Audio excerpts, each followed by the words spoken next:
Afternoon, everyone. The meeting is now being recorded. We have 6 board members present. I'm waiting for Keith to join us on video, and Sarah is trying to see when Maria will be joining us. But right now we do have 6 board members. We're just absent board member Leon Vasquez at the moment. So what I'd like to do, so with roll call, we have 6 board members present. I'd like to invite everyone to rise and place their hand over their heart and repeat with me the Pledge of Allegiance. I pledge allegiance to the flag of the United States of America and to the republic for which it stands, one nation, under God, indivisible, liberty and justice for all. Must say at our meeting on Thursday, it was very pleasant to do that and have other people standing up in proximity with you and saying it. I feel very alone doing the pledge in my little office by myself. Okay, our first item on the agenda tonight is approval of the agenda. Do I have a motion to approve the agenda as submitted? Moved by Richard, seconded by Keith. We have at least one public comment on the agenda. We have 2 public comments on the agenda, so I will let Board Vice President Lieberman introduce the 2 public speakers for this item. The 2 public speakers are Nikki Kohlhoff and Chris Lefebvre. You will each have, actually, there are more than 10 people scheduled to speak tonight, so I don't know whether. No, but that's for the one item on the agenda. This is just the approval of the agenda. All right, so they each have 3 minutes. Each have 3 minutes to address the board. And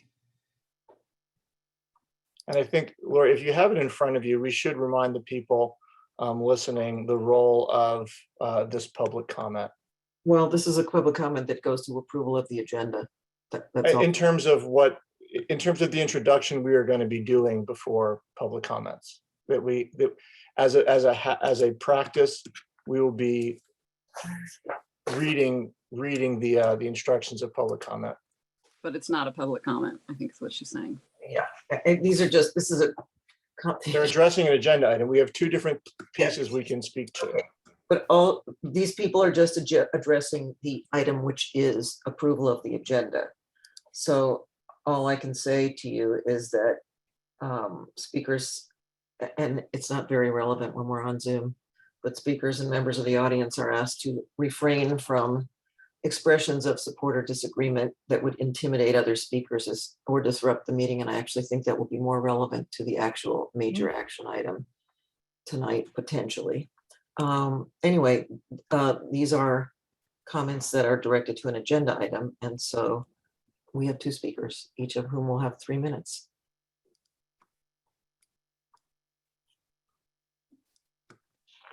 Okay.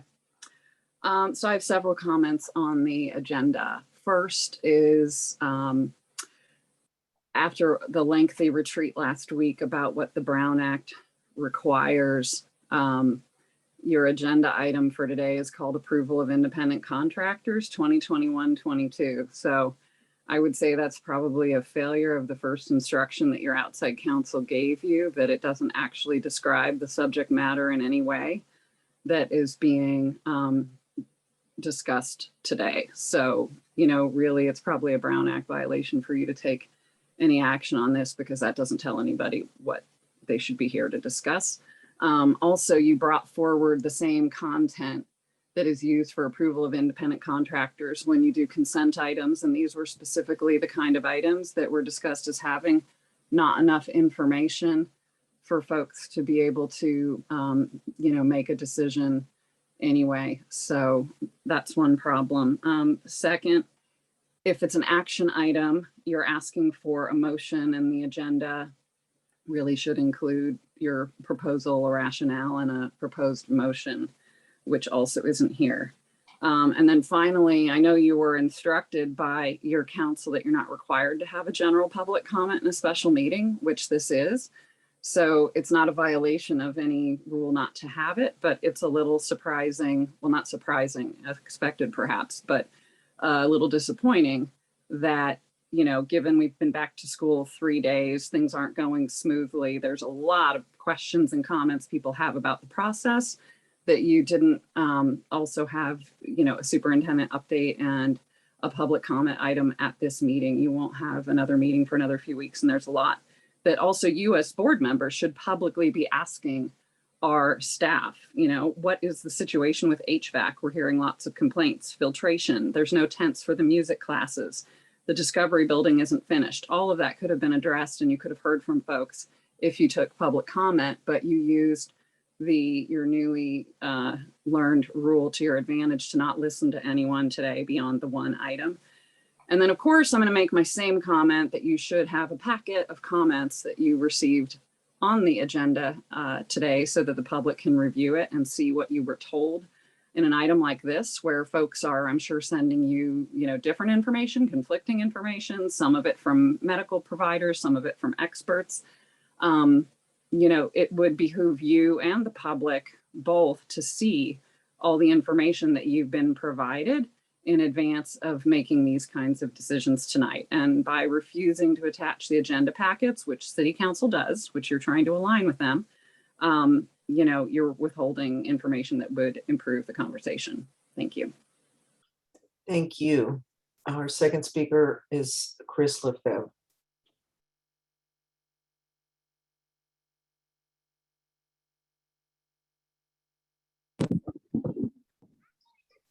Hi, can you hear me? Yeah, we can. Sorry, I didn't think I would be called in this early, so I'm at the park. My comment has to do with the, not the agenda itself, so I might have entered my request wrong. I wanted to talk about my perspective regarding the COVID testing and the money that we're spending on that. So did I do it wrong? And if so, I apologize. We're going to add you to the major action item after this. Okay. Sorry about that. That's okay, not a problem at all, but I'll just move your name down to that. Please. Thank you. Thank you. Great, so thanks. That's the end of public comment. Let the minutes reflect that board member Leon Vasquez joined the meeting at 5:05 p.m. So the full board is now present. We have a motion and a second to accept the agenda as submitted. Any comments by any board members? And I will do a roll call vote. Richard? Yes. Lori? Yes. Jennifer? Yes. Craig? Yes. Keith? Yes. Maria? Yes. And I'm a yes, so the agenda is moved 7-0. Which brings us to the only item on our meeting tonight, which is C1, approval of independent contractors. I know this is a chance to give some more clarity around what we're doing to keep our classrooms open and keep our staff and students safe. So I think, Ben, do you want to introduce our item tonight? Thank you very much. Yes, thank you. First, let me thank the board members. I realize we have you guys just in a lot of meetings, but I appreciate you accepting to have a special board meeting to approve the contracts that we put before you for COVID testing. This is a continuation of a conversation we started a while back ago with the approval of the resolutions that you approved a couple of weeks ago. So right after that, even prior to that, we were scrambling to try to really ascertain the logistics, the companies and different organizations that we have to interview that can actually help us execute the testing. And then we did land on a few companies that are going to help us with our efforts that we think aligned well with our processes and our logistics necessary to be able to do this. And let me just tell you, this is a massive undertaking. All right, we have 10,000 students that we have to try to funnel through, and over 2,000 staff that we have to get tested on a weekly basis. Getting all those logistics and organization, it does take time. And so as a result, we couldn't really start the testing before school started. Obviously, we had 2 days of school already that we went through without this being in place, but we would love for our first testing process to start this week. Not that it'll be the smoothest thing this week because this is the first run, but we have to continue to get better at logistics and to ensure that we're able to get things done. I had to give information out this week to the families about some things that we need in place, like the registrations prior to this meeting. If things were reversed, I would have had this the first, but if you just, but I want you to recall the timeline of events and decisions we made to do this, and the impact, our response to COVID in the surge of a Delta variant, how quickly we have to make a decision for testing everyone and get things in place. So, but in order to expedite the testing process to start this week, we needed people to register ahead of time. And we fully anticipated there were going to be questions. And we did our best to try to at least provide succinct enough information, knowing that there will be more questions that we're going to try to address tonight. And after tonight, gather more questions that people have said, and we've been researching, and we're actually in the middle of creating a running list of FAQs that we're going to send out tomorrow that would address a lot of the things that you're going to hear tonight about the testing process. So we do have those things in mind. We do have those questions that people are asking in mind to be able to address. Let me first state this, so before I pass it on to the people who are going to speak, help us go through the description of what the test is going to look like. I want to be clear that there's a standard registration process that health agencies use, that they are using in this here, which and one of those items is the concept of the blood drawings. That is not consistent with this here. That's just a standard process that these companies do. We saw the confusion with that. We did communicate with them. We just sent out a message about 30 or 40 minutes ago to the community that line item has been removed from the registration information. So that way it's consistent to what we know is supposed to be taking place, that there is no blood going to be drawn from our students or from our staff for any kind of testing. That was never going to be the case, but I can see where the confusion would have lied, because they saw that in one of the contracts or one of the registration forms. So that's one. And then second thing is, we took the liberty of inviting representatives from the companies that we're going to contract with here. And they're also going to help us answer questions that we'll pass on their way if we need to ask some of those questions. And then, but at this time, I would like to introduce Tara Brown, our Director of Student Services, who has worked diligently and feverishly with one of our nurses, Barrett Gottlieb, who's helped secure the contracts and worked with our district COVID compliance team, which has doctors and different people involved in it also. But the Nurse Barrett and Mrs. Tara Brown have really worked hard to get things organized, aligned. And so they're gonna start off the presentation with about 4 or 5 slides to explain the testing process and the contract, and hopefully address most of the questions that were asked, and then we'll leave it up for you guys to ask questions, and we'll take it from there. With that said, Mr. Tara Brown, I'll invite you to take us through this. Thank you, Dr. Jody. Sarah, do you have the PowerPoint, or do you want me to share? No, you have sharing capabilities. Go ahead. I don't know if I have it. Okay.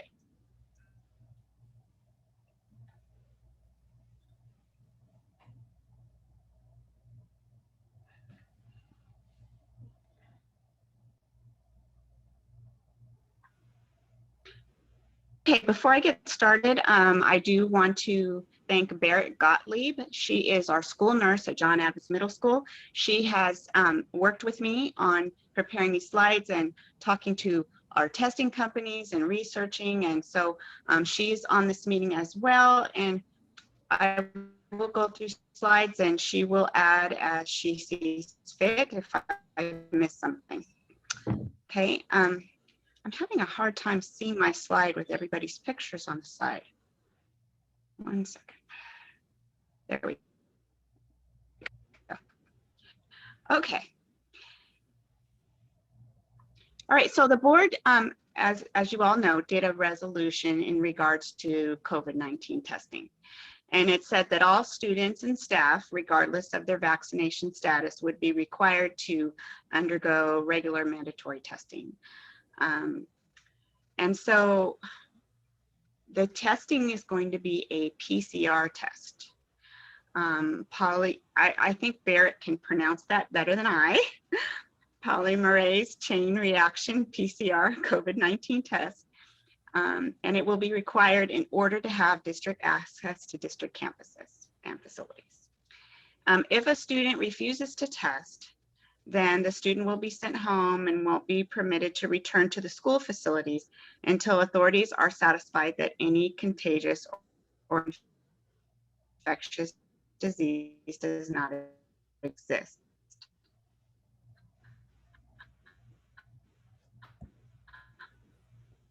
If parents really don't want their student Mrs. Brown, Tara Brown.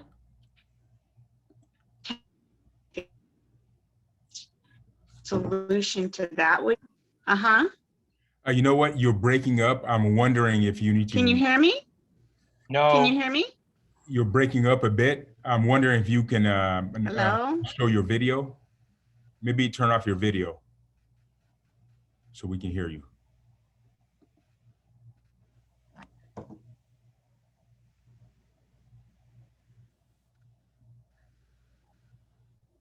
Okay. Okay, can you hear me now?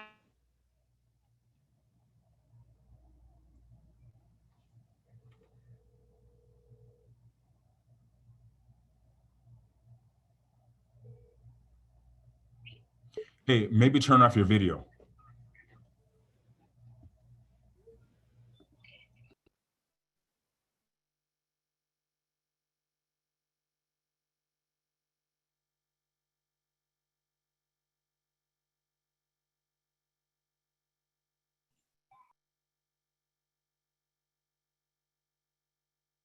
So Mr. Brown is going to sign off and sign back on. But Nurse Barrett, why don't you, since you guys work on a PowerPoint together, she suggested that you just take over and she'll join in when she gets in. Sure. So let me see if I can share here.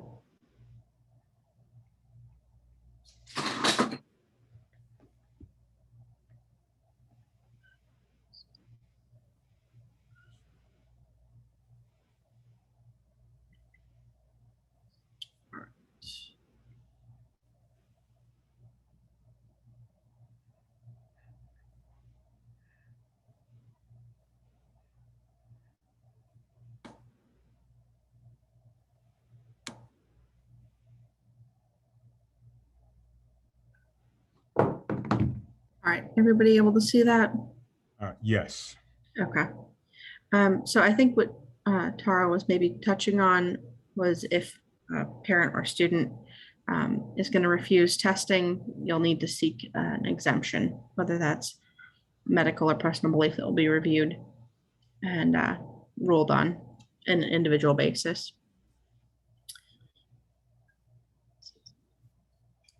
Our plan for the testing, because we have such a large for us, not large compared to any other district, but district with many students and staff, we needed to pull in more than one company.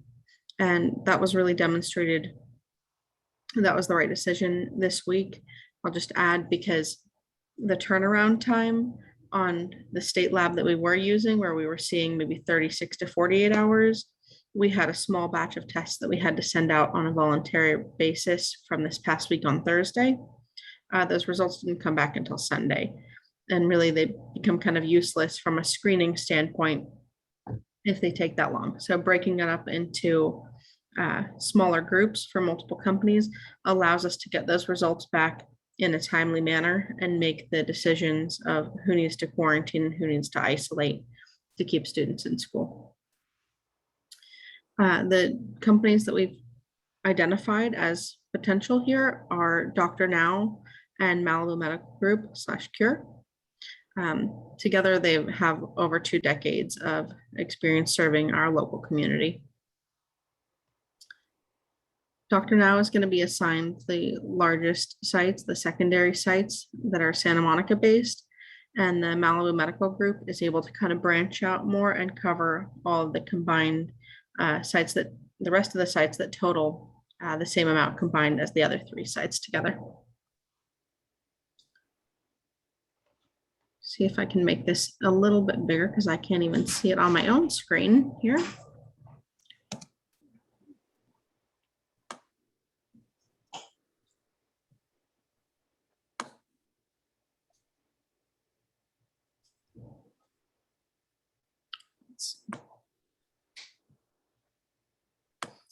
And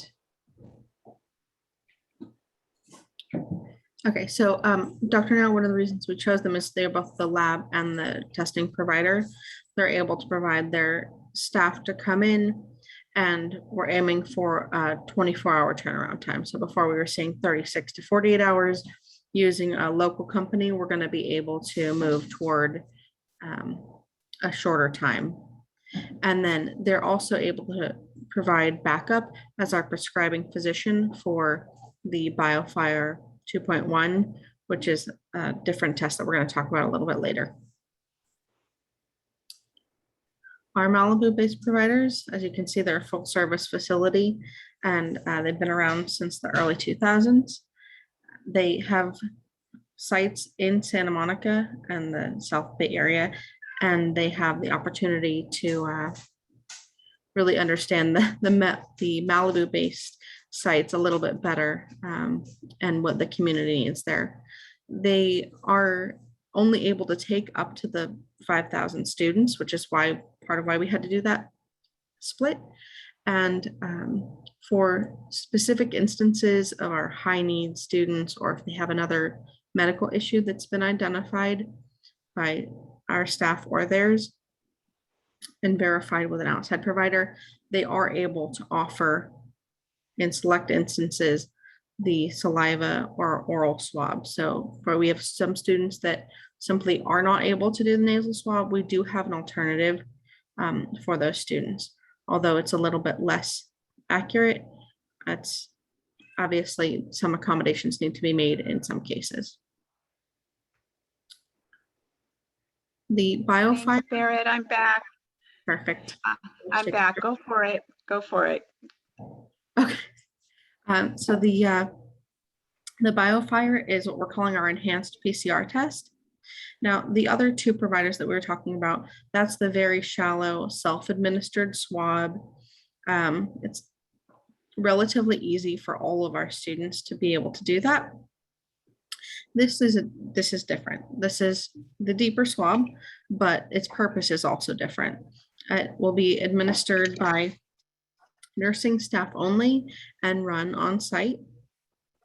It tests for more than one thing. So it's not just COVID that we're looking at, and it doesn't take 24 hours to come back. It takes 1 hour. It's our response testing for when we have a symptomatic student on campus. So if we have a student that develops a cough or a fever while they're on campus, we would be able to take the swab and then run one test that checks for 18 different pathogens, including COVID-19, as well as 4 other coronaviruses, rhinovirus, adenovirus. And these are some of the most common ones that we're seeing that cause respiratory syndromes. Particularly that rhinovirus is important. That's kind of what we think of as like your common cold.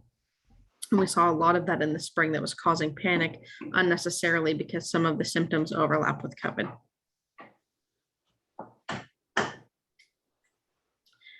So it's important that we have this response testing, because if we have a case of COVID or something else that also tests for flu in the classroom, we need to know how long we need to keep that individual out and if anybody around them would need to be quarantined. If somebody had the common cold in class, we don't need to quarantine a whole class over that. It keeps students in the room and conserves or preserves the educational time. And just to reiterate, that is only for symptomatic students and on a limited basis.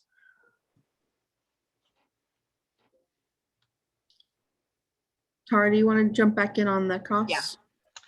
So can you all hear me? I'm so sorry. I don't know what happened with my internet. Yes, we can.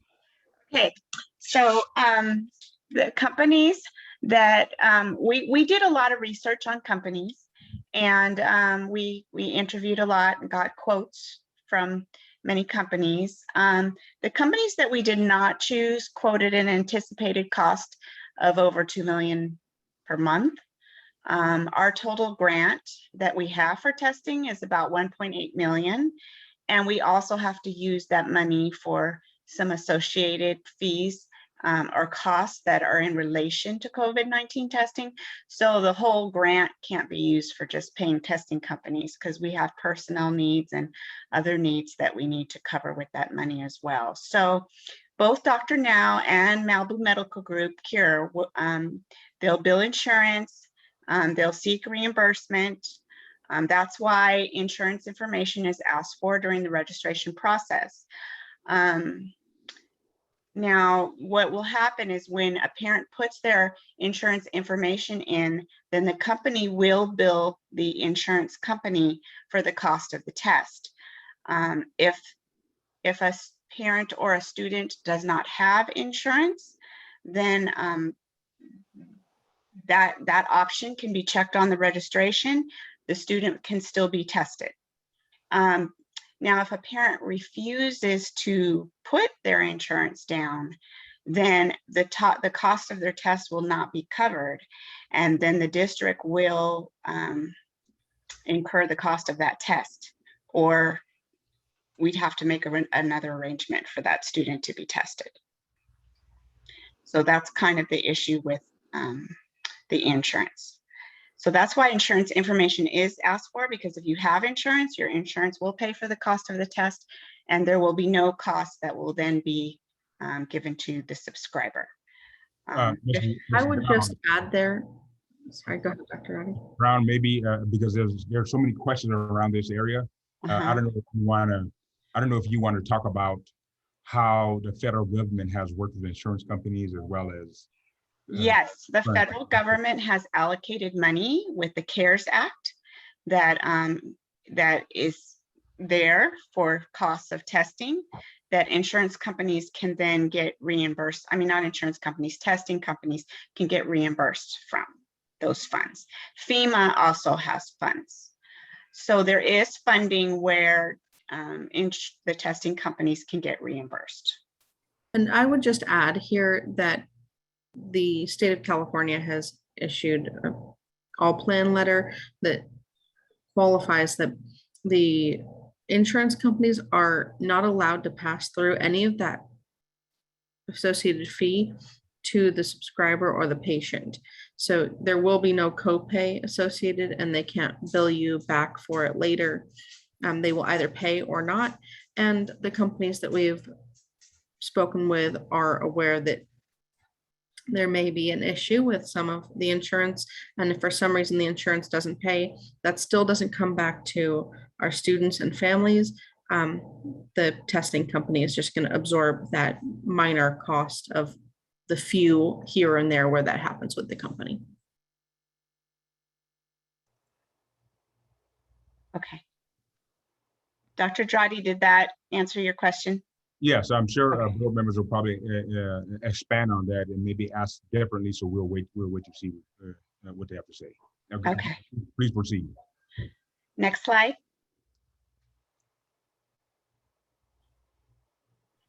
So the next steps, I think the first step already happened this weekend, is we received the registration links from both Dr. Now and Malibu Medical Group, Cure, and they went out to families to register. That's the first step, is everyone needs to get registered. And staff included. Staff are also registering as well at their respective school sites. And then we're working now to finalize a district schedule. In fact, we were on a meeting right prior to this meeting with all the principals just to kind of talk about logistics and what might work at each site, and windows of time that might work at each site and locations. There's a lot of little particulars and specifics and logistics that are going to need to be worked out in regards to the testing at each school site. So we're working on that now. And then it will be once a week at each school site. And the whole idea behind this, again, is just to keep all of our staff, students, teachers, everybody healthy and safe, and that we ensure our schools stay open as much as possible for in-person learning. So this is health and safety at the core of this effort. Next slide. I would just add, just to clarify really quickly on this one as well, that you only need to register once. So it's not every week that you're having to fill this form out or put your information in. One-time registration, and then you'll test for the rest of the year or however long we are needing to do this testing. Correct. One-time registration. So, I think we'll pass it on to Mr. Keene to help help us lead through the questions. But I want to summarize. Maybe you can turn off the PowerPoint at this point. I just want to reiterate a point that was mentioned. Why all of this? I want to remind everyone that you got to kind of imagine logistically what the staff has to deal with. We have a raging Delta variant. We want to keep students and staff on campus to learn, and so we have to be responsive to any kind of outbreaks or positive cases or signs of some kind of a positive case. And all of our efforts, whether it be about the mandated vaccines for staff, the masks, indoor, outdoors, and testing helps us do that. Let's just imagine if a student comes to a classroom of 30 students, starts coughing in class, okay? The criteria for that's automatically signals to, based on electronic protocols, we have to discern whether the coughing is a COVID-19 related or something else. Okay, so if we didn't have the biofire or any kind of testing or anything like that, we would have to go through a process where we possibly isolate the whole class or members of the class, and then to determine whether if it's COVID-19. If it is COVID-19, then we go through the whole contact tracing concept and all that, and it becomes highly disruptive. A vaccinated student in that class, whether it be the teacher or a student, in a situation like that, would not have to be quarantined. Would not have to be quarantined, okay? Because even though they're in contact with somebody that's possibly positive or not positive, if you're vaccinated, you wouldn't have to be quarantined. If you're not quarantined, we have to take you through the whole isolation and quarantine procedures. And as you can just imagine how disruptive that would be. How powerful is it for us to be able to discern whether that cough is a cold, allergies, so we can then respond accordingly. You just think about the work that goes into that one situation. What we're trying to do is keep education going with all the running around that we're doing with the nurses and the additional staff that we hired to contact trace and alleviate fears and concerns, all of that. And that we think these measures that you approve through resolutions and you approve in this concept for testing will give us a heads up and a leg up to be able to address this. And I think most school districts are probably going to go this direction, just in talking to them, because what they're dealing with right now, it's unbearable. The last 2 days have been unbearable for some of my nurses. They're working all night, all weekend, calling people, just trying to figure out what to do. I know that just based on the 2 days experience, we're not going to be able to sustain things if we don't have some of these pieces in place. So with that said, I'll stop here. And Mr. Keene, I'll let you just take us from here. And Great. we do have representatives from companies and to help us answer questions as well. So we'll leave it up to you to take us through the rest of the meeting. Okay, thank you, Ben. So I've already got a list of people that want to speak. What I'd like to do, so what you've addressed through Tara and Nurse Gottlieb, Ms. Brown and Nurse Gottlieb, is you've given us the background on the 3 contracts, the 2 providers who will be doing the tests, and the 3rd provider who will be doing the broader test for symptomatic students on campus. Yeah. Got it.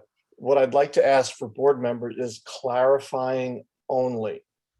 Clarifying only, and then I would like to get public comment, and then I would like the board to have its discussion. And I'm going to ask the first clarifying question, and then so people know the order, it's Richard, Jennifer, Maria, Craig. But I'm going to ask one clarifying question first, because I think it's going to be one that we all have. I would love you guys to walk through the billing situation again, because it's just not clear to me. And I thought I understood it coming in. So maybe so if somebody could walk through, and I want you to address it for different individuals. If I'm an individual with insurance, what is the process? How does the payment work? If I'm an individual without insurance, what is the process? How does the payment work? And how about if somebody has insurance that is either out of state, out of country, or a different kind of insurance? Can you walk through the different types of payment for this testing, please? Absolutely. So Nurse Gottlieb, I'm thinking the best thing to do is bring on some of the representatives from these companies, since they'll be the ones doing the billing. Right. I would like to bring on Michael Miller from Malibu Medical Group and Michael Anvar from Dr. Now. They each one of them can take turns speaking to board member Keen's question. We got that a tiny bit backwards. Those are Oh, both. sorry. I had them backwards. Sorry, guys. 2 Michaels. Those are both Dr. Now, though. We need, Right. need Michael McCauley from McCauley. Michael McCauley. Thank you. Michael McCauley from Malibu Medical. Sorry about that, Michael McCauley. And they should all be co-hosts. They should be able to unmute themselves and turn on their video. Okay, thank you. Let's have Michael McCauley go first. Michael, can you unmute yourself? You know, I can, this is Jim Reach from Malibu Medical Group. Okay. If it's okay, I'm the Director of Implementation Services for this particular operation. The way we work the insurance and the non-insured, we have the consent form that is filled out. If you do not have insurance, we require that you provide the Social Security number or driver's license. We then, through the CARES Act, are able to get reimbursed for our services. If you do have insurance, then we bill the various insurance companies, and we only get paid what we collect from insurance companies. There are some insurance companies that pay less, some insurance companies that pay more, and at times some insurance companies that don't pay anything. So what we've done collectively over the past 14 months with our business practice with schools is, as was stated earlier in the call, if we do not collect anything, then we do not back bill or co-pay or ask for any reimbursements from any family or any student in the program. That's the high level overview of how our billing practice works. And James, one follow-up on that then. Sorry, it's John Keen. Yes, sir. Just one follow-up. So if an individual either has no Social Security number or a valid driver's license and is a member of our community, how do we process that in a way that does not infringe on their own status? Well, we haven't found that to be the case in our current practice, but if it does come up, then we would obviously still honor and test any individual that the school deems needs to be tested.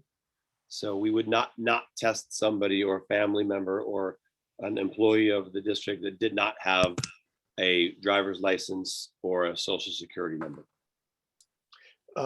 Out of our trio of mics, does somebody want to shine any more Yeah. clarity on Jim's answer, or are we comfortable with what he had to say? I can chime in. I'm Michael Anvar from Dr. Now.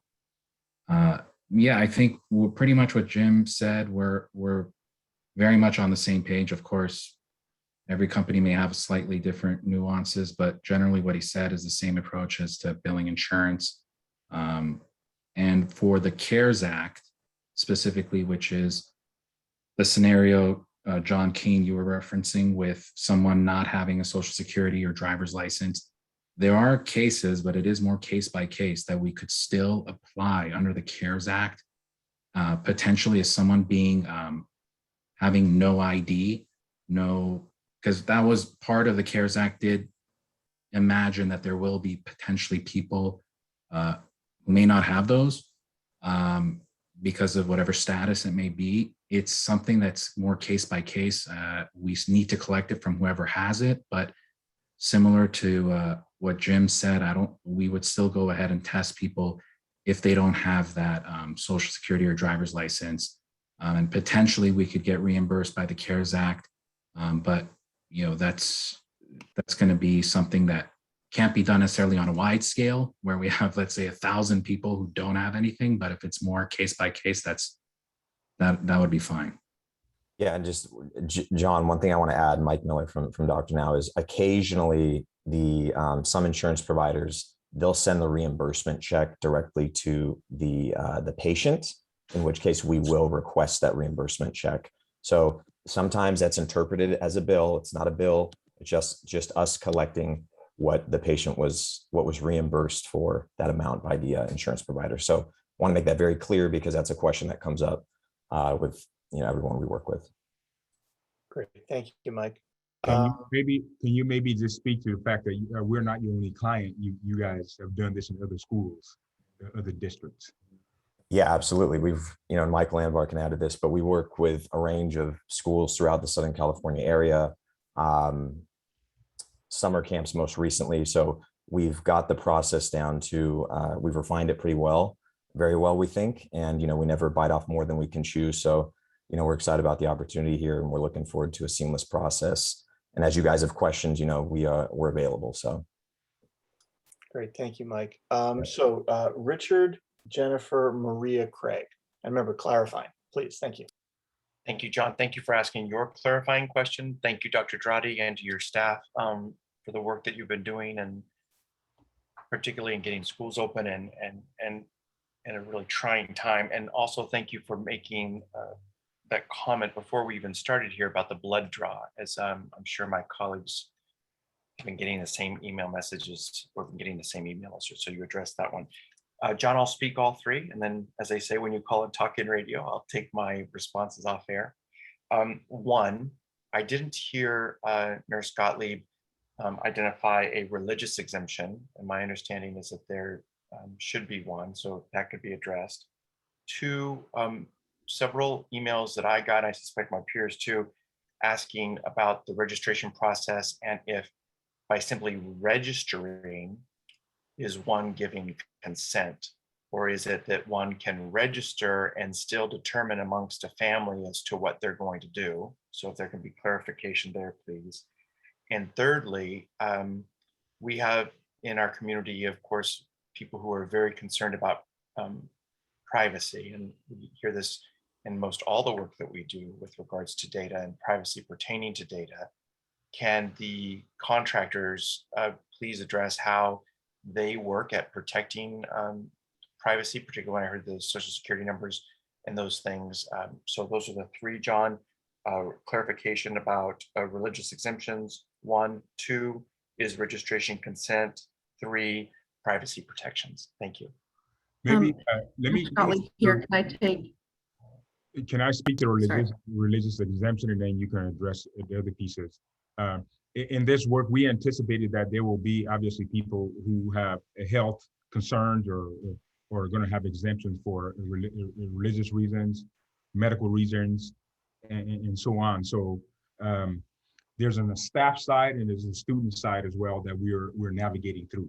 I think obviously we're not going to question people's religion in a way if they have those beliefs, but there's processes that we have that we will look at to see if there's kind of a there is a an exemption. We would follow the same protocol we would use for any kind of religious exemption that we have for anything, whether it be about teaching a certain class or a certain curriculum or certain subjects. So we're actually gonna take those pieces and navigate through it. I think right now we're in the process of collecting that information. And then I think administration has to get together and really establish what we're gonna accept, not accept. And if we don't accept it, what other measures are we gonna have? So Dr. Dradi, can I just mirror this back to you, the clarifying question? So when Nurse Gottlieb, she's gonna speak also here in just a moment. I hope I got your pronouns correct. You're saying that there is a religious exemption that people can mark or talk to. I'm thinking of Jehovah's Witness, particularly as the one that I got of a member in our community. So that there clearly will be an opportunity for people to claim that. Is that the answer to that clarifying question? Yes. Okay, thank you. Yes.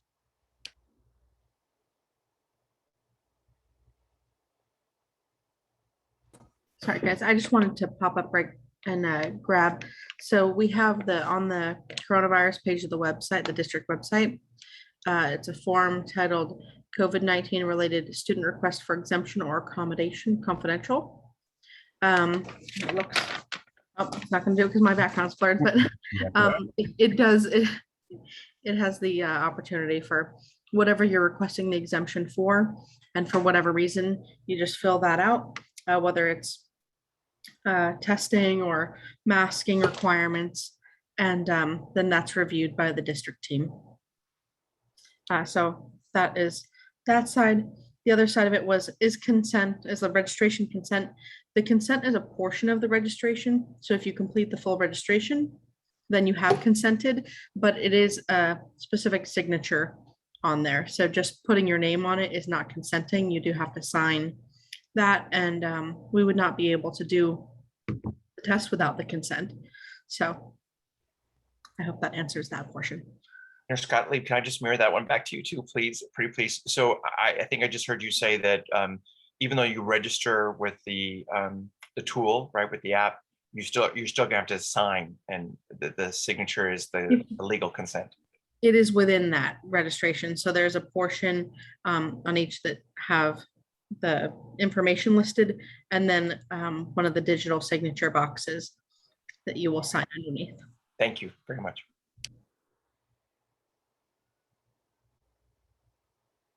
Richard, were those all three of your questions?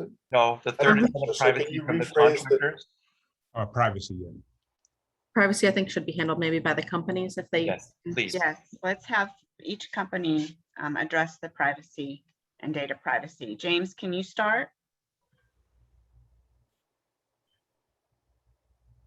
Yes, all of our records are held on a service called eClinicals, which is basically it's a software system that electronically handles and is HIPAA compliant and data protected. That's really the extent of what I can tell you. We're a HIPAA compliant organization. We don't hold credit cards and or debit cards on files, so we don't have that issue or concern. But that's really all I can tell you about how our data is secured and stored is on our software that we've used, that is used by hundreds of providers across the country.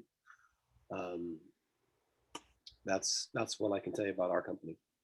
Michael Anvar from Dr. Yes. Yes. Similarly, we use an electronic medical record system.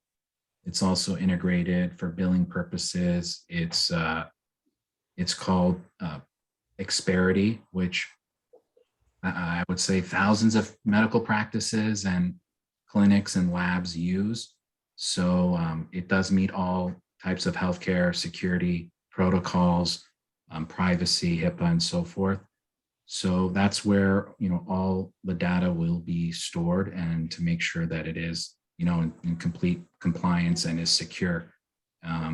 Other than that too, we take all the steps with our staff and so forth to make sure that that security is, enforced. We don't, it's really only in the unique case of the CARES Act, just to let you know, that we would ask for Social Security. Our normal registration for insurance doesn't ask for that. It's just a unique thing for the CARES Act that they do ask for that if someone does have one. So otherwise we wouldn't even, need that or want to store that for any other purpose. And if I can, Nurse Barrett here, just add some of the other information, if people are concerned, well, why do they even need that, is required by the state, because the state is tracking when there are positives, if any one demographic is maybe more heavily affected than another. So it's not optional for us to collect that or not. It's dictated by government processes. Thank you. Thank you, John. Great, thanks, TJ. Jennifer Maria Craig. Hi, thank you, everyone. And that I just have one question left after all of Richard's questions, which is, can you follow the next steps? So the test is taken, the data is received. How does the data get disseminated? Who gets the information? Who gets it first? Who gets it second? Does the school get it? Do the parents get it? Do the kids get it?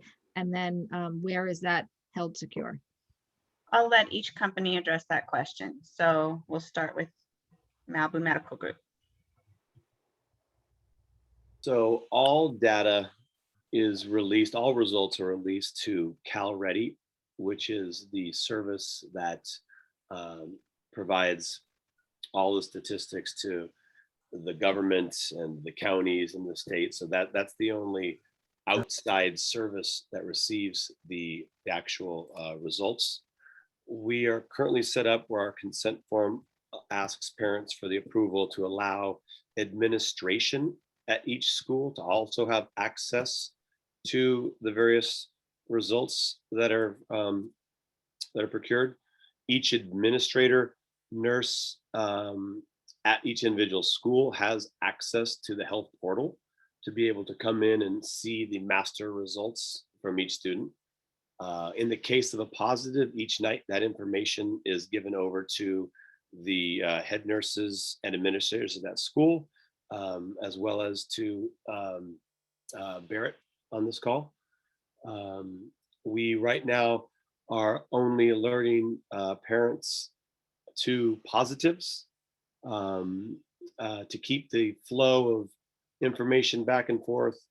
If you are a positive, we would then, as the provider, our doctors and nurses reach out to the families and communicate with them that they are a positive. And we can go into next steps with what we do as a provider at that time. What we found over the past year plus is 99% of the people who we contact have doctors of their own and choose to stay with their existing doctors for follow-up health care. So that's been our current process. Thank you. Michael Anvar from Dr. Now. Yes, very similar process to we have the test results available only to certain individuals who would have access to that portal.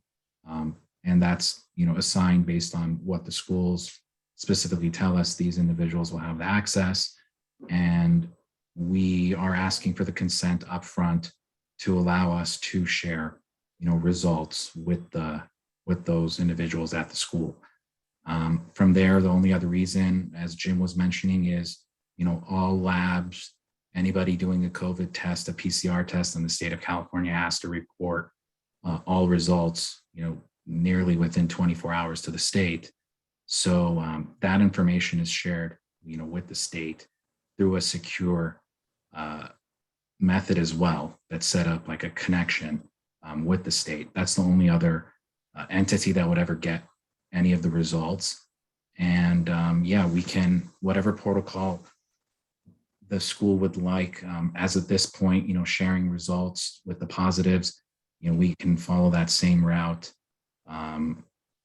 and, give access as well and alert the the staff at the various schools to be able to also know about positives as soon as possible so they can take any necessary action if necessary.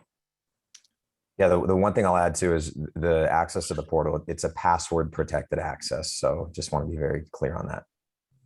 Thank you. I do actually have a follow-up.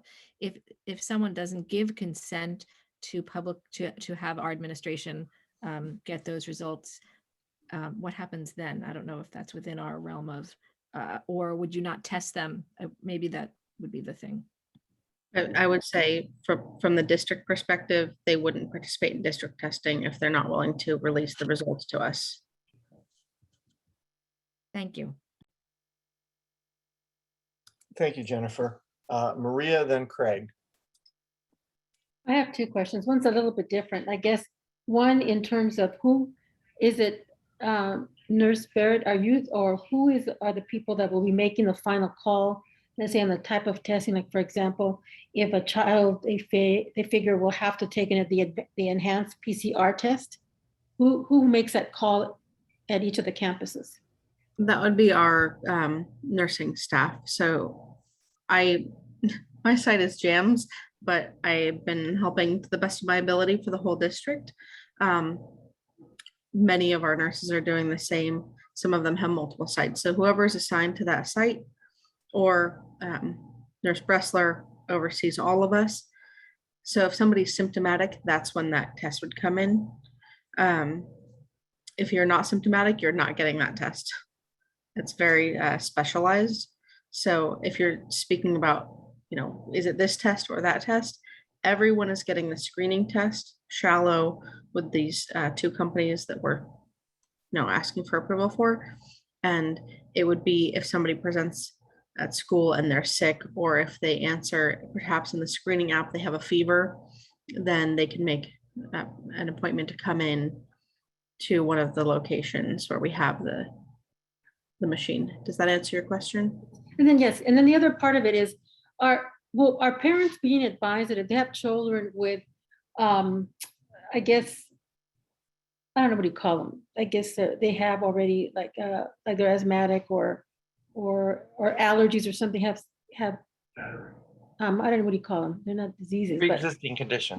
Pre-existing condition like that they should be able to advise their teachers or the principal, or let's say the nurses on that campus, so that they already have, especially for let's say the pre-Ks and the kindergartens that just started, and even first graders, because they weren't really in school last year, sometimes maybe the nurses don't really know those students yet, because I know nurses have been there for a while, but or even for a new nurse that don't know the students. Is it recommended that parents inform them about any pre-existing conditions for these students? Absolutely. I would say that's recommended across the board anyway, to inform your nurse of any medical issue that you may have or your student may have. And that's something that we've encouraged as well throughout the pandemic, because we don't want to say, it's something that's different than baseline. That's the way I'll put it. If it is normal for, we know the student has a dry cough, or they have allergies every spring, maybe the first time their allergies flare up, they may necessitate a test. But with serial testing, like we're doing the screening test, that also provides a good measure of assurance. If you've had allergies the last 3 weeks and you've had 3 negative tests, and you have allergies this week, that's likely the same, but it would be a very individual basis and assessment based on what was actually in front of us clinically. Okay. And usually, because I know that once the student registers, there's each of them has their own account. Would information like that be placed in each of the students' accounts or files like that? In case Can I just answer? Hi, it's Rachel. Yes, of course. Yeah. So when a child is enrolling and doing their emergency cards that we have to do either every year or the beginning of the year with the new registering enrollees, that's the place where we're asking about their health conditions. And so at that point, the nursing staff, clerical staff within the nursing office is inputting that data into the student information system. So now ARIES being our new student information system. So one of the things is that we would, as long as the parent has told us, we would already hopefully have that information so that we would know and then pass that on to the teacher through our own mechanisms. But certainly parents don't tell us everything, so we would be trying to seek that out in other ways. Thank you. And just one last question is a little bit different from what everybody's been asking. I know that the turnaround in terms of parents to sign up has been quick. We're talking about from Friday, the weekend, and the deadline is tomorrow night by 8 o'clock. I guess at what point will we know like who hasn't been reached, or is any efforts going to be made to outreach for some of our families who may not have emails, that it's just hard to reach some of our parents? And we've in a sense we might already have a list of those parents because those were the parents that we weren't able to reach during the COVID time when we were on district learning. But anyway, we anticipated that the turnaround time is pretty quick. It's just unfortunately the circumstances that we've dealt with in making a decision to test and get organized necessitated this. I think we made the calculation that we want to get going as soon as possible on this, and the earliest is this week. But we also know that we might not have it might not be as clear this week as much as possible. So we're going to test, but you might not have everyone ready for that. And a part of that has to do with us making sure that people's answers and questions and concerns are addressed, and in hopes that we continue to just ask for them to continue to register. And if we can get 70% in today, I'm happy. And the next week, 80%, 90% to 100%. But we knew that this week there's going to be all kinds of questions that we have to. So testing will be done once a week on Wednesdays, huh? Is that the entire week? Oh, the entire week. Oh, okay. All right. Every school will have a day. A different day. We Okay. can't do everybody on the same day. Right. so Okay. All right. Just once a week. Clarifying that. Okay. Yeah, once a week for everybody. Thank you. Richard, I saw your hand go up again. Is this a clarifying on something that was just asked? It was, and so but I didn't want to be rude and jump in. I just wanted to ask, it was to Maria's question about the swabs and the distinction there. And I was going to ask the nurses, if a student is, when Maria was asking about the symptomatic versus asymptomatic, and if someone is symptomatic, they have that nasty swab. And I'm just wanting to know if a parent is called, I guess I shouldn't say nasty swab, excuse me. There is going to be a different kind of test if the child or person is symptomatic. Would I get a phone call before my child is swabbed with the symptomatic swab? Would I have an option as a parent to say, hey, Richard, your child is symptomatic. We would like to do this more, this other test. You want to run on down here, or can we go ahead and do it without you being here? I was going to ask that. Can a parent, I think some parents would like to be there if their child's getting that deeper swab.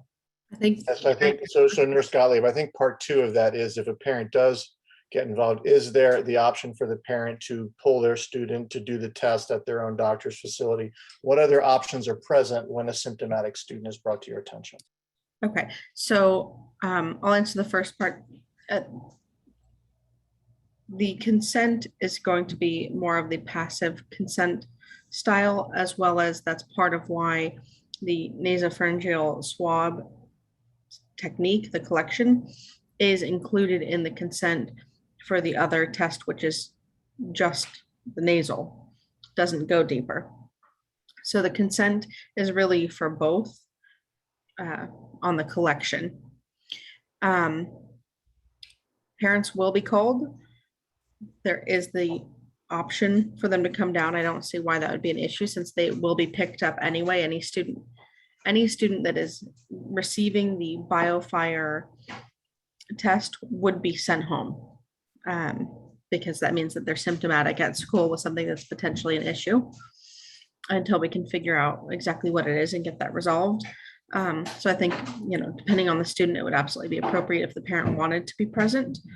to help comfort them through the test takes maybe 30 seconds, a little less, and it is uncomfortable. So some of the other younger students would definitely benefit from having a parent present.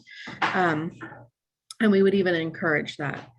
In terms of being able to take the student somewhere else, unfortunately, this test it was recommended to us by the health department, the LA County Health Department, during an outbreak that we had in the spring, because we were seeing a lot of respiratory syndromes and we couldn't differentiate. It's special, it's cutting edge. The other districts don't have it.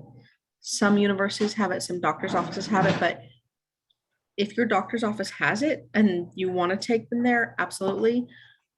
I guess that's acceptable if the doctor will do it. Most don't have it. And it is quite an expensive test. It's the same swab no matter where you go. It has to be the deeper swab, whether it's at a doctor's office or at the district. And if it's at the district is covering the cost. So I don't know. I hope that answers all the aspects of your question. Thank you, Nurse Gottlieb. Craig and then Keith.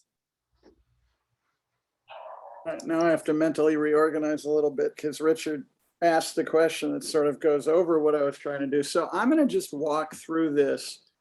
More of it's going to be redundant, but I'm just trying to picture what this is like for the administration, the central administration, the local administration, the child, and the parents. So every week we're going to do a simpler, less intrusive test that I think we all believe can take place without discomfort for the students. If that test how long does it take the results of that test to come back? That is the one that's being sent out to the two providers that we're discussing today. And our goal is a turnaround time of less than 24 hours.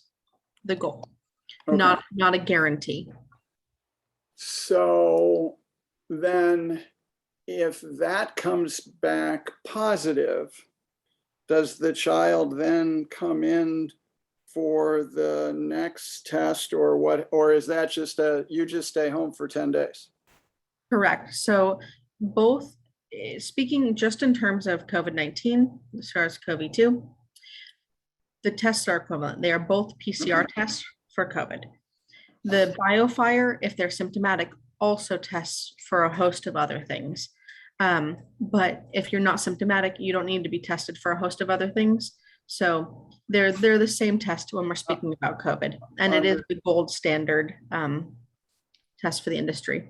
Okay, understood. So then the next scenario is my child is off cycle or for whatever reason just happens to be sniffling or having other symptoms of COVID. So presumably the teacher will identify that student as somebody who is a student of concern, of interest, and then they'll be sent to the nurse's office. I thought I understood that this was an offsite test, but I thought I understood this was an onsite test. Help me with that piece, please. Yes, I think I can clarify that. So if a student is identified as being symptomatic, let's say they're coughing in class, the teacher would actually call ahead to the nurse's office and triage them, but we don't need to go into that protocol. They make their way to the isolation area, not the well room, and they are identified, okay, you have symptoms that may be consistent with COVID. We would like to initiate the protocol where you are going to receive this. They would then need to be, depending what site they're at, either collected on site, or when the parent picks them up, the parent would then take them by a site that does have this. The issue is that this test is an instrument, very expensive, cutting edge, exciting business in terms of, you know, having the knowledge and being able to keep kids in class. We don't have one for every site, and we don't have the staff to be able to run it for every site. So as of right now, I'm the only one going to be doing them. So I have multiple machines. I can run more than one sample at a time, but either the sample or the child would need to make their way to me. To you, not to Malibu Medical Group or the Santa Monica equivalent. That's correct. So everybody's coming to JAMS? As of, No, I as of thought, I thought we had 3 tests. My understanding is we had 3 tests, 1 in Malibu and 2 in. Right, but the we do, nurse but we in don't have nurses Malibu, in Malibu now. there's not an RN in Malibu right now to Okay, run so it. there's oh yeah. And maybe this is not a conversation to have at this meeting, but the Dr. Now and potentially Malibu Medical Group, although I won't offer for them, may be able to help us with some of this, but that's not what's already been negotiated. Right, and the reason it's a conversation for this meeting is because we're putting this in place and parents need to understand what it is they're opting into, which is, you know, just why we all have to talk about it, not anything. It's not meant to be a criticism. But what that, I guess, could potentially look like is the sample being collected in Malibu. I'll just put that out there, and then transported by district staff to, the sample gets transported instead of the student coming to Santa Monica, which would be unreasonable, I think. And we do that every day out of the Malibu. Right. Oh, okay, so I'm going to stick to my clarifying questions. I have a thought about that, but I'm going to be rigorous here. So what's the turnaround time on this test? The biofire is back in an hour. Okay, so that's 1 hour. Okay, so it sounds like because we're not quite sure how the test is going to be administered, we're not quite sure if an RN or above will be administering it. Is that true, or is there some requirement that in order to give this test, which is intrusive, a person needs advanced medical training to give that test? And maybe specific training in giving this test to give this test? So I think we need to separate the test, which Sorry, would the swab. consider the instrument, right, and the swab. The Yeah, I'm collection, not concerned about the test. I'm concerned about the swab. the collection is a nasopharyngeal swab, which is allowed to be performed by unlicensed assisted personnel if they have training. So what does that training look like?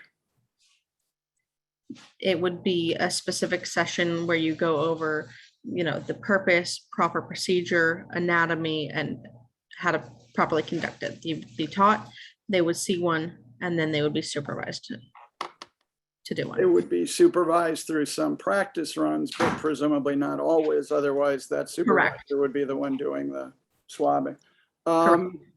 So can you, as a parent, that gives me some pause of having somebody putting a swab fairly far up a child's nose.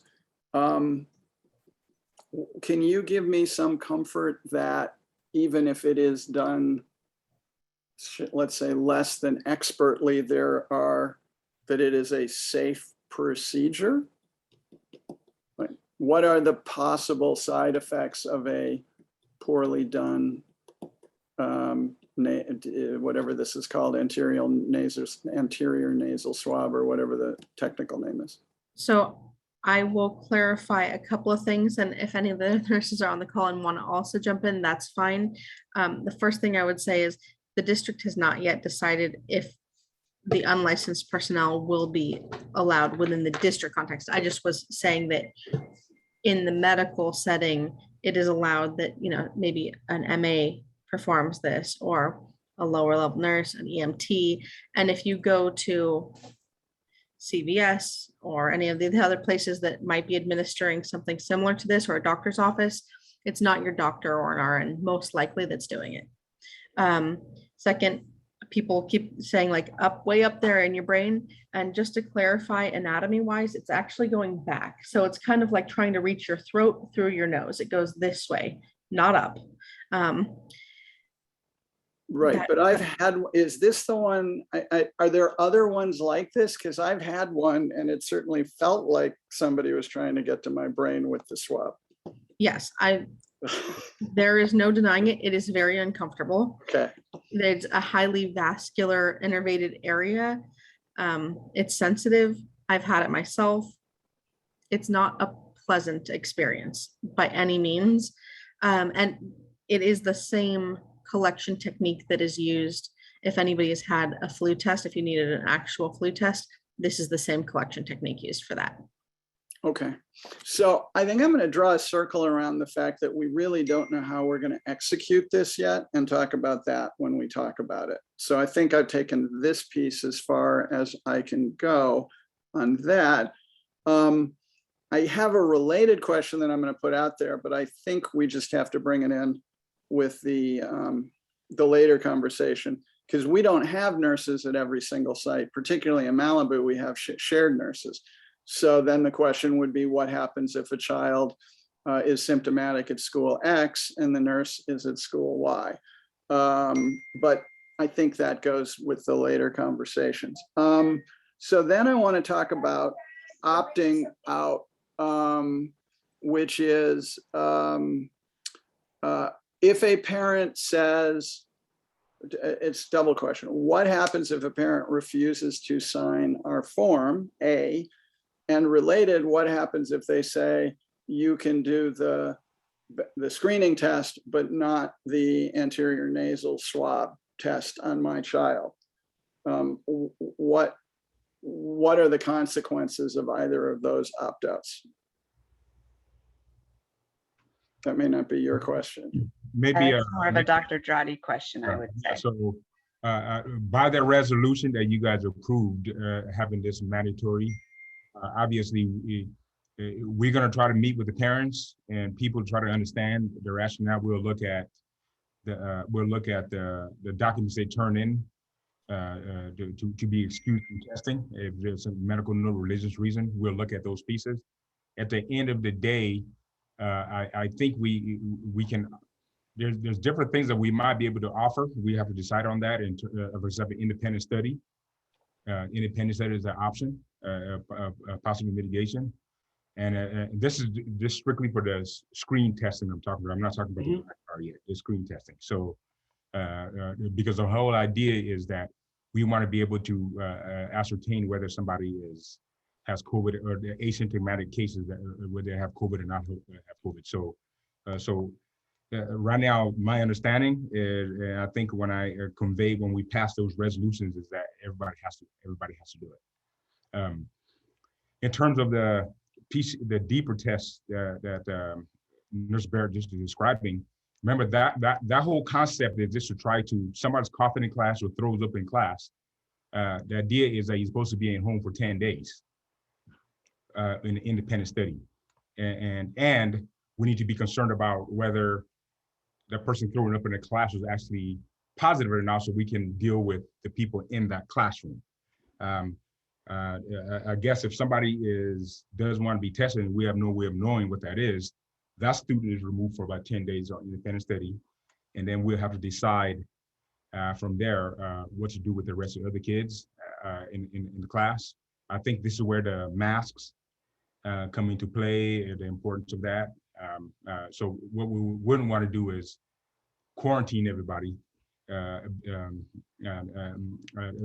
because we don't know what that is. So we're gonna take the precaution that, okay, kids are okay, and we'll just tell the class to kind of, hey, watch out for any symptoms. Are you okay or not okay? And let us know if you're feeling something.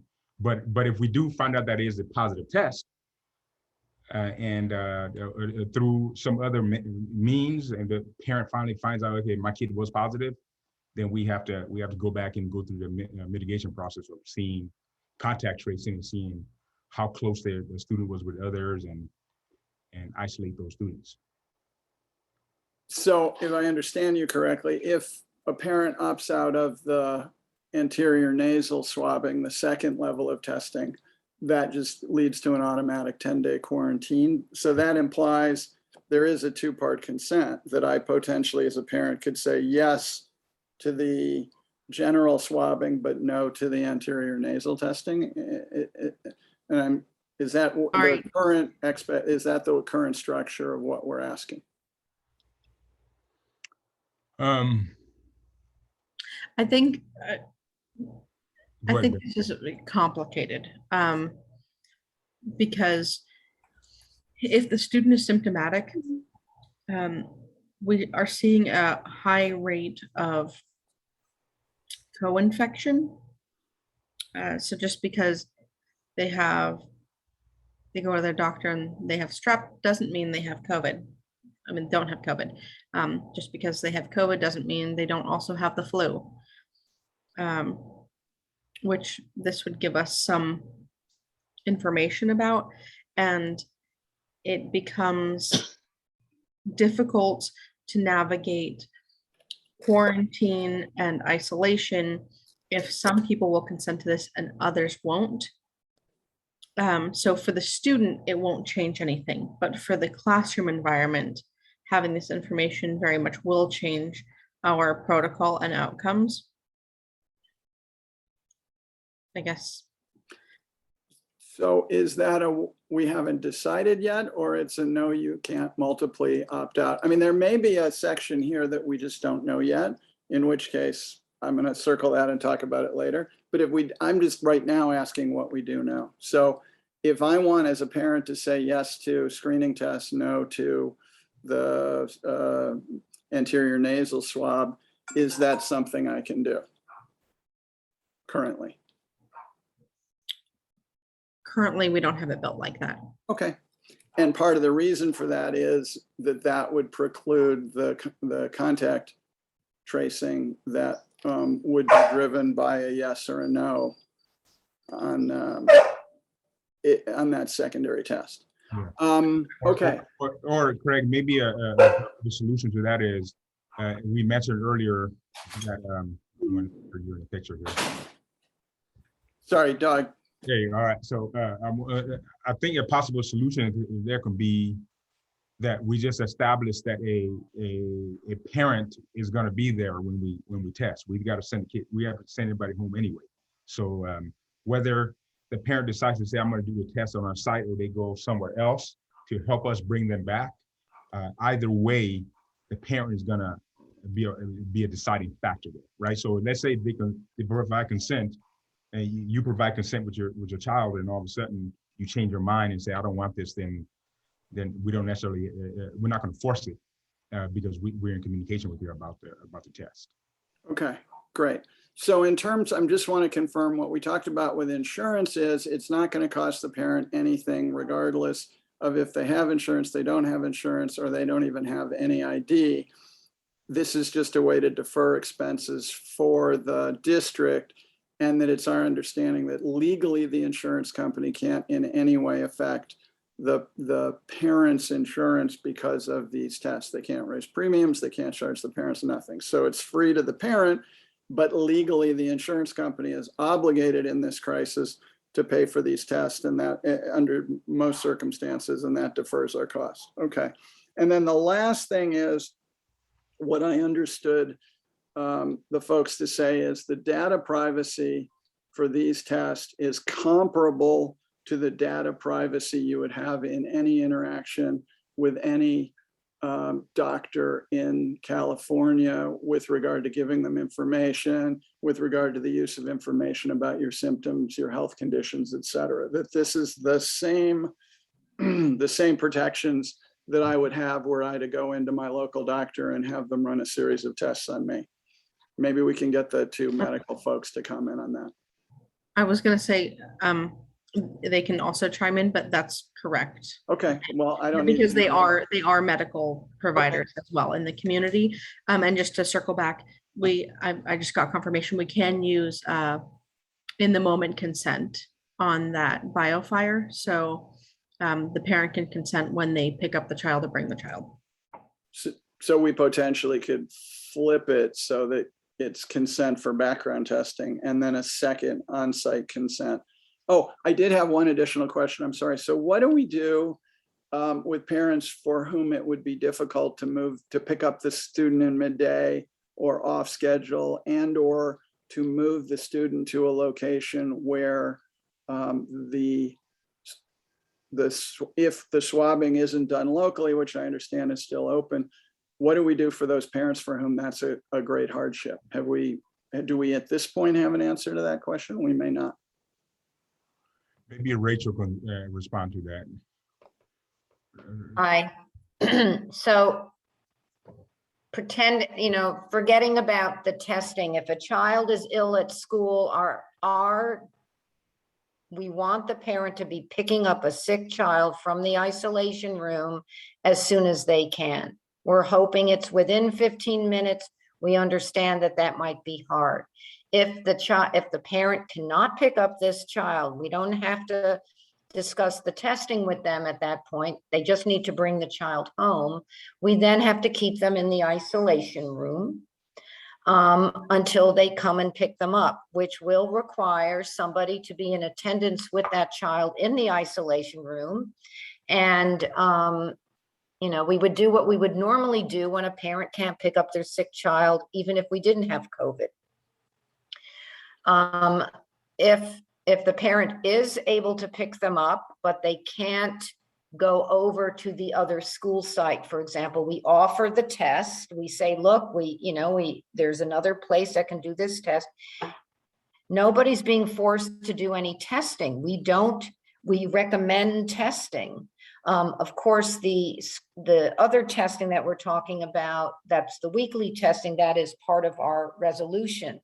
But if a parent can't do the biofire because of whatever circumstances they're in, then depending on what this child's symptoms are, they would then either have to isolate for the 10 days, which they would do regardless of a test. And it's really about what do we do about the classroom. I mean, I think all of that is really affecting the classroom. We would love to know if we can rule out that this child's symptoms were seasonal allergies versus a COVID symptom, because then that might help the rest of the classroom not have to be going into a quarantine, because for young children, they probably all will be close contacts. And close contacts have to quarantine if they are near an exposure. So a lot of it really sort of depends, but yeah, we would have to hold on to the child until the parent would pick them up. That's the answer. Right, but the second part of the question, did I mute? It's okay. No, I didn't. So the second part of the question is, if my child's at Malibu Elementary and I bring my child to school on the bus and then go on the bus to work, and now I've got to get my child to jams, and my wife and I are both working, 2 jobs. How do we get to jams to have the nasal swab done? And that may be better to be discussed, because that still sounds like it's a little open. But if you have an answer, great. But if you don't, I'm happy to defer that to later. Yeah. I mean, I think what the answer would be, again, if there was staff that could do the test, we could test the child with permission of the parent. So again, there could be a consent at the moment, with the permission of the parent. And for example, I'm the nurse over at that school, but I also know how to do this swab, and I can do the swab. Getting the swab over to a site that has the machine then is put onto the district, i.e. whoever can bring the swab over. Child still can stay. Child stays where they are. It's the swab, the specimen that would then have to be transported. So yeah, the idea would be, I guess, Barrett, you know this, the idea would be that there are apparently 3 machines. If we were all up and running, 2 would be in the Santa Monica area, 1 would be in the Malibu area. The specimen could go back and forth, but that takes personnel. So somehow the specimen has to go back and forth. And then that would be, then the parent wouldn't have to be dealing with all the traveling, I guess. I'm getting word as we're speaking right now that we will have a location with one of our testing partners in Malibu, where we can leave the machine for the time being, and they will assist us in collecting and running these for the Malibu area.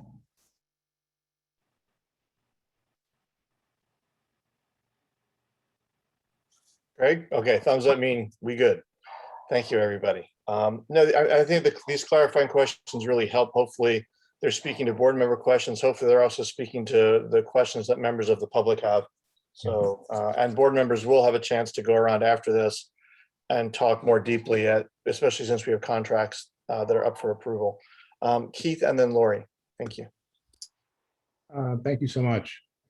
I wanted to say thank you, Ms. Bressler, for your most recent description and comments that really highlights the district's protocols in attempting to keep individual students safe, as well as their aggregate student body safe.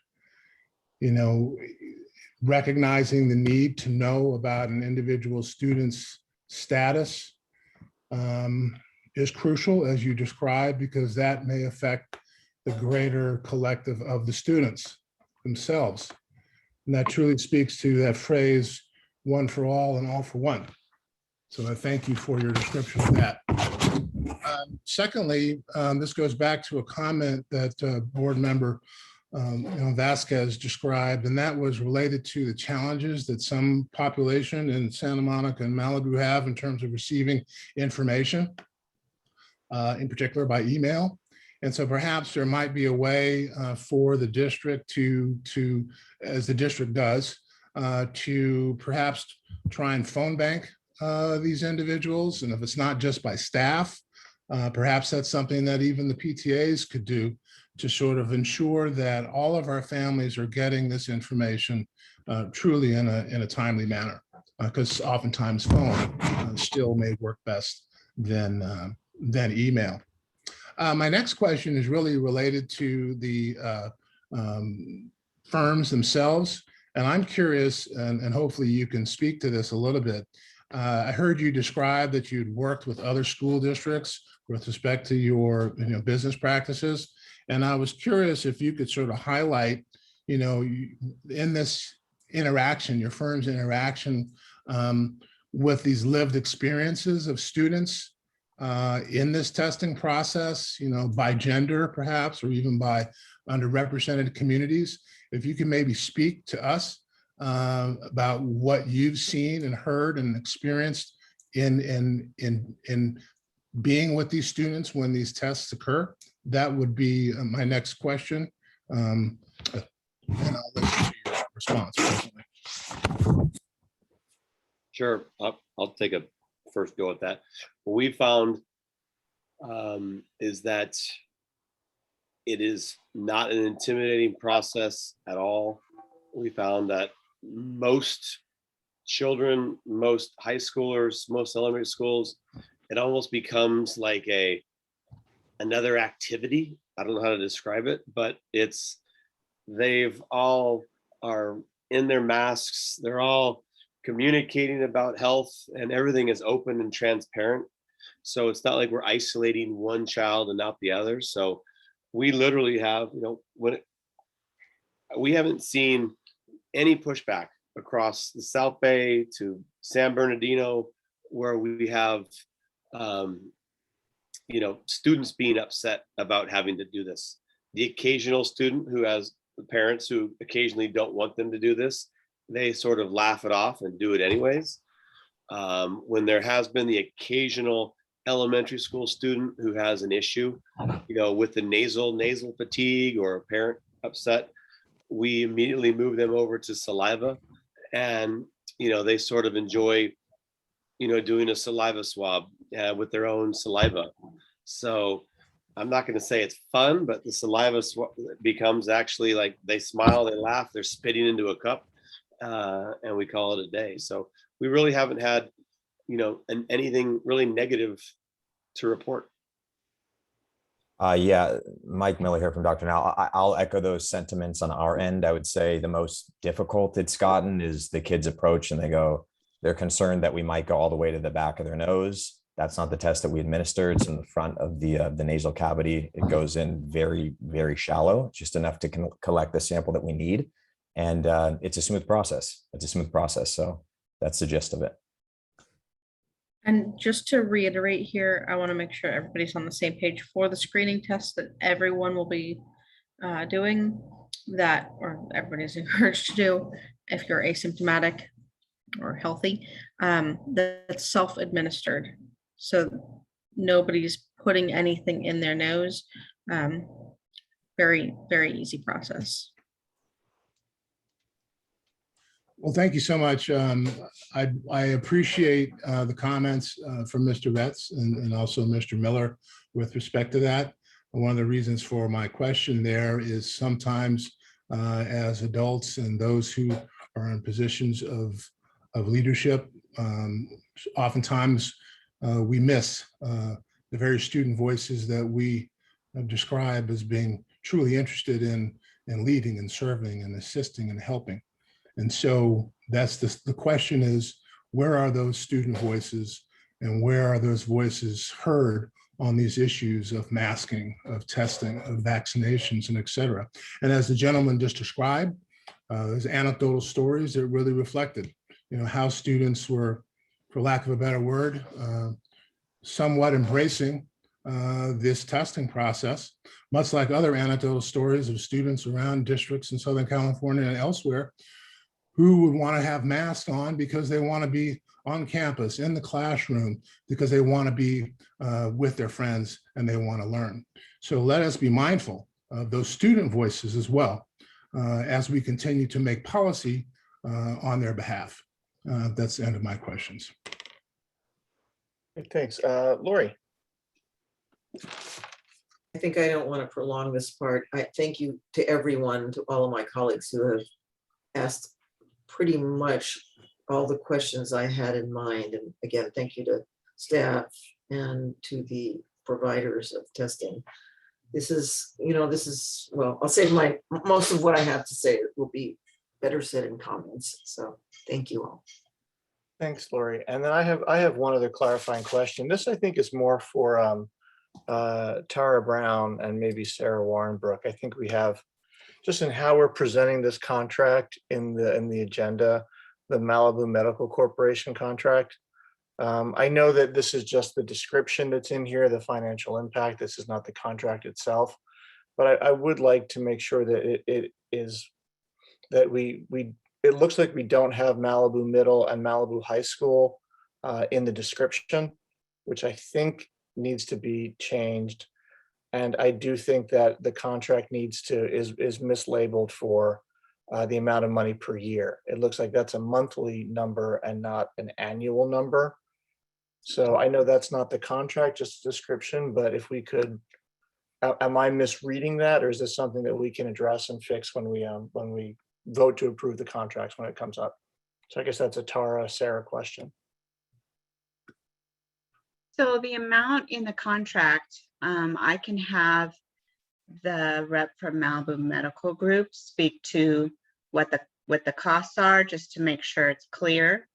As far as the schools that were on the contract, I think at the time that we prepared the item, the schools were going to be certain schools, and then we changed them to include more schools based on numbers. And so, I'm not sure that the schools are necessarily something on the contract that have to be solidified, maybe. I mean, I think Barrett was kind of playing around with which schools Malibu Medical Group was going to be in charge of and which schools Dr. Now is going to be in charge of based on numbers. And so we were kind of playing around with that a little bit. And so I'm wondering if that's something that is really necessary to have the contract. I mean, do the names have to be on it of the schools, or are we just contracting with the district?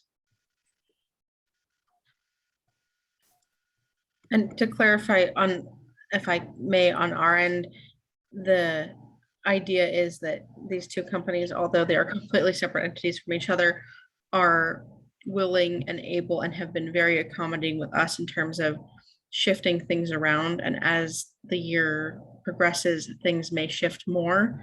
So they're really taking on half the district each rather than specific schools, even though they're serving specific schools, because things may shift going forward. Correct. We want a little flexibility, because maybe once we get started, or You know, Okay. we might realize that something needs to change. I don't know if the schools have to be solidified on the. Yeah, it sounds like, so the names are not relevant. The names were Right. there as a description for this item, but not really from the contract point of view. So I guess the question that I would have then is, for the total amount listed as the description, I don't think that's right, that it says 5,000 per year. Is No, that it's 5,000 something per month. correct? I believe it was So just 5,500. So I just want to make sure that when we talk about the contract from Malibu Medical, that we use the proper number. Correct. That's all. Okay, terrific. So that seems to be it for clarifying. We've got a good number of public comments, so let's go to public comment on this item, and then we'll come back for board member comments and discussion of the contracts.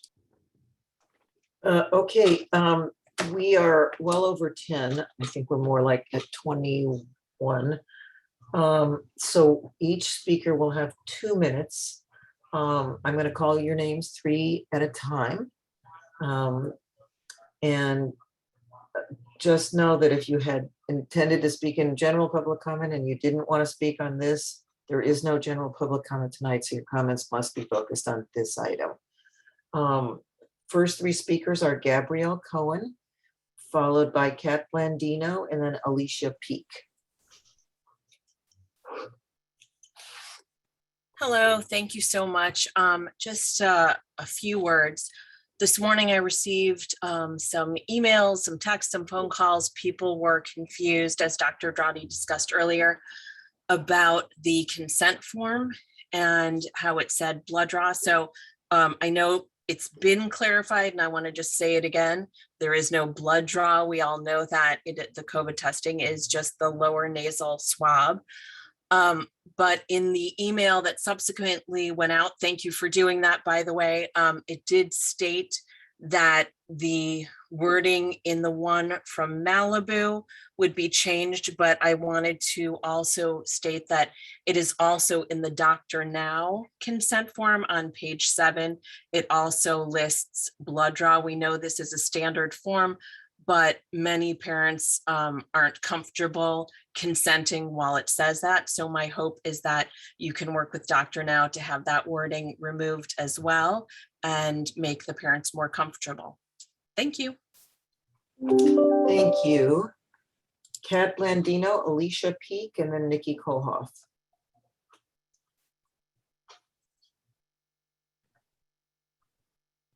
I thank you, Dr.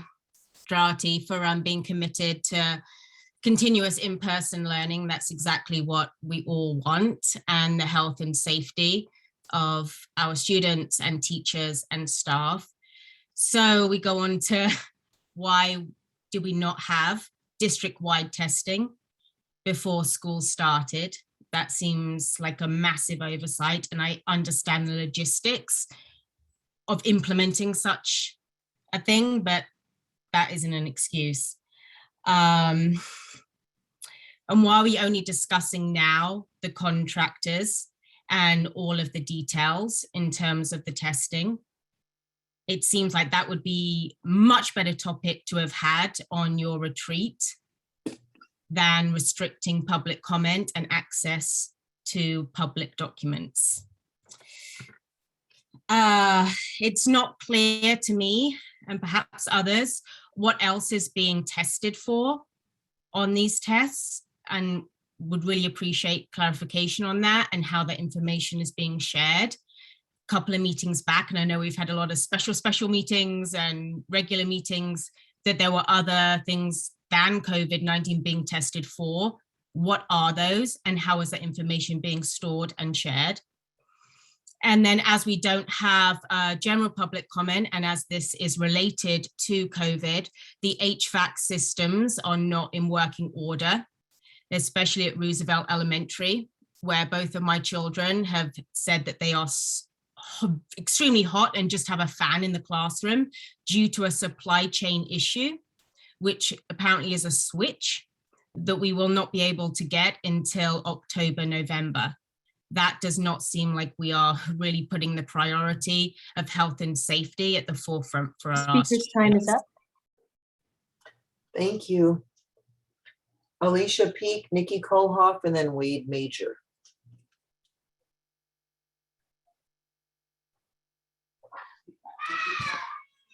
Hi, my name is Alicia Peak, and I'm a public high school teacher who's fully vaccinated and has been undergoing weekly oral, mind you, oral swab testing surveillance since April 2021. There are a few things I want to bring to this board today. First of all, it is very clear that none of you have small children or have witnessed small children being tested. I have twin 4-year-olds and a 6-year-old. It takes me and my husband holding down both of our kids to get them tested. It's the most stressful thing I have done over this past year, and we can all agree this year has been very stressful. Both of my twins still continue to have nightmares about COVID testing. So I can 100% guarantee you that my children will not let anyone, especially themselves, put a nose swab up their nose, no matter how shallow or ticklish you keep saying. It's kind of an insult.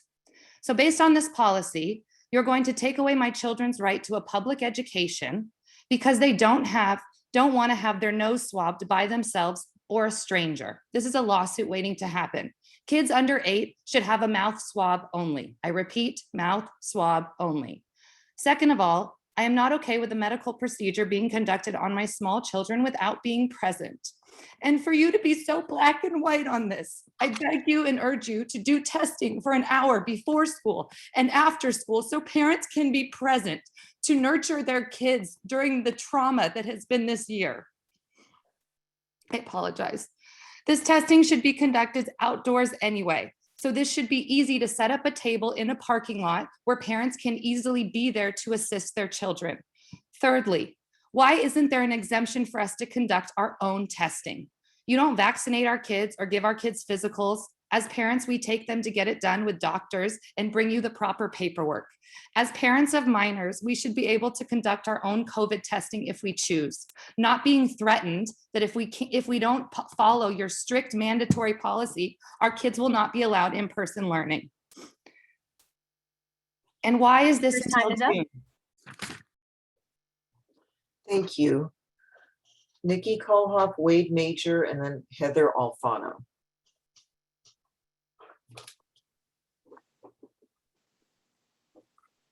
Okay, first, I want to be very clear that I am totally in support of screening testing. I do not have a problem with it. What I have a problem with is that this is what happens when you pass a resolution to make it look like you have forward progress, but the details aren't worked out at that point. You cannot force something on us that is still ill-defined.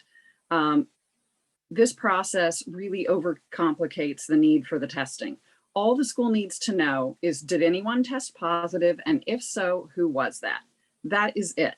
Yet Dottie spoke about an app that is going to store all of the screening answers and the test results for some sort of long-term picture. You're testing for things other than COVID. That's not what the resolution was about, and that's not what we have to consent to. We need a new form that narrows it down to the bare minimum that's required to determine COVID positive or not. That's it. We've already submitted our FERPA and testing opt-outs, and we shouldn't have to expand what we share because you all have decided to do a broader COVID test than necessary. There could be a blind test sent to the lab. They just tell you which lots are positive, and then you could do a student lookup. You know, we don't have to do all this extra information. The form says that it includes the IP address, cookies from the kids' devices, metadata on user interaction with the app, date of birth, place of birth, gender, ethnicity, school, grade level, homeroom, graduation, parent address, parent info, medical alerts, health data, student address, email, authorization, consent, pertinent medical information. None of that is needed whatsoever to report was the test positive, but that is in your agreement. Also, it makes these folks school officials. They are not. This is not a school activity. It's irrelevant to FERPA. And the tech companies, they're allowed to, your agreement allows them to do whatever they want with aggregated data. That's also not necessary for the test, and we don't consent to it. You need to update the forms, and we need a hard copy that we can mark up. If we consent to testing, that's all we need to do, not the extra sharing. Thank you. Wade Major, Heather Alfano, and then Annika Evans.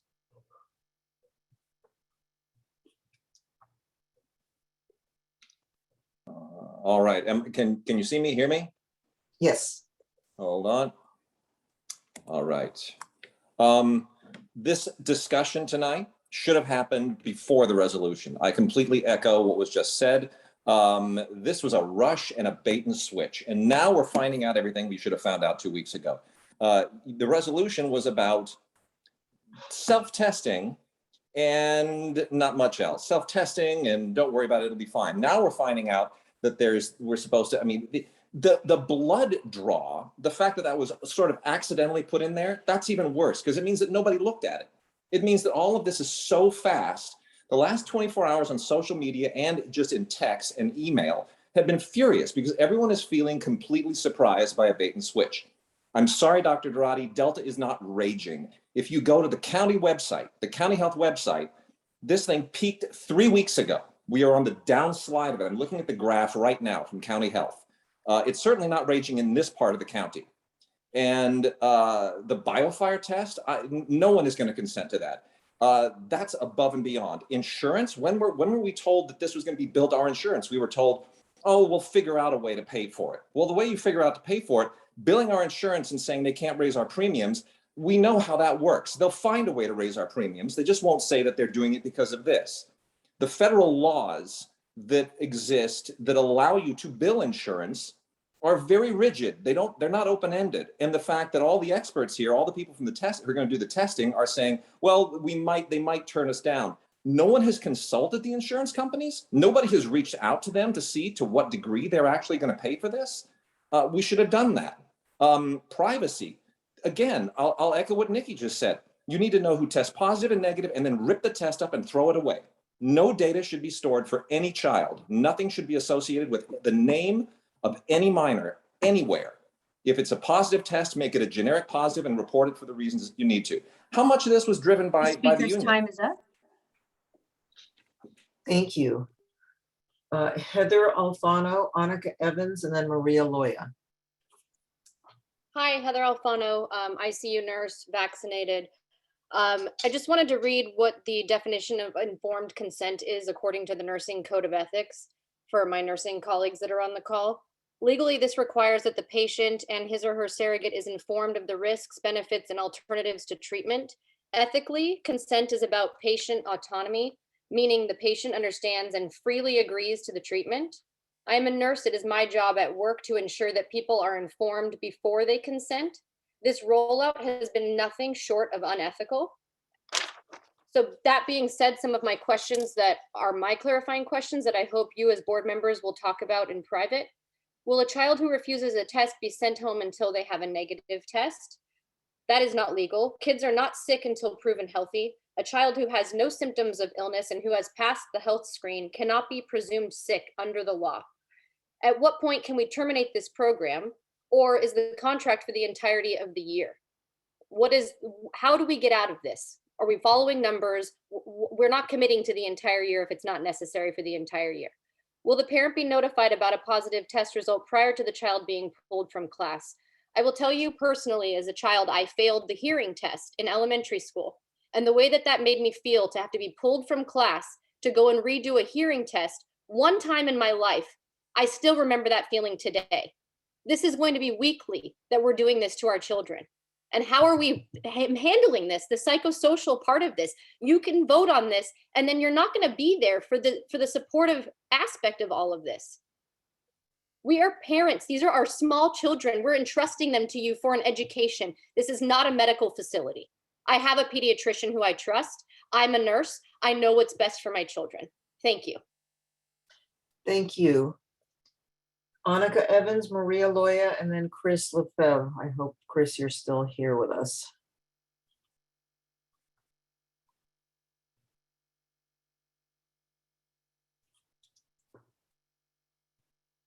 Hello. Hello, we can hear you. Hi.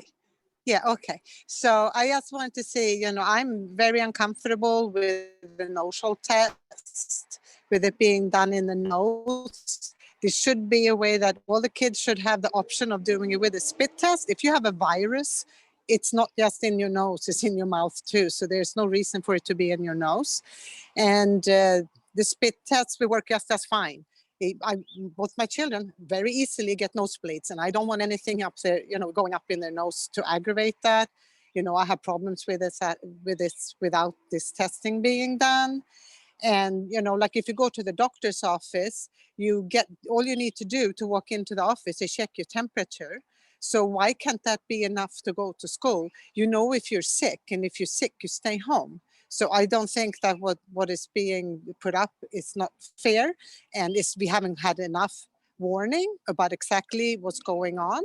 You're waiting to last minute to tell us, and now this program is rolling out without parents being able to be involved and helping how to do this correctly so everybody's comfortable with it.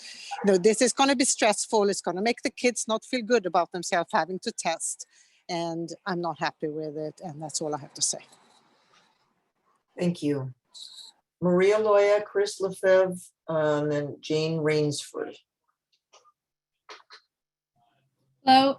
Hi, everyone. Can you hear me? Yes? Yes. Okay, great.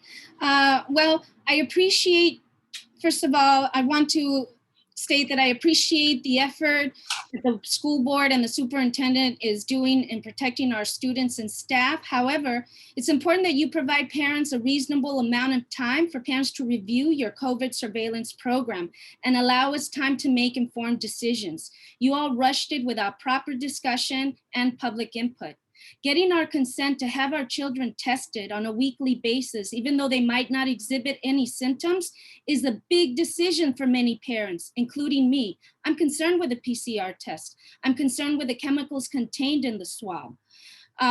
I'm concerned about the blanket consent that parents are signing as part of the registration that includes the nasal cavity PCR test. So the kids that suffer from allergies will be submitted to this more invasive test depending on how they're doing with their allergies. It's important that as the leaders of our school district, that you are mindful of the impact that the mandates will have in our children, and that you consider offering options that will help us as parents feel comfortable in having our children participate and keeping our district safe. Please be mindful of the parents' concerns and the student voices that we as parents represent. I would like to request that testing options include the saliva-based COVID test to be offered to any student that prefers that kind of test. This is safe and viable option. This is a safe and viable option. I would also like to request that you provide an extension to the registration for the COVID surveillance program. While you are determining the process of how this test will be done, parents should have time to make an informed decisions if we want to consent to this kind of PCR testing. This time is up. Thank you. Chris Lefebvre, then Jane Rainsford, and then Heather Gardner. Hi, everyone. I still have background noise, but less than earlier. I'm not going to repeat what all the other speakers said, but I'll echo what they said. Saliva tests are all we need. That should be the only black and white part of this conversation. For us to learn 24 hours before a deadline like this, that children are going to be facing a nightmare scenario if they have a little sniffle at school, in my opinion, is nothing less than child abuse. This has already been hell for our kids for a year and a half. This is not a pandemic of the child. Yes, the child carries some risk of transmitting the disease to elders. We're not denying that. But we're going from a very difficult and stressful life for our kids to a nightmare scenario, and it's unacceptable. And nothing, if the board and the companies that you decided to work with cannot find a reasonable solution for families, you know what you're facing. And I'm not saying it in a threatening way, it's just a fact. The only way out of this is a class action lawsuit, because this is unacceptable. And Dr. Dradi, you started the call saying that this intention was all about addressing the pandemic and making sure that everyone can go back to school safely. Instead, you walked us through a path where everyone was expecting COVID tests, yes or no, to this incredibly intimidating, extensive, and invasive tests that are going to be nightmares for kids. And for what? It's totally unacceptable. I'm against everything that you're proposing and reassurances from the companies that you're going to work with. This is not an intimidating process at all from Mr. Reach. Is that who you're going to believe? The person who's selling the products that you're buying? It's scandalous. And I think you should be ashamed for trying to pass this through. Thank you. Jane Rainsford, Heather Gardner, and then Samantha Lavangi. Hello, yes, I'm raising concerns today with the weekly PCR testing in our schools, which has been sprung upon us as parents. We've been given a deadline till August 24th at 8 p.m. This is ridiculous. I'm really unhappy with this. These are big decisions we're making for our children, and you've given us such a short period of time. How will this data be stored? Where is this data being sold to? Another question I want to address is with regard to the exemption form. This morning I called Lincoln Middle School office and asked about the exemption form, and I was told that if I put religious grounds on my form, it would be denied. That the nurse at Lincoln Middle School had said that if you put religious grounds, which is on this form that you have sent to us as parents, that it would be denied. I asked Nurse Gottlieb, I asked Ben Dratty, who is this district team? Who is making these decisions on our children? I'm really not happy with this. Another thing I want to say, if I have time, the PCR test has been known for false positives and false negatives. You say this in your literature. Literature all over the world is saying this. If a temperature test on our wrist is sufficient to get into urgent care, to get into my doctor, to go and see my kid's pediatrician, why is the need for this PCR testing? When is it going to stop this weekly testing? How long will it go on for? Is it indefinite? Where are these answers? Where are these? I want these questions answered. This is not cool, and I'm really unhappy. That's it. Thank you. Thank you. Heather Gardner, Samantha Lavangi, and then Elisa Ebnet.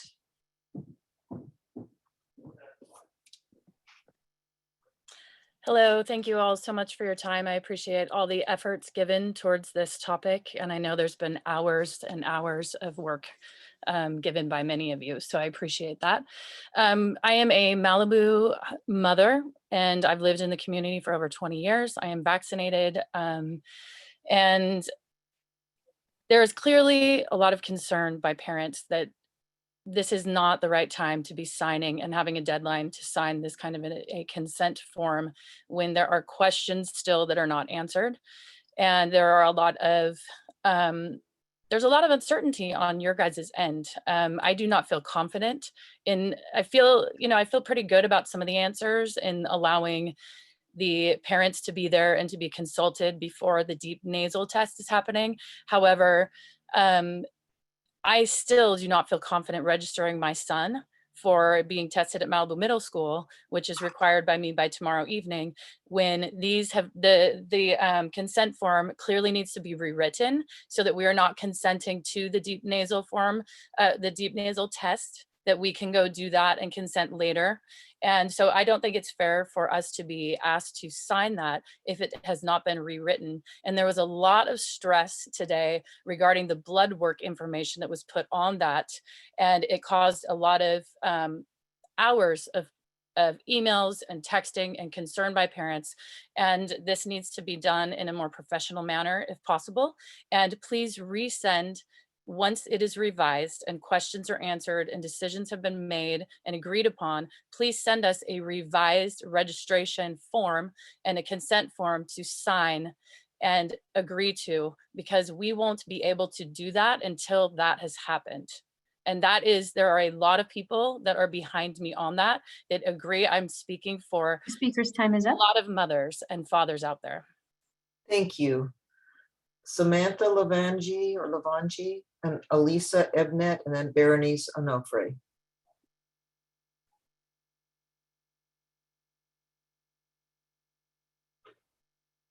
I see two other Samanthas, but I don't see the one that signed up.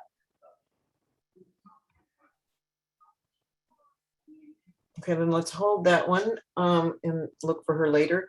Elisa Ebnet, and then Berenice Onofre, and then, oh yeah, and then a second Samantha Carpenter. Let me look for Elisa's last name.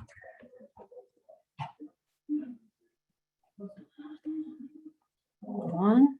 Let me look for the phone number if it comes up that way.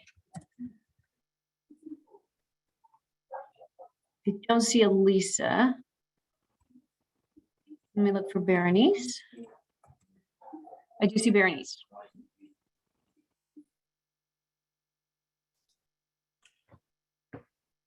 Hello, thank you for all the hard work.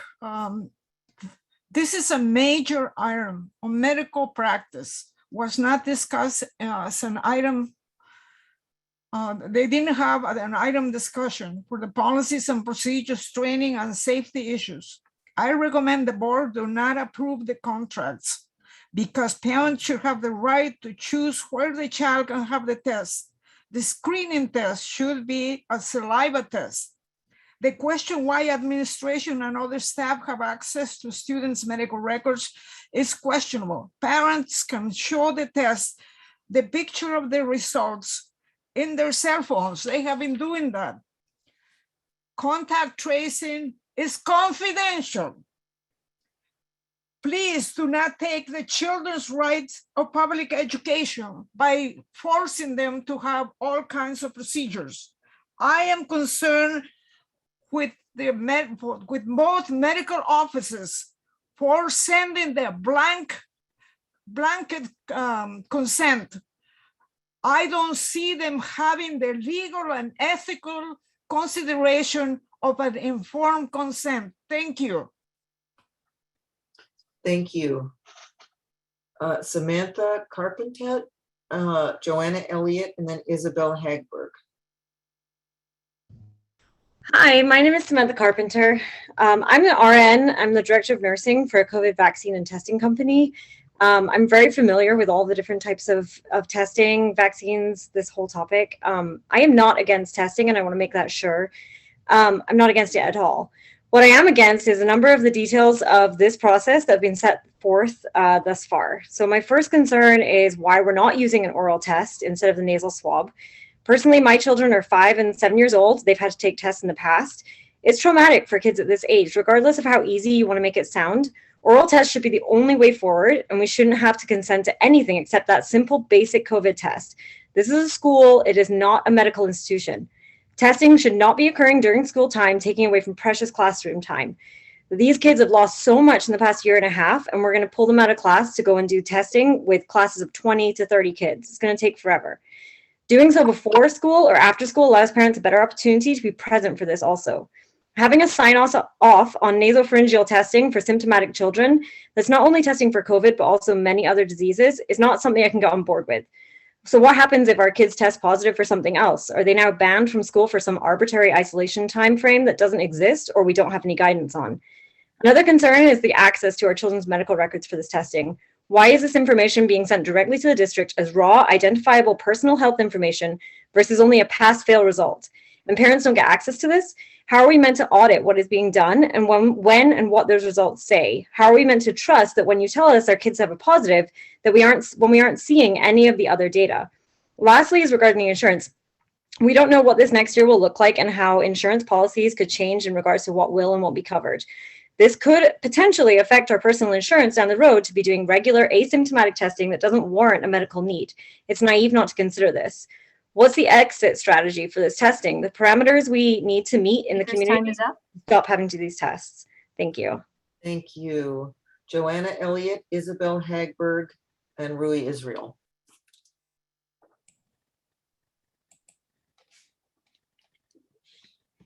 So I would just like to say that this is not a registration form. As it's worded, this is confusing at best. I was very frustrated to be receiving these emails from time to time about this self-test that will be performed, and it's a very small little Q-tip, and then I received this basically garbled consent form. I rely on what I read, and even what you guys are talking about, the questions that were posed earlier and the answers that were given are not what is stated here. And so you all need to go back to this document and you need to form a proper registration, a proper consent. There's no revoking included in here. There's no start end date. There's nothing in here that says when I can revoke this, under what means, how will I even revoke it if I want to? There's common terminology that's included in these types of documents, and it's not in here. There should be a standard release. There should be several parts to this document, and it's just a joke the way it's worded. So, in total, the overall form that was provided makes no sense. And then in terms of the content, you're implying these subjective opinions on symptoms and not stating who's authorized, who is the district's authorized medical providers or this public health official. It's not listed in here. Who is this person that's going to make this subjective decision about my young child's symptoms? Do you think that I'm going to allow you to put a swab down my small son's nasal if he's throwing up at school? You're out of your mind. This is way overreaching. It's completely unreasonable. Utilize the parents, especially, create a system that is for the smaller children. The Maybe speaker's that's time is different up. than the older children. Thank you. Isabel Hagberg, Rui Israel, and Sandra Luban.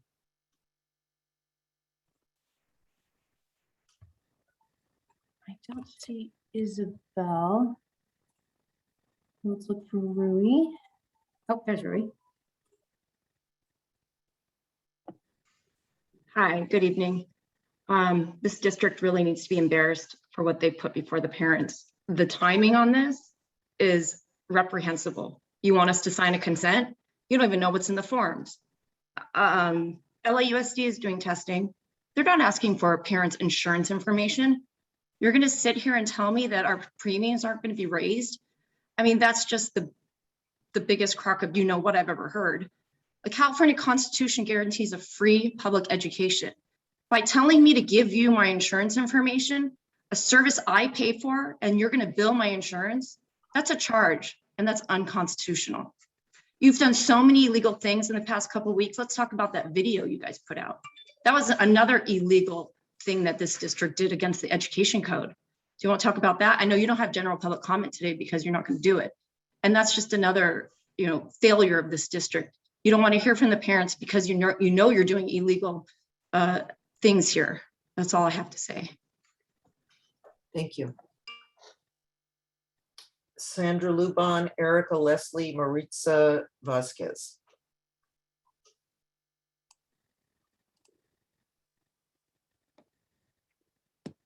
Hello. I just want to say that throughout the last year and a half, my daughter has been used to doing PCR testing. So have I, because her father's a physical therapist. So we know a lot about this. I was going through the form today and I was about to sign it because I had spoken to Melissa, who's at the Malibu Medical Group. She's the director. And she assured me that children were going to have the lower nasal cavity swab.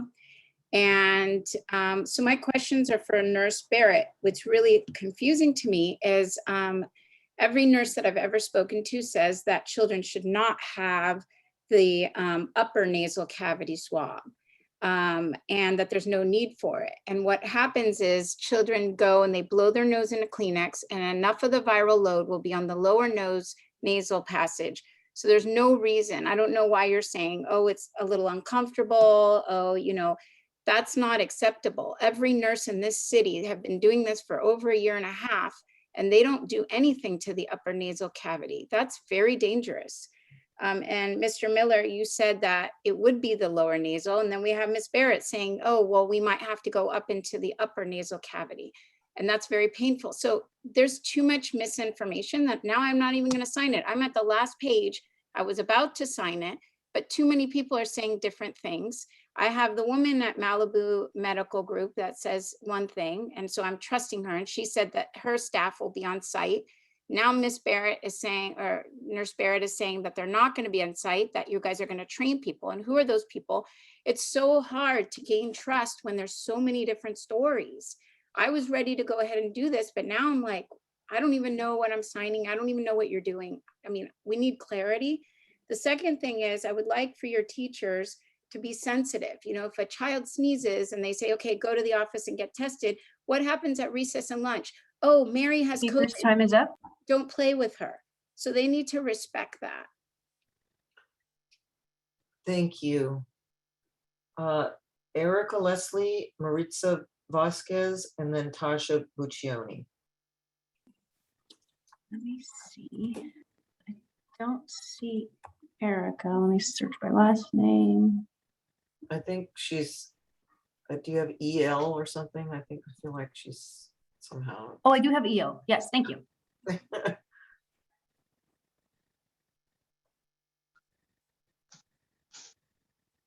Good evening. Thank you for taking your time to try to explain this once again.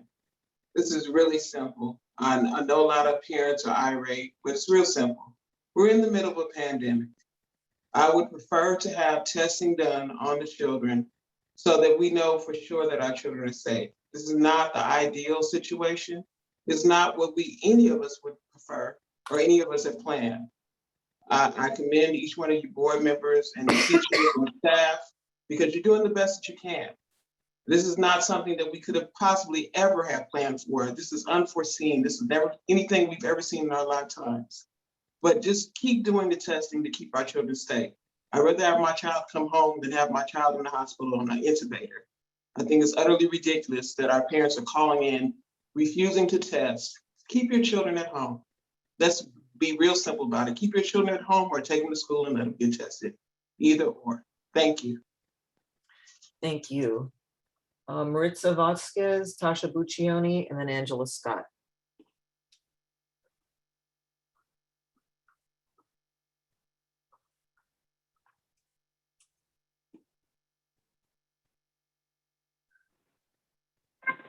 Buenas noches. Buenas noches. Mi pregunta es, ¿por qué primero dicen que no va a haber ningún problema si no se firma este documento y que los niños podrán asistir a la escuela? Ahora ya cambiaron de opinión y dicen que los niños no podrán entrar a la escuela. Esa es una amenaza. Esa es mi primera pregunta.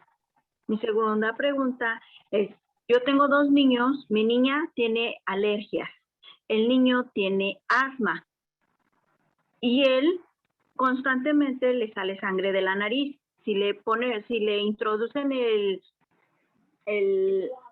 swab, es más seguro que él sangre más tiempo de lo normal.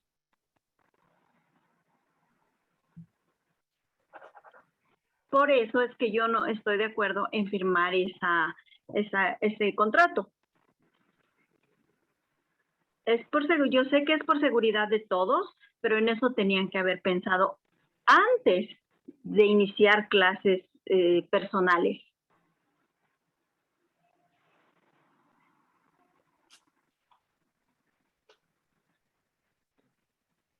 Gracias, es todo lo que yo tengo que decir. Muchas gracias por su atención.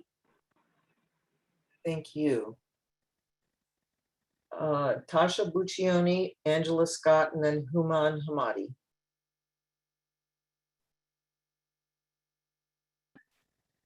Hello, thank you so much for taking my comment. First of all, I wanted to thank you so much for taking the health and safety of our students and staff seriously and implementing this weekly testing. I have to say that I have two children who are autistic and who have been testing via the nasal swab, the self-administered nasal swab for, since April. I think since you started it, we've been going weekly. When we roll up, most of the teams would know who we were because we come so often.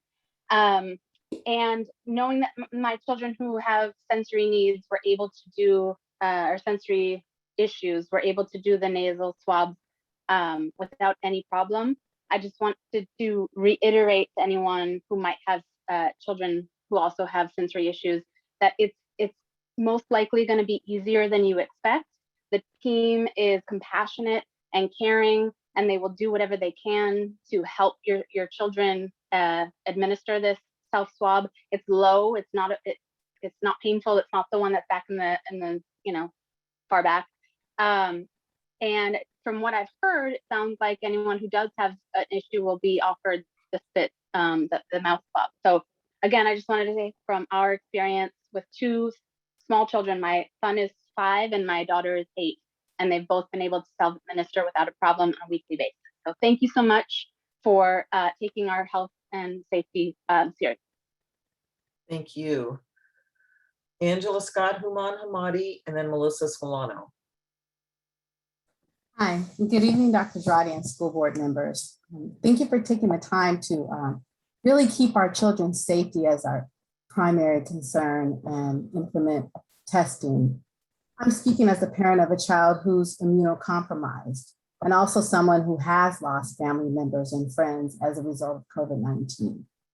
So I have great concern regarding families who are opting out of wearing masks and/or testing, whether it's a nasal swab or saliva test. Let's just get it done.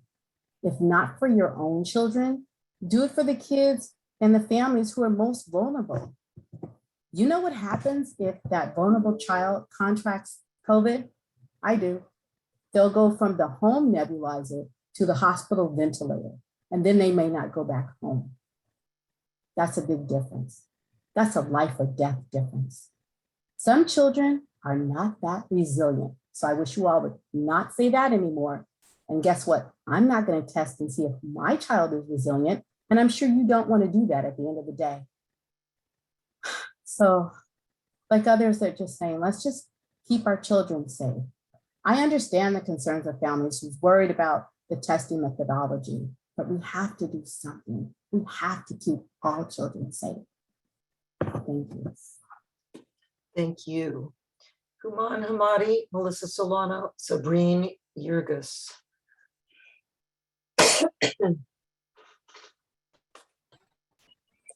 Hi, sorry about the video. I'm in the back of an Uber in New Jersey, just landed on a flight. First, I wanted to say thank you. You guys haven't been getting enough praise for the successful start to the academic year. I know my daughter and was elated and is the happiest person alive. This district has done a phenomenal job just getting, amidst all of this commotion, the kids back in school, and they're very happy, and so are the parents. So a very big round of applause to everybody involved on the school level for getting the kids back in. I don't want to take up the entire time. I do want to just echo what a lot of the other parents have been saying regarding the testing. You know, a lot of these details were just sprung on us with 24 hours or 48 hours to make a decision and sign a consent form that until like 11 a.m. today was fraught with errors, including this blood testing. This whole blood testing debacle just made the national news while we're in the board meeting. So you should look it up. You'll see there's an article about it and all the confusion that it created. So I think you guys should probably take a little pause, take a step back, not rush into things, really assess what do we need, how should we be doing it, and don't rush into this. If you're going to do it, think about how it's going to be done, right? A lot of other people have spoken about the necessity. I won't repeat everybody else, but I want you to really think about this and don't rush to make a decision that doesn't have to be made immediately. Thanks so much. Thank you. Melissa Solano, Sabrine, I think it's Yurgis, and then Jessica Johnson. Hey, good evening, everybody. I know I'm usually the one that's pretty punchy, but I'm actually going to echo Dr. Hamadi as well. You know, thank you for the reopening. I just want to thank Principal Hertz for doing a phenomenal job with the kids. He's been great. All the children have been happy, especially my daughter. But what I do want to echo is there truly isn't a plan B if a child, due to a medical condition or even religious, but primarily for me, a medical condition that cannot adhere to the nasal swab testing. And I haven't heard anything from Dr. Now or Malibu medical group about it. And when that child is presenting a form, an exemption form from their pediatrician, what are you going to do about that? Are you going to tell that child, hey, your doctor provided an exemption, but you still can't go to school? Or are you going to provide us an alternative, which is an oral swab, which is a safer option as well, especially since the CDC in December will move to oral swabs. So I'd love to know what you're going to do about that. And outside of everybody else, I can't echo their sentiments enough. And I do have to say, I am very heartbroken by that video that was launched. And I hope you can make things right and really show that you're unified with Malibu and not against us. Be with us. Thank you. Thank you. Sabrine. No. And then the last two speakers are Jessica Johnson and Yadira Vasquez.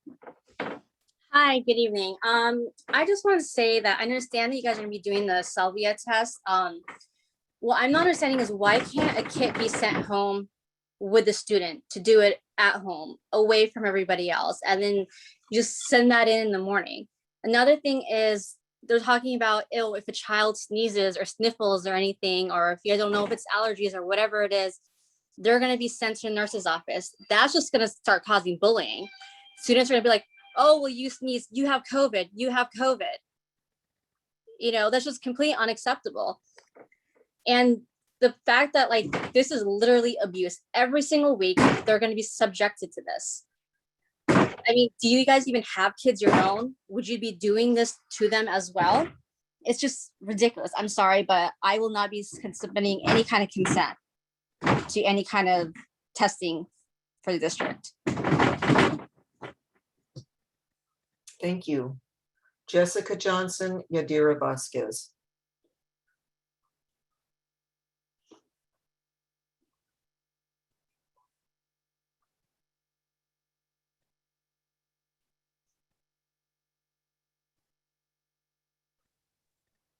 I've asked Jessica to unmute.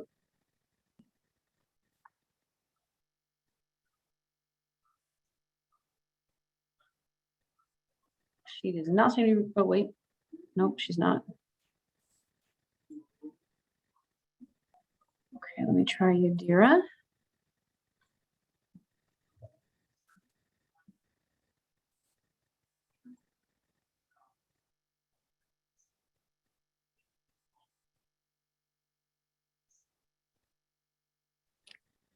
Buenas tardes, mi nombre es Yadira Vázquez y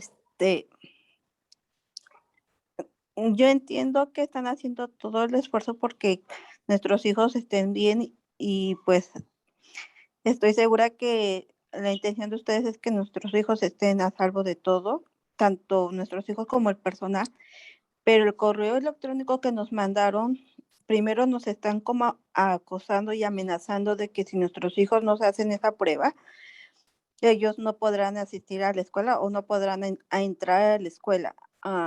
Yo lo sentí como una amenaza, no lo sentí como que sí es una opción. Y luego abajo ponen que que podemos escribir como una carta diciendo si nuestra religión o si nuestros niños están enfermos, no lo hagamos. Primero lo hacen como un acoso para los padres y para los estudiantes y luego se están como queriéndose librar de que no hagamos nada en contra de ustedes, diciéndoles que si nuestra religión o si el niño está enfermo, pues podamos dejarlo de escribir. Otra cosa, ¿por qué solamente mandaron esa hoja? La mandaron en inglés y no la mandaron en español. No solamente hay padres que entienden bien el inglés y hay padres que no entienden bien el inglés. Entonces creo que deberían de haber sido para todos los padres, tanto en español como en inglés, porque hay muchos padres que no entendemos el inglés. Y entonces, ¿cómo vamos a poder firmar algo que no vamos a entender? Creo que eso ustedes lo saben y tienen que ser correctos. Y los felicito por abrir, porque mis hijos están contentos, están yendo a la escuela, pero yo no voy a firmar algo que no sé ni lo que significa ni lo que dicen. Y aparte no voy a... Time is up. Tiene razón. Thank you. We have one last speaker who signed up after I announced the end of this, so that person will have 1 minute. Jill Hawkins, and that is our final speaker.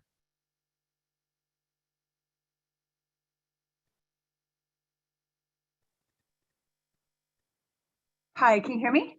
Yes. Hi, yeah, thanks for a good start of the beginning of the year. So the PCR tests are EUA, so they're still under experimental use, and they are actually being recalled and going to be discontinued in December. So I'm not really sure why we're using this. Again, the reality is that this virus is going to have to circulate, and most people have very little symptoms. So this is a CDC numbers, 99.98% survival rate. Illnesses always happen. We're just labeling this and, you know, making this a whole issue. I do not believe that we need testing. The reality is we are going to just have to let everyone get immunity. And that's how things burn out. Thank you. Thank you. That concludes our public comments. I do see that Great, thank Jessica you. Johnson started her video. Oh, okay. Then, okay. Sure. Hello, yes, can you hear me? Yes, we can. Okay, thank you. I apologize. Pretty much all the parents echoed the concerns that I have. I'm a parent of a young child who has experienced the trauma of COVID testing, specifically the intrusive nasal swab.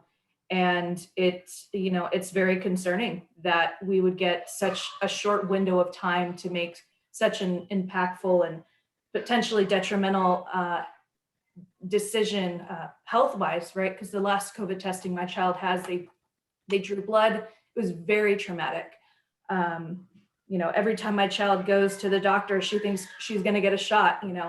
I just would love for the board and everyone to consider the psychological impact this has on our children, our parents. And I thank everyone that's been here today to express those concerns, and pretty much everything I've addressed or I have concerns that has already been addressed in this meeting. So thank you all for contributing. Thank you. Thank you very much. And I think that Okay, so that is the conclusion of public comment for this item. Okay, so we've asked our clarifying questions, a lot of terrific public comments. Thank you all the speakers for spending the evening with us to hear this and to share their opinions. So for that, I will now start the queue for board member comments or direction. I'm going to hold off on taking a motion yet. I'd like to hear some board member comments first, and then we can come back to that. So the only hand I see first is Richard's. So I'd like to see who else would like to get in the queue after Richard. Lori will be after Richard. I'm looking for one more if you want. If not, I'll wait. Okay, Richard and Lori, and then just raise hands in the screen. I'm paying attention. Maria's hand is up. Maria's hand. Oh, okay. So Richard, Lori, Maria. Thank you. Thank you, John. So I too want to thank the speakers, the public speakers, for their input, and I also want to thank our nursing staff. And I also want to say how I know this is difficult because there's so many concerns that we have and what's unfolding. So one, I'm pretty certain, I want to ask this right off the top to Dr. Dradi. I lost Dr. Dradi on my screen, but Ben, we did send that stuff out in Spanish, right? It didn't go out just in English. I want to ask that question first. Yeah, absolutely. We take pride in making sure everything is translated. So maybe the speaker didn't see the Spanish translation, but everything that everybody saw in English was translated in Spanish. Okay. I just wanted to make sure. I mean, it would have been, okay, thank you. Thank you. That's what I thought. I just wanted to make sure that we knew definitively that that was the case. So Ben, the question is, I have a series of questions for you, and then I would like to know, John, if other board members are thinking similarly about the questions. I just like to have some, as we're thinking about how to move forward here. I think there is a reasonable person would think that we should clean up the consent form and have a delay and not this deadline that's due tomorrow. So I would like you to speak to that. I'll just put them all on the table, Ben, and then maybe you can, I'll take my response offline. But thinking, I'm just saying I'm inclined that it resonates with me that there needs to be more time for parents, for him, her, them, they, to decide whether they're going to sign that form or not. And particularly when we hear there's been corrections to that form. And so I would like you to speak to that. Secondly, I'd also like to know, I understand that the scientists are saying that certainly the swab, the deep is a more sophisticated test. But I am open and would like to know what you're thinking and what the staff might think about providing an opportunity for elementary school age children, so 5th grade and below, for parents to have an option between if the child's symptomatic for the swab, the mouth swab versus the other.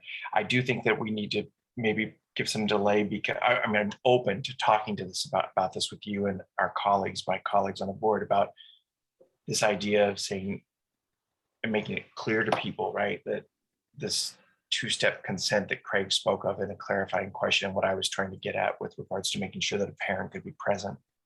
And I would like to say, just for myself, that I do have kids and they're not little, and we all went and had that swab test together. I'm not resilient from that swab test. So I just want to say I've never said that swab test just tickles, and nor has any board member or anybody on our staff has said that. So we understand. I think I would like to be one who says that we hear what people are saying and the concern and the deep fear, and we also know that people want their kids to be in school, and all of us are committed to making sure that our kids are safe and are at school. So Ben, could you maybe speak to those few things? See, maybe I'm completely out of the ballpark here, but I'd like to know what you think about those two things, particularly options for elementary school kids, and then also a delay so that we can clean up the consent form. But I wouldn't delay testing for those who've already signed, and that I would like to know how many families have responded thus far. And but I think asking folks by tomorrow by 8 o'clock at night might be too much. Okay. We can certainly we can delay till next month. We can delay till 2 weeks. We can wait till I'm just trying to make a point that we didn't have to start this week. I know there's interest of community wanting to test and start right away. We were first and foremost, we were not, when we opened school in July in our planning, we were not thinking about testing everyone. And I want to make sure that the whole community hears this. And then, but with all the COVID testing and the pressures and issues that are coming around the state of California about the uptake in the Delta variant, there was heavy interest in our community that we engage in a lot of these measures. So I do think these measures are important for the continuity of learning and everything that has to do with us being able to manage a day-to-day work and separating students, who stays on campus, who doesn't. That's a complex thing. But when we made the decision to approve universal masking outside and inside, and also the testing, that put us beyond the 8 ball. I wish if we had predicted that we were going to have an issue with Delta variant in June, we would have planned all this stuff in June. But the decision to do these things came at the last minute. So you approved the resolutions recently, and then we need to put some pieces in place. Would it have been better for us to delay a month for a smoother transition and addressing some of these? I'm sure it would have. I wouldn't have rushed everybody to give this timeline and all that. We just finally solidified the contracts this past week in order to even bring it for the board for board discussion. So although my point is, but we also did this hastily this fast because people wanted the testing to occur before school started. Exactly. I'm the one that pushed to say, let's have it.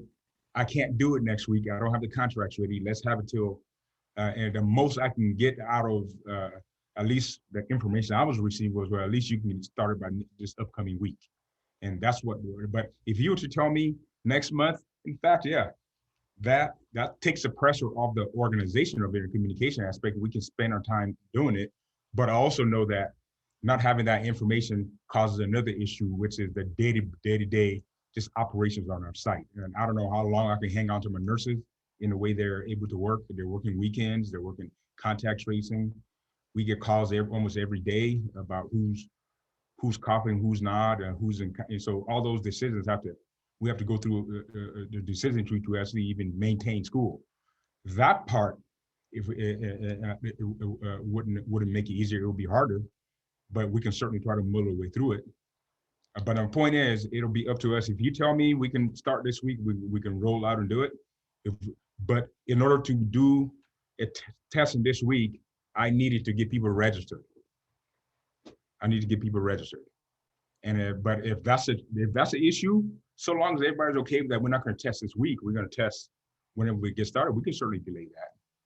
So either way, there's pros or cons to how we approach this. So I guess we'll follow your direction, whatever direction you give us. So we'll just follow that. But Ben, I want to make sure that you heard my question, or I know you heard my question. Just forgive me for saying it like that. I just want to make sure I wasn't saying to delay for a month, and I was saying that the consent form, reasonable people will look at that and say, well, it said blood and now it doesn't say blood, or it says, right. I'm just saying we want to delay long enough to where we can make the corrections and give people some time to digest it. That's what I'm saying.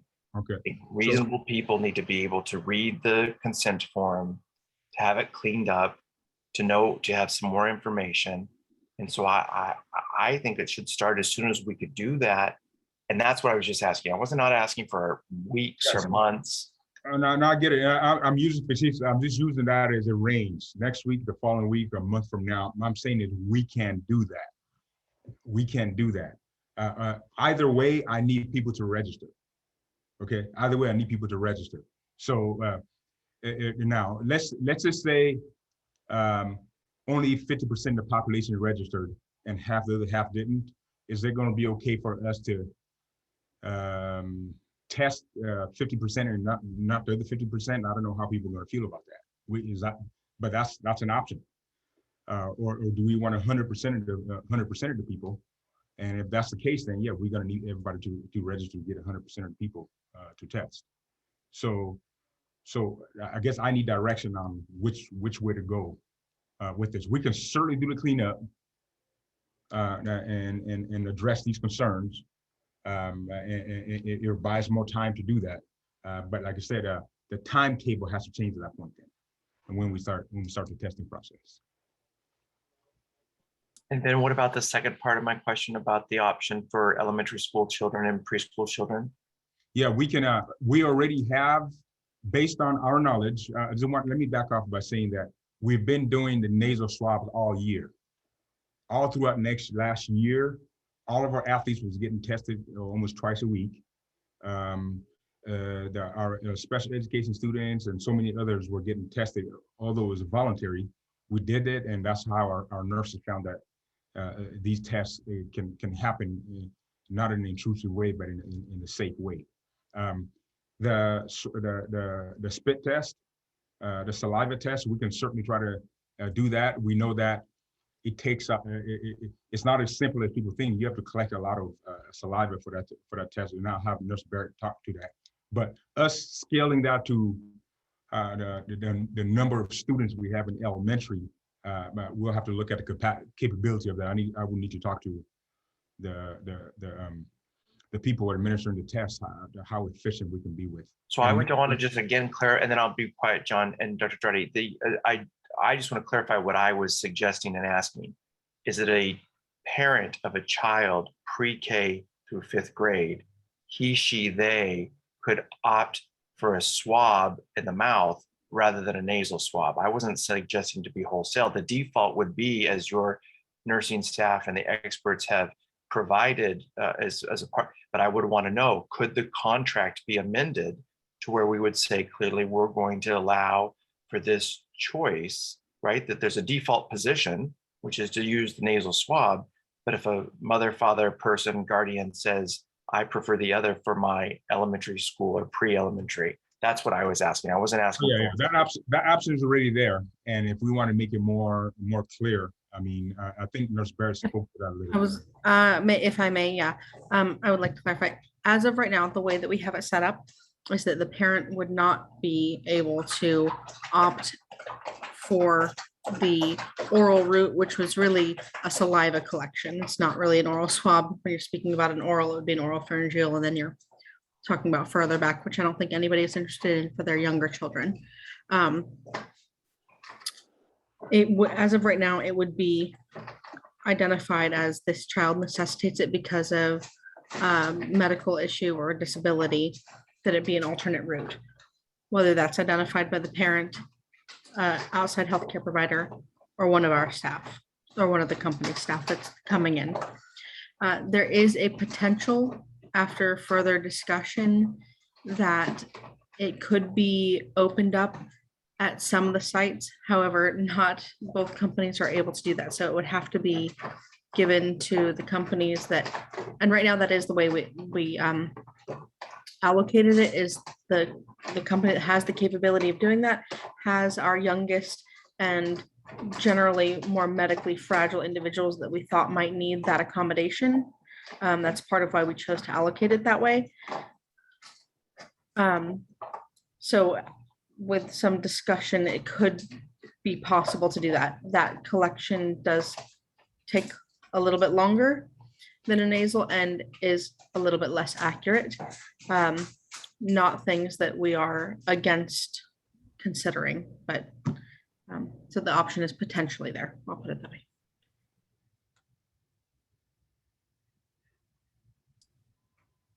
There you go. Richard, finished? Okay, Maria Jennifer Keith. Oh, I think I was next, actually. Oh, you're right. I'm sorry. I was looking at the hands. Lori Maria Jennifer Keith. So sorry. I'm sorry. And I think we're just preliminarily sharing our thoughts and concerns, right? Correct. Correct. Okay. So I guess I want to say that I too appreciate genuinely the concerns that have been expressed tonight. And I really do. And in saying that, I want to also say, though, that I feel we have to remember all the people who have not seen fit to come tonight, who have sent emails after we passed the resolutions a couple of weeks ago, sending appreciation and support for that. And I want to, that is not intended to belittle people's comments tonight, but it is really important that we remember that there are a lot of people out there who are expecting testing to begin, who have already in fact signed consent forms. Maybe someone who has the numbers of those who signed them so far could let us know the numbers. You don't have to do this right now, but I think that would be helpful to the conversation. And so I want to say also that if I've heard privately from people who've called me who have younger children, I do think people with younger children have greater fear and discomfort with the testing. And I hear all of what our nurses and others have said about that it's a very gentle test, and I believe that. I also believe that if there is a way to have those people made more comfortable who have very young children by giving them a choice of a saliva test or a nasal swab, that has a lot of appeal to me, because I want people, if they can, to be more comfortable with what we're doing. It's more important that they participate and keep their kids in school and get them tested. That's the most important thing. I do think we should figure out how the form can reflect some of the answers that Craig got to some of his questions about once you get beyond the first, the PCR testing and you're into the deeper testing, where people feel are clear that a parent can be there, clear about all the things that actually I think the responses that Craig elicited, because it sounds like the form just doesn't necessarily tell everything that may happen if you have to get to the second level test. It may not even be that it has to be in the form. It may have to be done by an email clarifying what the procedures are, what the protocols are, what happens. I'm not, I'm open about how that has to happen. I do feel very concerned and conflicted about the delaying this in any way, because I think, again, that a lot of people, everybody here is committed to having our schools remain open. And in order for that to happen, we got to know that kids are safe and healthy, and we have to be able to act when someone's not healthy. And I think a lot of people actually have been concerned that we didn't have required testing before school started. We obviously didn't have enough time to do that, or we would have done that. I shouldn't say we would have done that. We would have been able to consider it. I just don't think we had got involved in this discussion quickly enough to make that happen. And so I do think that's part of the reason for what feels like a rush to get some baseline testing going, and why we have tried to get all this in place. And so again, I think I'm echoing part of what Dr. Drotti is expressing, which is, I think, a greater urgency about starting to collect information and making sure that we are keeping everyone safe, and where they're not, where students have to quarantine, or where we have to contact trace, we can do that. So I guess I would like to see as little delay as possible, while also trying to answer some of the concerns that I think some of them can be answered. Some of them won't be able to be answered ever, I don't think, but some of those things I think can be answered pretty easily and quickly. So I have a question, which is for probably our nursing staff and the medical, the testing companies, about whether in fact it is possible to start and if you can't start wholesale, whether that makes any sense or not. I just don't, I don't, it's of course true that some of the protocols are still being worked on, massaged, nuances fixed. And so I don't think the criticisms should be taken as you don't know what you're doing, you all move too quickly. I don't think we move too quickly.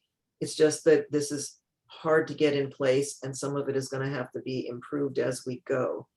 So I guess I don't want perfection to stand in the way of getting health screenings done and getting us going. And yet I don't want to ignore the legitimate concerns that have been raised. So I don't have an answer other than I really, really do think we need to start testing as quickly as possible. And that was supposed to start on Wednesday. And if there's any way of achieving that, I am still in favor of that, with the exceptions about no deeper testing, the deeper nasal pharyngeal testing without communicating with parents. And I'd like us to look at a saliva test choice for our youngest children. I don't even know if it needs to go all the way to 5th grade. I don't know what, but that would be fine with me, but it could be even a younger, because where I hear this concern most is people who have, honestly, 7-year-olds and younger. But that, to some extent, that's an arbitrary cutoff, and it's not mine to make. I just wanted to share that that's where I've been hearing the concerns most. So with that, I'll let somebody else speak.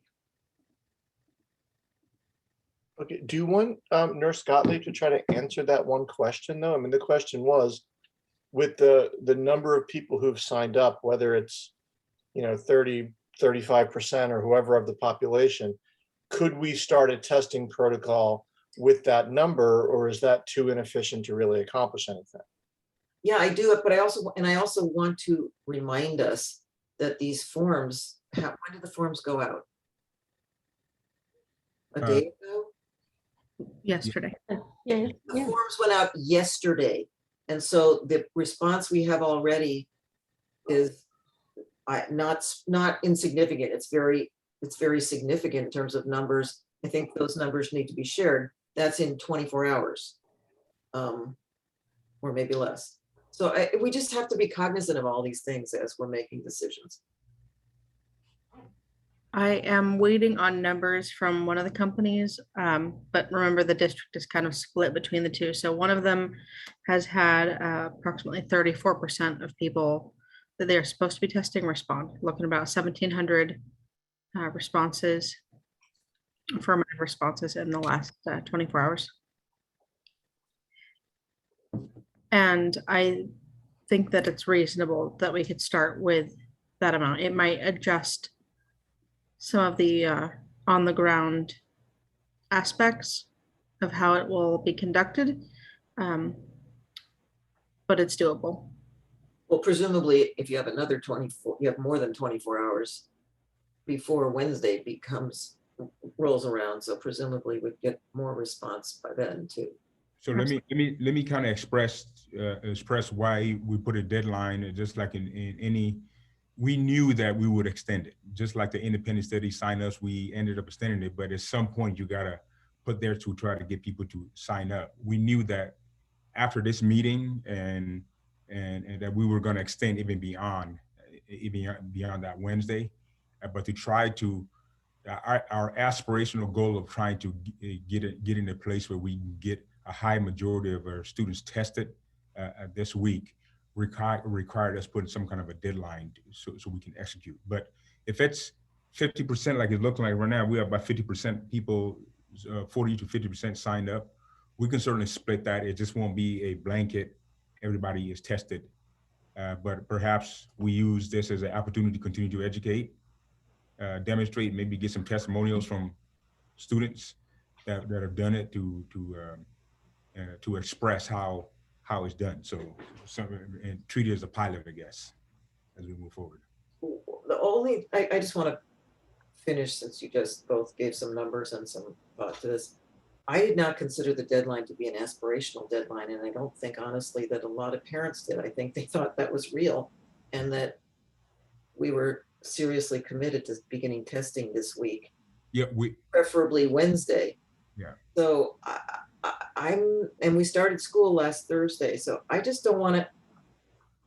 It's always the case that people who have concerns come to meetings, and that's not only their right, they should come to meetings and speak.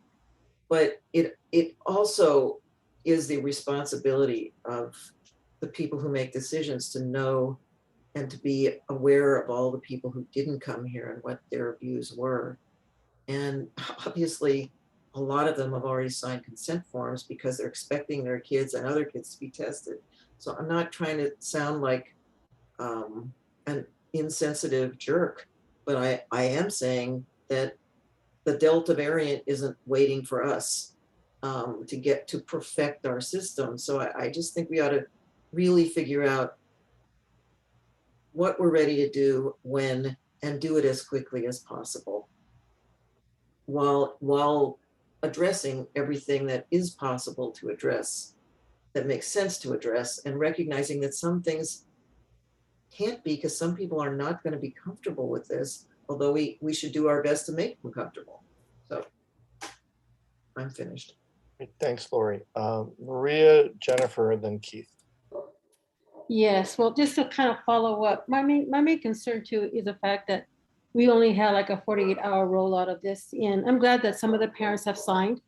And it looks like we've got like maybe 34%, that have moved forward, which is great. So the fact that we do have some families that have concerns, I think, Dr. Drudy, I think we can do like a rolling start on this. We can begin testing on Wednesday for those families that have already signed up.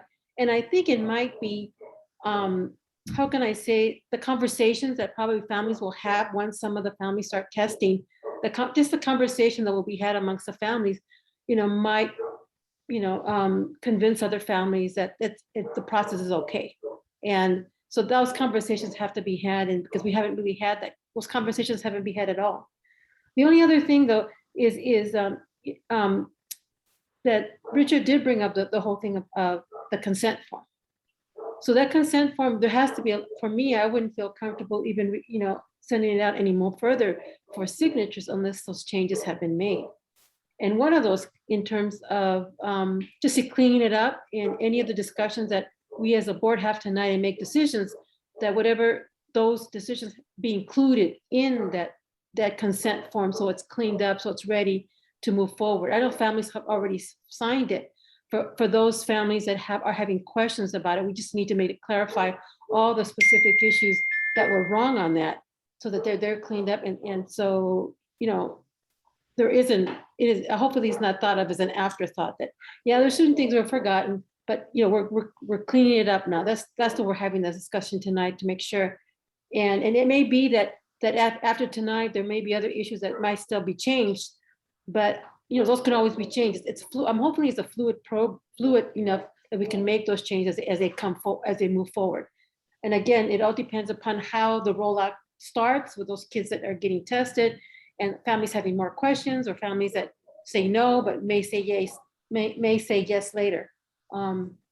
Is good. But I do agree, Nurse Barry, you did bring up the fact that Malibu Company is the one that's doing the testing for our elementary school kids.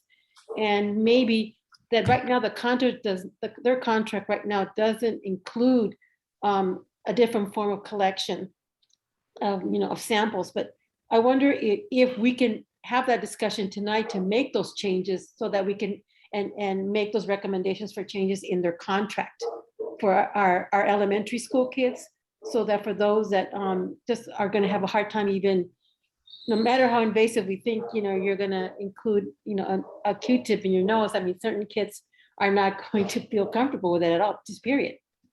And so I've had that conversation with my son, and because I have a kindergartner, my grandson who's going through that, going to go through, not kindergarten, or first grader, that's going to go through the process. And I think he's ever had it done before. So that's like the first time, and I don't know how that will take place. And again, we really won't know until children, the children get tested and see the reactions of the kids, even in the elementary school kids, for those that are going to have even the light nasal swabs. We don't know how that will take. Hopefully it's nothing, sometimes it's the anticipation and the fear that we might have in terms of the uncertainty of things that kind of, I think it alarms us a lot of times. And after it begins and you see the process and again, the conversations, parents letting them know it wasn't bad, it could happen, then I think the rollout will get better. I think maybe not this week, but for the next week, that the numbers will increase. But I think for the most part, at this point, we need to change some of the parts of the contract with Malibu for the elementary school kids and then also in the consent form. But I guess it's two pieces. The contract is one, and then the consent form, that's our piece, right? That's the school district piece. And along with it includes the fact that, let me go back to the actual contract with the companies, because part of it included insurance information. And I know that for many of us, like myself, that I got started testing a while back, about a year ago, when it first came out, and I signed up, and I did have to provide them my insurance information originally. And for those families that again will not provide, do have it, but will not provide, or whatever field. I mean, my question is that at the end of the day, whether the insurance companies pay or not, or it's a limitation, because we're going to be testing every week, I'm sure the insurance companies are not going to cover for testing on a weekly basis. I don't know till what time, because there's no time deadline at this point. The district has received money from the county Office of Education. So after those monies are expended, then it's going to be up to the school district to cover that cost. So that's a question I'm asking too. Again, I'm just throwing out questions and we could bring them out. So that's another one in terms of the insurance. And I guess it's the last one I'll throw out is in terms of parents did ask the question of the exiting. At what point are we going to stop the testing? Is it going to be associated with the trend of the variant? And whether if that subsides and it from the peak it starts coming down and it levels off like we did previously, will that mean that at what point, what's going to trigger it for us to stop the testing? Because it's not going to go on for the full year. I know that the contract is for 3 years, but it's not because we're going to continue doing the testing for the next 3 years. At one point, there has to be a timeline or we're gonna have to stop the strategy of ending the testing. And well, let me just throw that, and I'm hopefully that we will get more clarification. You said that all the documents were translated into Spanish, so I'm hoping, you know, that did happen. Those are just my questions. Great, thanks, Maria. Jennifer Keith Craig. It looks like Nurse Barrett might Nurse want Barrett wants to. to- Nurse Gottlieb. You're muted though. There we go. Sorry about that. I just wanted to touch base on one of the issues that was raised in that, because there isn't anything that would need to be changed in the contract to switch to the oral collection route. We just need to make sure that we can execute that. They have the capability to run those samples.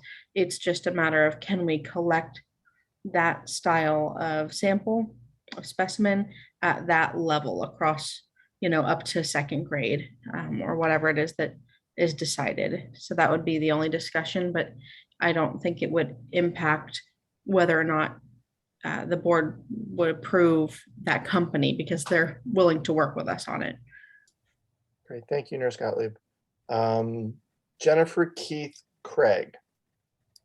Hi. So thank you, everybody. I guess the thing that worries me the most is that we have this very large population of unvaccinated children that would now be in a vulnerable place. And how do we protect them? Because that makes me we're very worried about protecting our young children in our schools. They don't have the chance to get the vaccination yet. And the possibility is that the variant does keep moving about, and that kids will get sick, and that just terrifies me. And so I tend to, I am in agreement with Lori. I think that we should figure out the way that makes this happen as soon as possible. I think we clean up the form as soon as possible. I think the bio test seems to be something that's sort of focused on. I would say take step one and just do make sure the weekly testing stuff is in place. We don't seem to have the bio test in an exact format of how we think it's going to work. Let's go back to that. Not that we can't have that available at some point. We just don't have the process available yet. So let's just get the weekly testing off the ground as soon as possible. And I would say, somebody can correct me if I'm wrong. I think knowing 50% is better than knowing nothing. So so I would say absolutely get the forms cleaned up, get the testing started, as many people as we can, as soon as we can, and get those concerns addressed that parents have. But I also would encourage every parent, any parent who has any kind of concern, no matter what it is, to contact your school health office, to contact your principal, to contact your teachers, and let them understand and know exactly what's going on with your children. Because I think when you do that, it will alleviate the fact that you feel like you are at home knowing this information, and that you don't know who else knows this information. And that if your child needs a saliva test, then I think that's just information that any nurse would want to know. And so I think express your concerns and work together and figure out how we get moving on this, so we can make our entire school community safe for as long as possible. It's funny. It's the deadline thing makes me think about the fact that if anybody's ever worked with the staff, I did first day packets for years and years, and the fact that some people didn't even think that there were deadlines. It's so I appreciate people who are prompt and on time. I appreciate people who have concerns, ask questions, and then get it done when they can. And then of course, there's always the people that you have to call and say, did you get this paperwork? So I think it's a process, and I think we just work with the process and get as far as we can. And I think it's another question about how we deal with people how we deal with families who just are completely against any form, and figure out how we make all of our children safe, plus their children safe, if we can do it. So I think that those are my thoughts. And I think that people asked a lot of good questions, and I think I'm okay there. Great, thanks, Jennifer. So I've got Keith, Craig, and me, and just for the public benefit and board benefit, what I'd like to do after Keith, Craig, and I have our comments, I'd like to try to frame the discussion around actionable talk and what we want to put forward in terms of, we do have 2 contracts to approve or not approve. I'd like to direct the conversation to that based on our comments and the public comments and all the emails and everything else. So that's the plan. So Keith, Craig. Great, thank you, Board President Keene. I'll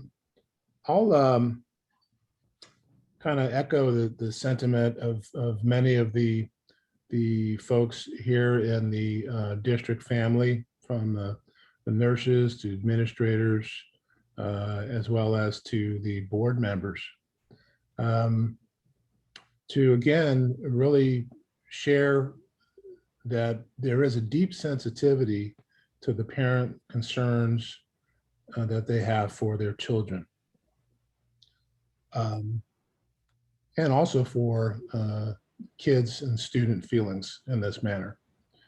The core element, the fundamental nature of what's happening here, is a clear attempt to put in practice things that will hopefully keep these students safe and allow them to be able to be on campus and have a continuous learning process in some form of a consistent way that is not going to be negatively disrupted by massive outbreaks and random quarantining, as Dr. Drotti had described. That's the other part of this equation. The other thing that is interesting is that we heard a couple of different numbers. I'd like to kind of figure out what these numbers are. I heard 34% folks signed up. I heard 50% of folks signed up. Those are numbers that are reflective of folks that wish that testing would move forward. And also, as Member Lieberman had described, in saying, hey, let's move forward with a rolling start. You know, the iterative process is how anything gets done, right? Nothing happens in its kind of formalized state without having discovery, without having changes as things move forward. So this is an iterative process, and hopefully we're going to continue to be able to do that in a much more directed and positive way. And that said, I did listen to folks' comments about the challenges in some of the consent form. I would say personally too that maybe the timing of the consent form, hopefully we can have, that we wish that there was some more time with respect to that. So we're going to work to reimagine that consent form and take under advisement all those things that many of the parents have described as being concerned with that. And so I'm in agreement with that as well. I also am in agreement with relative to finding some other opportunities to embrace the saliva test, perhaps, or other forms of the tests that staff had described that have been in place, certainly been in place over the summer term, and found positive results for that less challenged swab test that occurred. So hopefully we'll be able to find some togetherness with that and make that a much more user-friendly practice. And again, keep kids in class in that way. I did have a concern, along with others, as it relates to the concepts of data. I would like to sort of, have folks listen and ask questions and talk a little bit more about this concept that the testing is occurring in a manner that's bringing up more than COVID-related data and numbers and et cetera. And so that's a question that I have, that this doesn't become some kind of big soup of data, perhaps, And so I'd like to get some more questions answered with respect to that. But again, I think, again, this is, as Jennifer had described, keeping these kids safe is really, really crucial. And that's at the core of this practice. One for all and all for one is not just terminology from a film. That's a concept. It's a concept of what civics is about. And we're all in this together. So let's see how we can continue to move forward positively in that way. Thanks, Keith. I'm doing my best to hear board member questions and then refer them to staff. I'm sure I'm not even getting close to 50%. But Nurse Gottlieb, if you're with us, board member Coleman asked the question. I think you addressed this a little bit last week about the BioFire test. The reason for the BioFire test being as broad as it is versus being just narrow for COVID. If you could address that again, please. Sure. Well, it's a respiratory panel assay, so it is designed to test for that full range. We did not pick the exact pathogens that were included in that. It was recommended to us by the Los Angeles County Department of Health based on the issues that we were having last year in determining, okay, the student does not have COVID, but is still sick. Is this flu? Do we need to be concerned that they're still exposing other students? And it is not just COVID that we were required to report to the public health department. So I guess that would be the reason why to test for multiple things, in addition with the higher incidence of co-infection seen with COVID than maybe some other pathogens. I just want to clarify on another question. If you combine the totals from the 34% from one and 50% from the other, district-wide, we had a 44% response rate of people that are onboarded and ready to go for testing. Thanks so much, Nurse Gottlieb. And again, board members, if I fail to forward your question along to staff, please let me know. Craig, and then me. So this remains an emergency. And I think we all have to have the sensitivity that our staff and the whole country and the whole world is responding to an emergency. And that is not something you do with enormous planning and foresight. You're generally running like crazy to catch up. So I have compassion for the hard work that's been done and the difficulty, the difficult timing and the incomplete nature of some of the protocols that we're talking about tonight. And at the same time, I don't think, we're having this board meeting tonight because we didn't cover this in a previous board meeting and we had the option of not having a board meeting. And I think we all said, no, we've got to do the right thing. We've got to take the time to talk this through in public. So I would say the same thing's true with our policy here. Just because we all really would like to have started doing it at the start of school doesn't mean we can afford to say we're already late, we got to go immediately. I think there's some simple fixes, and I have the luxury of being the sixth board member to talk, and I think I've heard a bunch of stuff we all agree on. So the first thing, I mean, it sounds like if we can create some flexibility around the testing. So like a bridge, if you build it solid, will break. A tree, if you don't let it move, will break. I think if we let this wiggle around the edges, which may only be 5% of the population that needs it, I think we will have a much, much better result. So I'd really like to let this wiggle. I think the kids who benefit, as one of the speakers or a couple of the speakers said, may be spared lifelong trauma. And as a general rule, to Keith's point, it's part of how we honor our political family. Our body politic is trying to accommodate everybody as much as we can. So from my point of view, if we can provide the oral testing as a fallback for folks who don't want the simple non-intrusive nasal swab or less intrusive nasal swab, I think that would be a great accommodation. I also think if we could provide just taking either the nasal or the oral, the less intrusive nasal or the oral swab as a fallback for people who don't want the more intrusive nasal swab. I think that would be a good thing to do.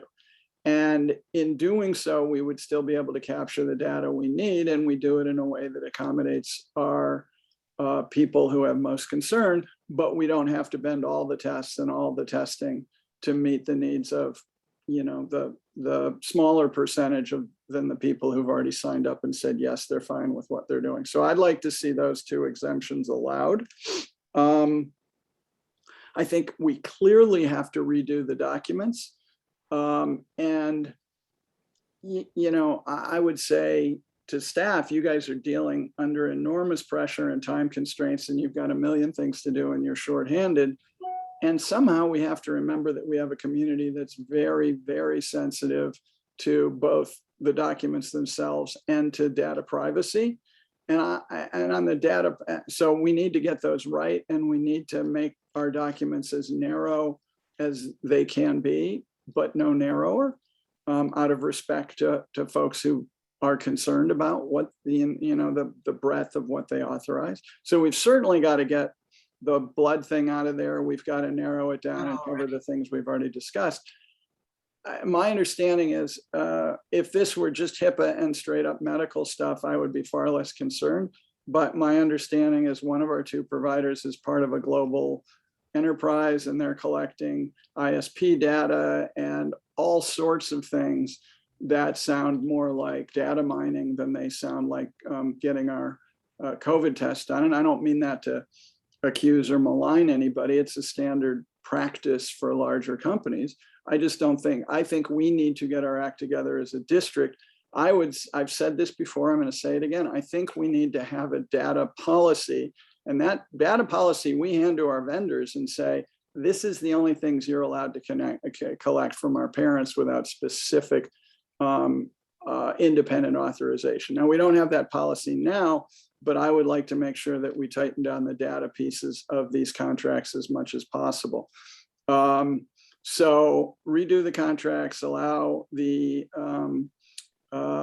both the oral as opposed to the non-intrusive or less intrusive first test, allow the oral or less intrusive second test as an option.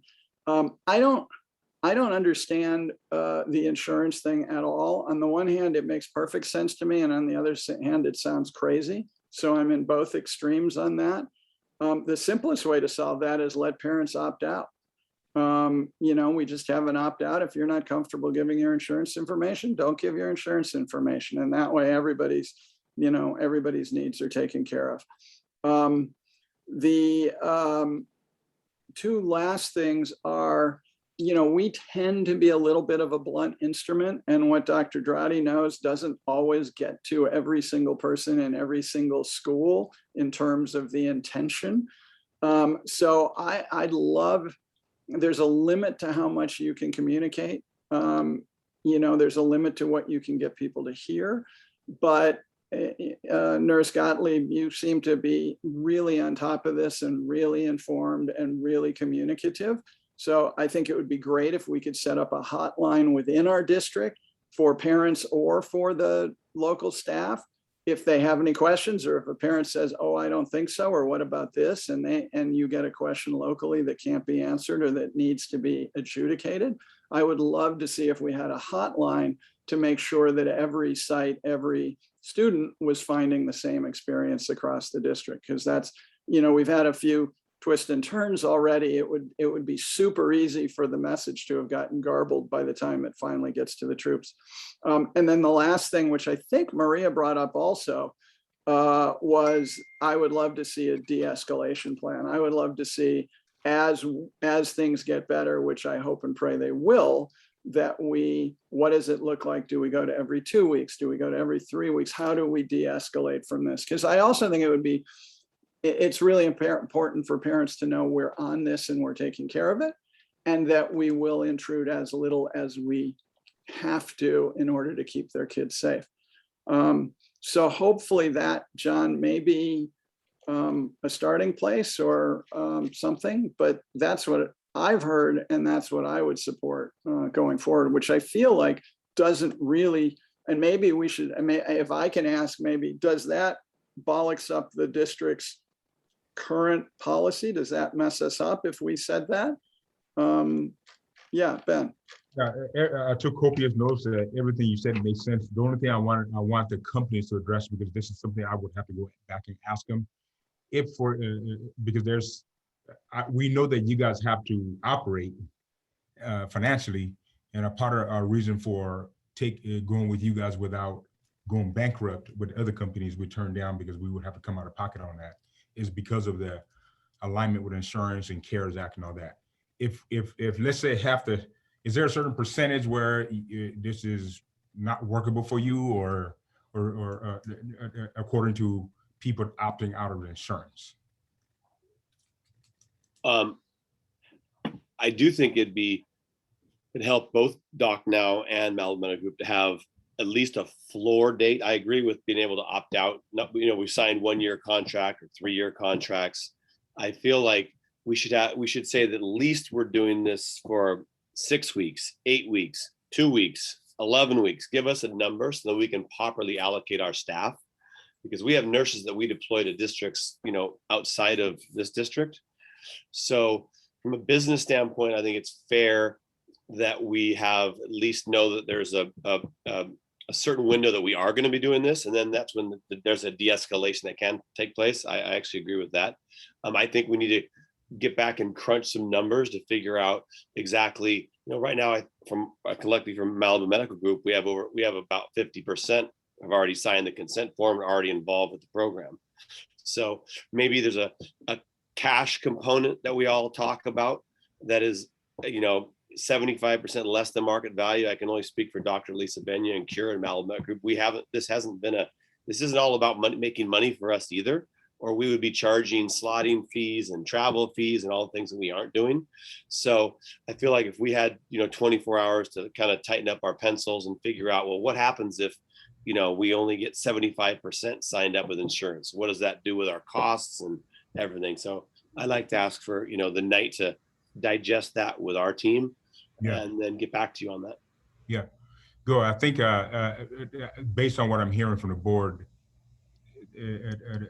being able to muddle through this and then moving away the deadline for people to sign up gives me comfort to say we can actually engage in a conversation and try to figure out where we are, because it's not that big of a rush to get most people signed up as soon as possible is what I'm hearing. So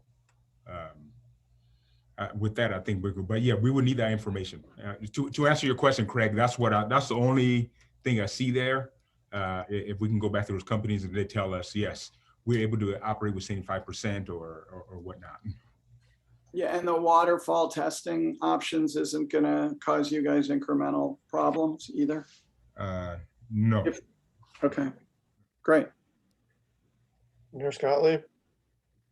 Yes, I just wanted to touch on the de-escalation and ramping down process that we're discussing. So from a clinical perspective, I think that it needs to be discussed in terms of obviously the numbers and what it's looking like. When we're getting the information back, maybe we can discuss a reasonable point below which we'll start, scaling it back, but rather than decreasing the frequency, I think it should be a decrease in the number tested. So maintain the week and then just test a lower percentage of our population and lower, and the fewer, positive tests we're getting back, then we can respond accordingly.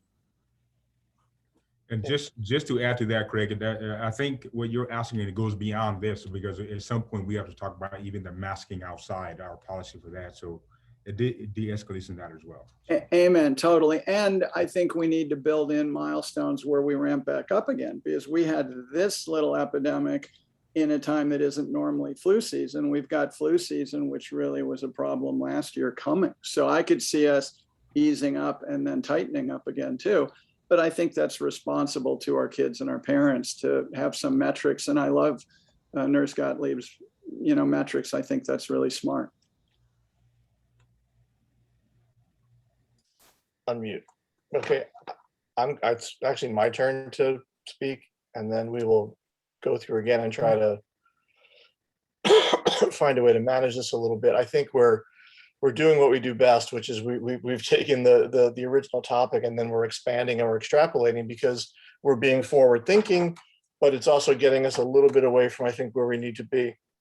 I will say this, I think Dr. Drotti has been, during this meeting, I'll just say me personally as a board member, I was leaning on him heavily to get this started, not just Wednesday, but Tuesday.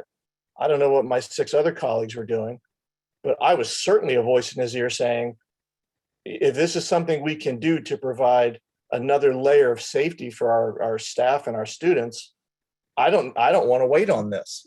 And I'll further this by saying, me personally, my own personal viewpoint on our strategies, it's beyond what I would want to do. I admit that freely, like my personal beliefs. I feel like we're doing more, but I think we're doing the right things on behalf of our community. In order for us to keep schools open and education happening, I believe we need to provide the masking that we're doing, the contact tracing, the vaccines, and this testing plan. It's 4 parts. I don't think we can exist without any of those 4. So I'm wholeheartedly in favor of beginning testing on Wednesday. And I'm thrilled at the numbers of people who have signed up already. Like, are we ignoring that? I mean, if we put a survey out, we're happy to get 40% answering the survey. In 24 hours, we've got 40+% signing up for this. Let's not forget that. Those are thousands of people.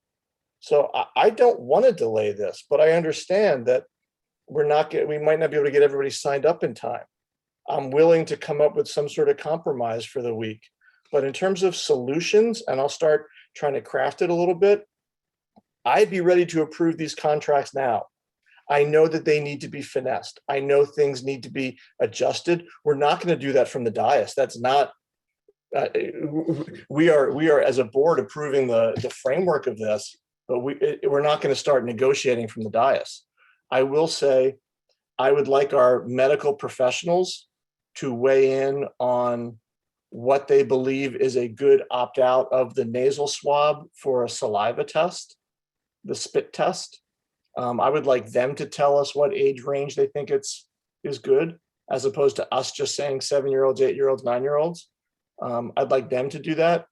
There's a reason why they recommended the nasal test and not the saliva test, because they said even with the saliva test, that could lead to further tests because of the lack of accuracy of that. I'd like them to speak up on that, but I'm fine with creating an opt-out or a different test if that's what it takes to get people to sign up. The other thing I would be curious about, can families test at their own facility? Can they test with a verified home test? Could they test at their family doctor? And then if Wednesday is the testing day at Webster, they come in with a negative test in the past 24 hours or so, 48 hours. Is that an option? Is that a way of working with families? So that's something I would be curious about.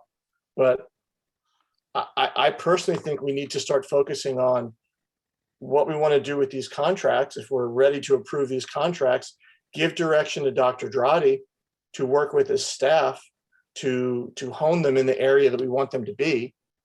And then they can sign those contracts or they can come back to us and we can see them again. But I think we need to work on this. I'm not okay with waiting.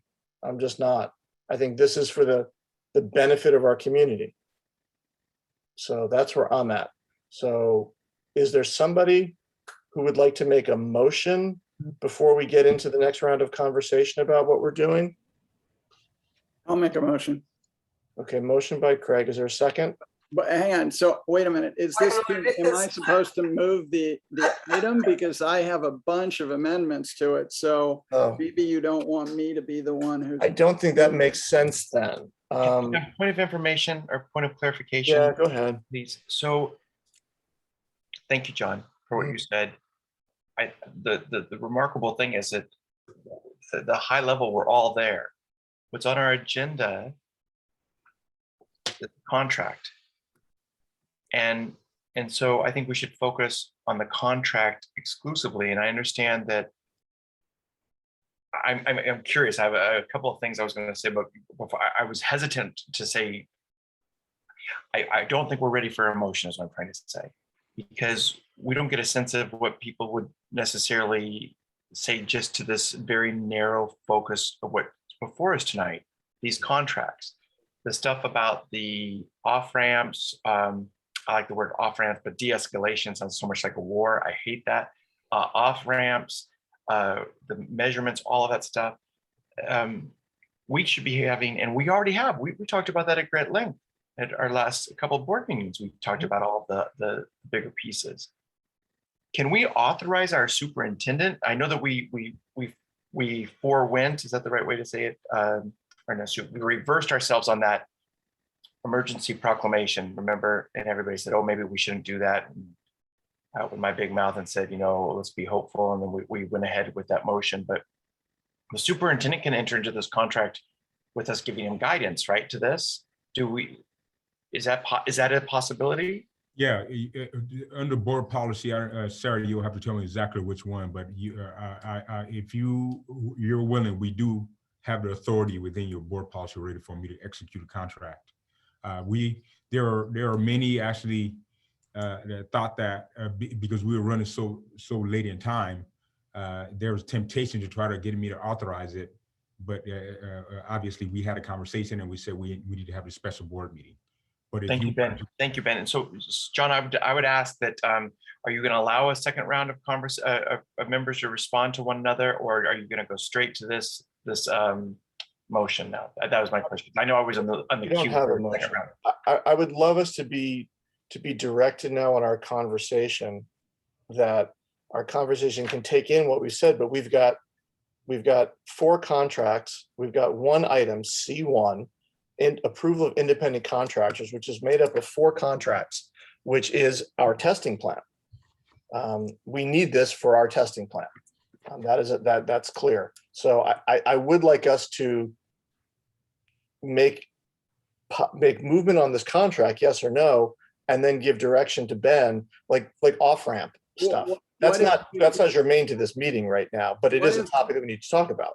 What if I move that we approve we give Ben authority to execute the contracts, given a list of things the board wants Ben to make sure are included in those contracts, and then we get a majority of the board to approve whatever those things are. And if they don't rise to the level of 4, then they aren't included on the list that Ben's supposed to work through before he executes the contract. So tonight we'll go away giving him approval to execute the contract with a series of caveats that he needs to work through before he executes them. Okay, I hear you. I'd like to hear from Lori and Jennifer, and then we'll see where we are. But I hear you, Craig. Can I finish my comment? Can I finish my comment, John? Because I was. Sure. Yes. Sorry, I did not know you were still going. Sorry, my mistake. No, it's not a mistake. I didn't get to, I was waiting for the second round because I just want the rest of our peers to know that John says, Richard, you don't get to speak twice until everybody spoke once, which I totally support. But then I was in the queue to go the next, and sorry. We're gonna go to a moment. Sorry. I really liked what Jen Smith said about, well, I liked what most everyone said, but Jen said something about moving quickly and I think you said, Jen, the surveillance component of it, and that start that right away. I too want to start right away. I want to say to our colleagues too, that those of you maybe who aren't doing, well, I think we're probably all doing, monitoring our emails. Also, I've gotten several emails from people saying, Richard, please pass the contract. So there are parents listening also who are saying, this has to happen tonight. It should have happened last week. And so I really appreciated, Craig, your comments about we're still in an emergency situation. We're going to make mistakes. We're going to take missteps. But that doesn't mean that we shouldn't, where we can, make these adjustments now. So I just wanted to say that I too, like my colleagues, want the testing to happen right away. One of the persons who just emailed the full board said, how many cases have we missed already? And of course, and you heard Dr. Dradi say, we heard Dr. Dradi say, John, you weren't the only one talking to the soup, right? He was talking to all of us that he was getting immense pressure to test more quickly than what this is. But when we have I won't call it a faux pas, but where we see some of the missteps that I think really need to be corrected before, and that's like this consent form. I think it's very important the consent form is addressed. But that doesn't mean Dr. Dradi was asking you to delay for a month. And I get really nervous when we start negotiating with the contractors from the dais. I text John and say, whoa, whoa, whoa, this can't happen. So we need to give, in my view, direction to the superintendent to meet certain standards in these contracts and then have him execute it like Craig has said. But I don't think we can vote on a contract then tonight, right? If he's already got the emergency authorization by board policy, wouldn't we be just giving direction tonight, and then he will execute those and they'll come back to us as an information item. And then we trust or build, that we say to the superintendent, this is what we're telling you to do. And we expect you to do this when you execute this contract at a time where you can do it efficiently and address the concerns. That's what I was saying. And I don't want to delay.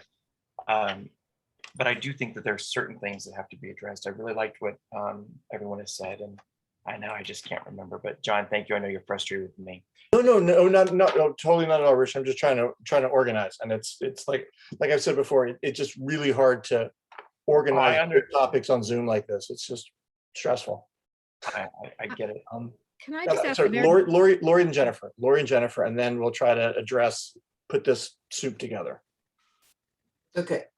I was going to just suggest a version of what Craig was, but my version was, I think it will work the same way, but my version was going to be, why doesn't someone make a motion? I'm happy to do it, that we authorize Dr. Dradi to enter into the contracts with the appropriate testing companies, these and any others, that will serve the needs of the district. And then if that has a second, then we could move to additional friendly amendments, and then we take them as Craig was suggesting. If there are 4 people, then they get added, and if there aren't, they aren't. So that was just a procedural approach I was going to suggest. I wanted to comment on a couple things that have been thrown out there and are very unclear to me. One is this de-escalation plan, whatever that is. Obviously, nobody here thinks we should be testing forever, or that there won't come a time, unless all our schools are closed, where we won't need to be testing. I think, in fact, that's a greater fear. And that if we don't start, my greater fear is that we're going to be closed. We won't need to be doing a lot of testing. So, but what I wanted to say about that, though, is of course we need a de-escalation plan. I do not think that needs to be discussed or arrived at tonight. We're talking about de-escalation before we've even started. So it's not because we know we're signing on forever, but I just think that can be done while we begin this process. The second issue that I don't have clarity on is this data mining. I thought I understood one of the responses about the data to mean that most of what's being asked for and collected has to do with being able to send the data onto the state in some form that they can use to derive statistical information. But maybe that's my misunderstanding. I don't know, because I don't obviously believe that anyone wants to mine data and misuse it or use it for anything other than prevention of the spread of COVID among our students and our employees. So I would like to get clarity on that. I don't want to just use terms and just make assumptions that we're collecting random data for somebody to mine it, because that is not my impression of what anyone's intent is, including those companies that we're about to contract with. So I'd like some clarity about that. And maybe I don't even need clarity. Maybe maybe I just made clear what I would say is needed we need whatever the state does need in order to make meaning out of what we learn on a, what's the word? A collective basis. And then we need the data about individual children or staff who may test positive. So beyond that, I mean, we can't do all that decision making tonight either. I would leave that to Dr. Drotti, with the basic premise being we need all the data that we need in order for this to be valuable. And I don't think sitting here and trying to figure that out in a public meeting makes a whole lot of sense. So those are the two things I am concerned about. So depending on what Jen says, I'm happy to make the motion that we authorize these companies. And that's where that is what is agendized. Any discussion of anything else is discussion. But remember, we passed these resolutions last week, and Dr. Drotti has sent out emails to the entire district, and that includes the staff and parents, saying that testing is supposed to start on Wednesday. So I think we got to start from that premise. Even if things get tweaked and not everyone is ready to sign their forms, and there are things that we want to get changed in the forms as quickly as possible, which I presume could happen by tomorrow morning, honestly, because people who have the ability to do that are sitting here at this meeting. So I'll leave it at that. Thanks, Lori. So we'll hear from Jennifer next, and then depending on what is said, I was able to come up with 5 of the topics that have come up if we follow the Foster-Lieberman plan. But let's hear from Board Member Smith first. I just have a quick question. So I'm wondering if there's anything in the contract, especially for the 2 medical groups of that we are about to approve, that isn't you're doing this and then an and. I'm happy to give Dr. Drotti the executive, but I'm wondering if there's I don't know. I'm reading through. I mean, they're financial contractual agreements mostly. Tell me if I'm just that we're entering into, and that we're agreeing to let them do the testing. But I mean, I didn't see anything about the forms in there. They didn't say what the forms were going to look like, or what, so I guess I'm just wondering if this isn't a do this and if I'm wrong, I apologize, and I'm happy to do the executive, to authorize the ability for him to change the contracts. So I guess this is a Dr. Drotti or a Nurse Gottlieb or even one of our I guess I need clarity on and. What I guess maybe give me clarity on what do you mean by and. I'm trying to. My apologies. I'm trying to follow that. No. I guess I'm just saying that these are contracts that are saying that we're gonna pay these companies to run these tests and give us this information. Yes. And I guess they're doing it in a way that they're executing the contracts in a way that they normally execute them. And that, like, that they with their forms and all of that kind of stuff. And we're saying, change your forms, but we're not saying we're not gonna pay for the tests or. Yeah, so I think that's what we have to determine, because the way I'm reading it, I think what you guys are gonna tell us is that we're not gonna force anybody to provide their insurance information. And if that happens, there might be a cost adjustment based on what I'm hearing, but that's something we have to talk to them about. So we have to know we can eat that or not is the question. So that's a part of the negotiations. And I think I'm able to discern whether we can afford it or not afford it based on our COVID funds that we have and some of the CARE Act funds that we still have to try to see if it's worth it. Okay, so then I'll make the motion to authorize Dr. Drotti if somebody wants me to do that. I'm not sure what the motion looks like though. I think Lori voiced it fairly accurately. So Jennifer, maybe I'll let Lori do so. And then if you want to second it or be a part of that. Lori, how was what you did different from what I did? I'm fine either way. I just, is there an important difference I should be hearing? Because I didn't hear it. Oh, I just thought we'd start with, I guess I'm thinking, I have my I'm channeling Richard's procedural approach. So I just thought if we started with the motion of just authorizing Dr. Drotti to enter into the contracts, and then anything anyone wants to add to that, okay, we sort of see if there were, that's all. Great. It was really very similar. It was just the sort of. That's what I thought. Thank you. So Lord, did you want to make that initial motion that we can keep following this process? Sure. Or do you want Jennifer to try to make it? I move that we, or either one, I move that we authorize Dr. Drotti to enter into the appropriate contracts to move weekly testing forward in our district. Maybe you want. Is there a second to that motion? So seconded by Keith.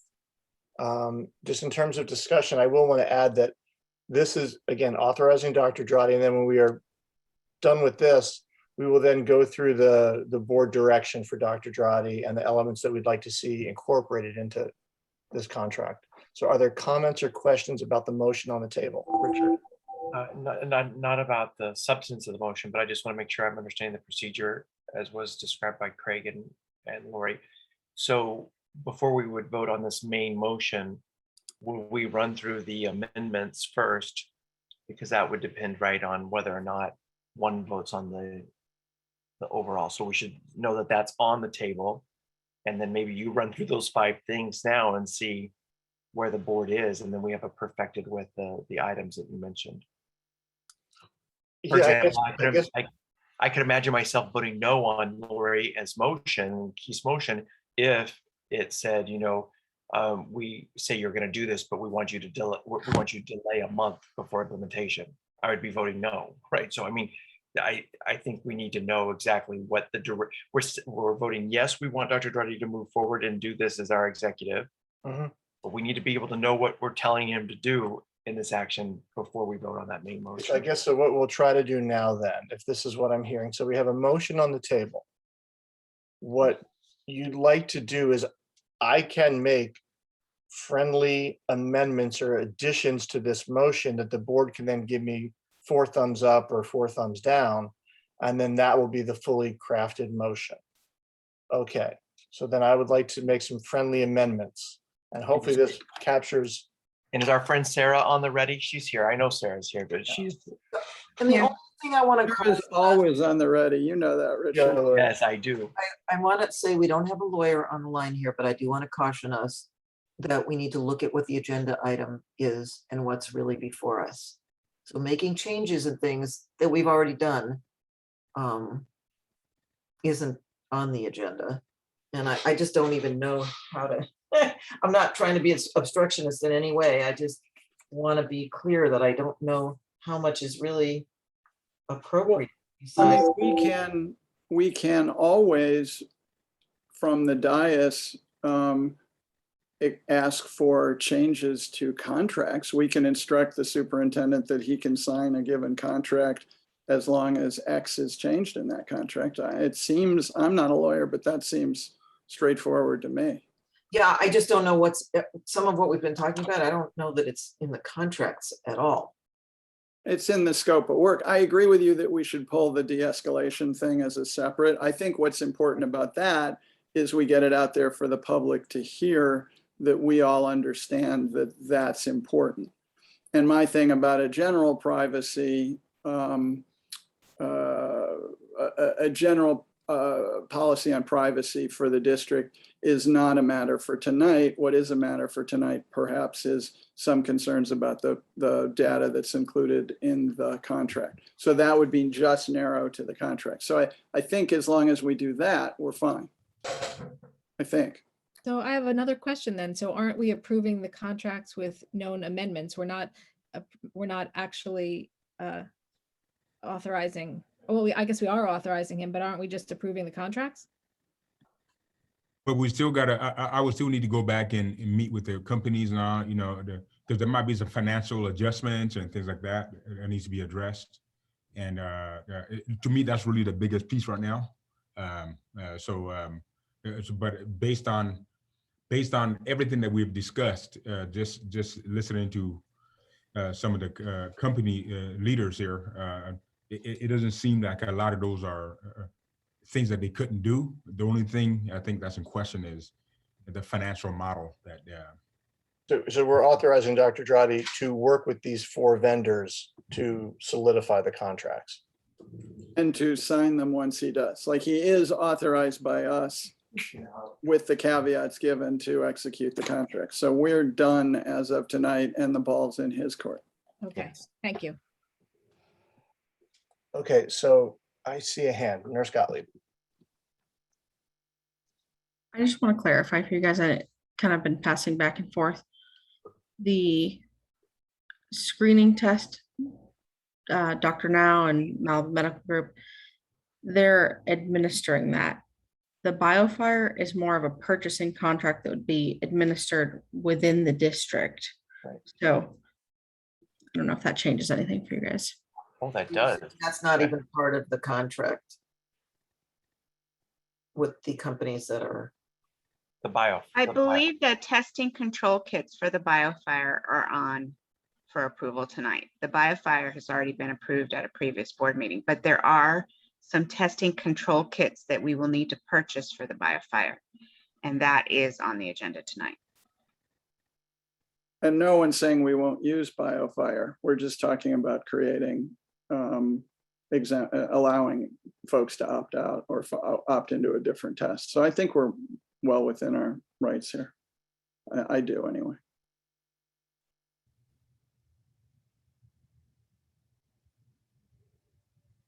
All right. All right, so sorry about that. I'm just having visitors to my office.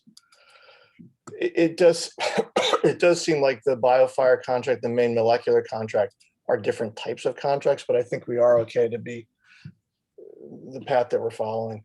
Let me try this. We have a motion on the table. The friendly amendments will be in this category. The first one that I heard, right, because we are approving these independent contractors. That is the action that we are taking, but we are also giving direction to Dr. Drotti.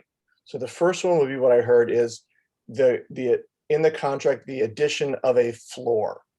We will be testing for a minimum of X.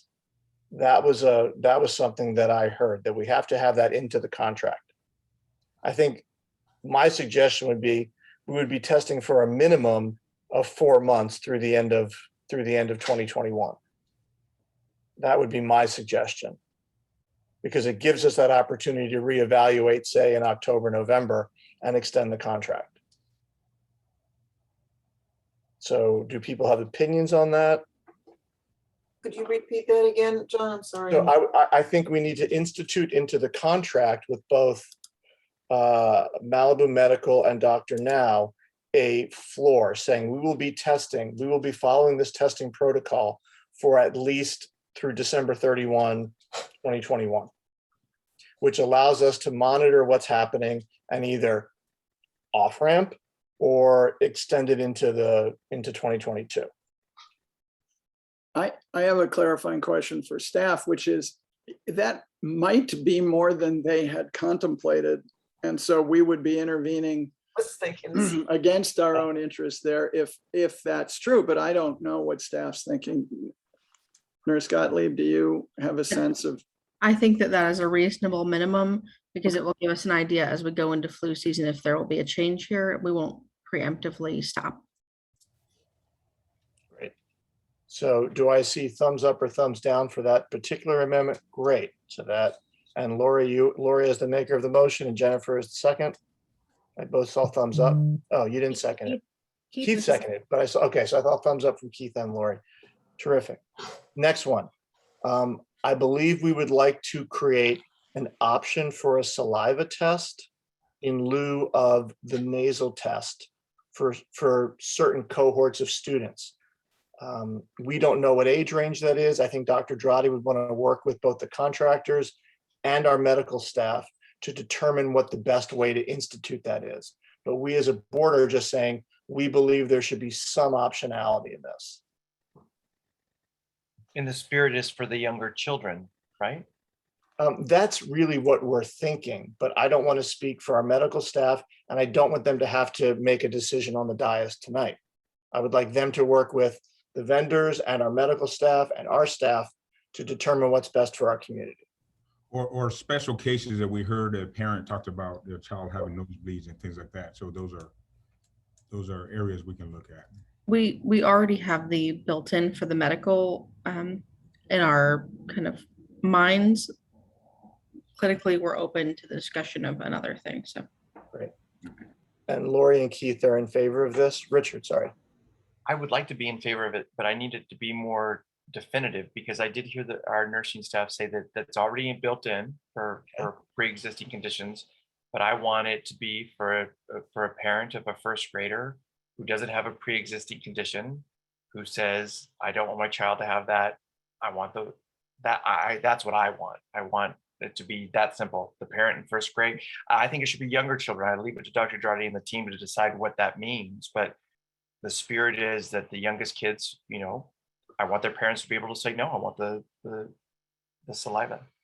Okay, I thought that was implicit in what was said, but if it wasn't clear enough, I guess then it would be that, I mean, you're placing, are you excluding any other cases that might come up? Are you saying to our staff that this is the only area that you want to look at? Are you? No.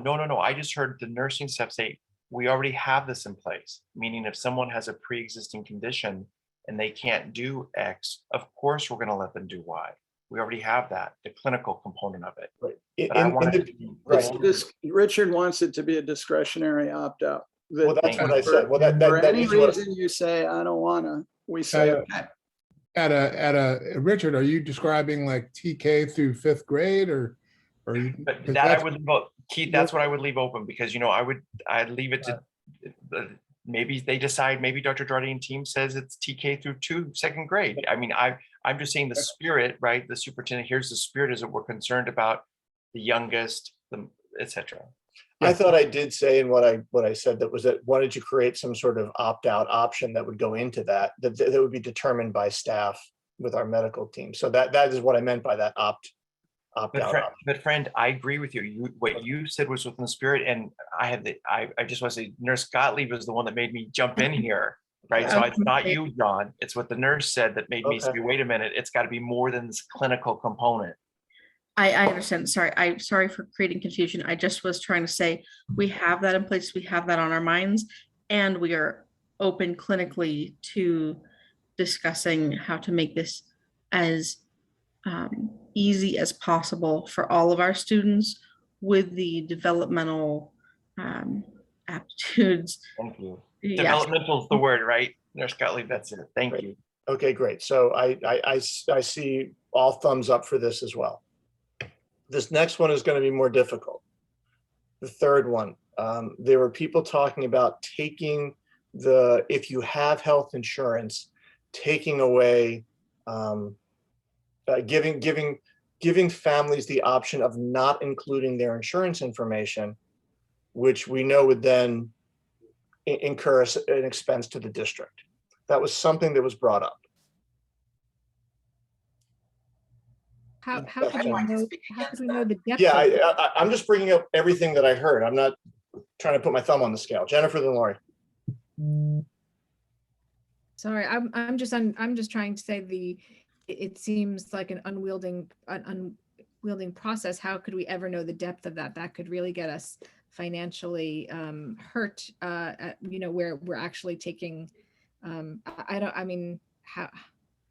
I think the way we do this is a matter of meeting with the companies for them to give us a breakdown of if I imagine, say 50% insured, and then the duration of time to December, what that means and their calculation for them to break it. Hey, Ben, I'm sorry. I'm sorry to interrupt you. I think what's on the table right now, I don't know if there's appetite from the board to go in that direction. So what you're trying to come up with a compromise. I don't know if a compromise is needed until I hear from the board members. I need to hear from 4 board members that they want to have an insurance opt-out. So let me spin it the other way. The other extreme of this is I don't see how we can make people committing their insurance a criteria, a necessary criteria for them to attain, what's the word? I've lost my mind. To attend, there we go, attend public school, right? We've got an obligation of FAPE, and I don't know how you say you can't come to school unless you give us your insurance data, which we're going to charge for testing. I mean, maybe we can, but that seems like a big problem to me. But what if they get tested on their own? If they don't want to give us, they go out and get the test and they bring it to us, and then we don't have their information, and they have shown us that their child is negative. Well, that's a different caveat to say if you don't want to give the insurance, but you want to go do it on your own, then you may have license to do that. So that's a possibility. The other thing that's interesting is if we look at it from just a numbers point of view, if that 44% number that we heard earlier tonight about folks that have already registered, that would mean that potentially the downside, if it was 100%, would only be 50%, 56% of what that cost would be to the district. If the other 100% of families don't give their insurance, which statistically is not probable. So, And I think we think this is free to those families. So I think if we explain it properly, we'll have very, very, very, very high levels of opting in. For me, this is like the 1%. If we give 1% wiggle room, I think we dramatically drop the effective hurdles of this. I agree with that sentiment. I think Nurse Gottlieb did describe something about the nature of the cost of testing. And so that would be borne by, individual families if they opted out from the practice of the district. No, it looks like one of our contractors who has like the actual professional background on this wants to say something. So Michael, do you want to jump in? You'll have to unmute though. I have to ask you to unmute. Yeah, I was just going to say, not to further complicate things, I apologize. I know there's a lot here, but if we end up using the CARES Act in any way, the federal government's program for people who are uninsured, part of that program does require us that the person does not have any other insurance. And that's why we are using the CARES Act, for example. And the reason I'm just bringing that up is that whole question of whether do you have insurance or not is kind of relevant for us to be able to bill the federal government. And it is a federal program, which has all sorts of penalties. We try to, always stay to the T with all those things, because you don't want to bill someone who has insurance to that program. That's one reason why we have to ask that question. Another thing too is when we register people for that uninsured program, sometimes it's a website by the federal government. It runs through some other programs on the back end and even checks if people have insurance, because there is, I guess, some sort of database they try to cross-reference. Sometimes it will come back and say, oh, this person actually has, Medi-Cal, or this person has this insurance. You need to bill that. So that's something to just consider. I apologize for adding that level of complication, but if someone, if we want to use that CARES Act program, we will need to know for sure if someone really does have insurance or doesn't. That would be a crucial part. Okay. But asking if they have insurance is different than billing their insurance too, right? Because that's a good point. But what we've been talking about is, do I consent to allow you to bill my insurance? That's not the same thing as tell me what insurance you have. I think that, to me, that's something that sounds reasonable to request. But the second thing and this may not have 4 votes behind it, but it seems like it's just weird to me that we're telling people they have to use their insurance to be tested at school. Craig, I guess the loophole on this, or not a loophole, but the reason for that is because they're not going to be charged, because there is no fee associated with it. The fear that I heard from members of the public tonight is, yeah, you're telling me there's no fee, but they're going to get me on the back end. Hey, I had a car accident, you paid up my claim, but you're going to hit me next year. That seemed to be one of the fears. So there's no fee associated with it, but the fear is that the pound of flesh will be taken out next year. I don't know what to say to that.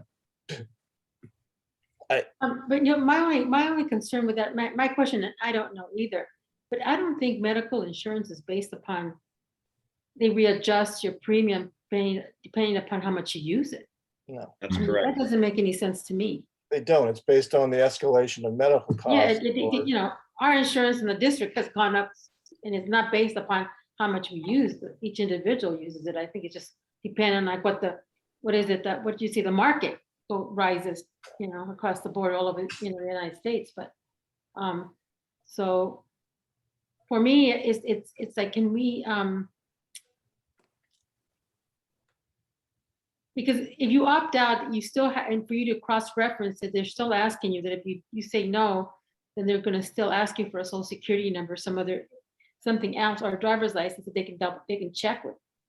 And that for me, it's problematic. I wouldn't want to give that information out. But there must be another way that we can ask for that information, knowing that your insurance, your insurance will probably pay to a certain extent. They don't pay the full amount. I know that, because I know what they charged my insurance company for the COVID test when I took it too.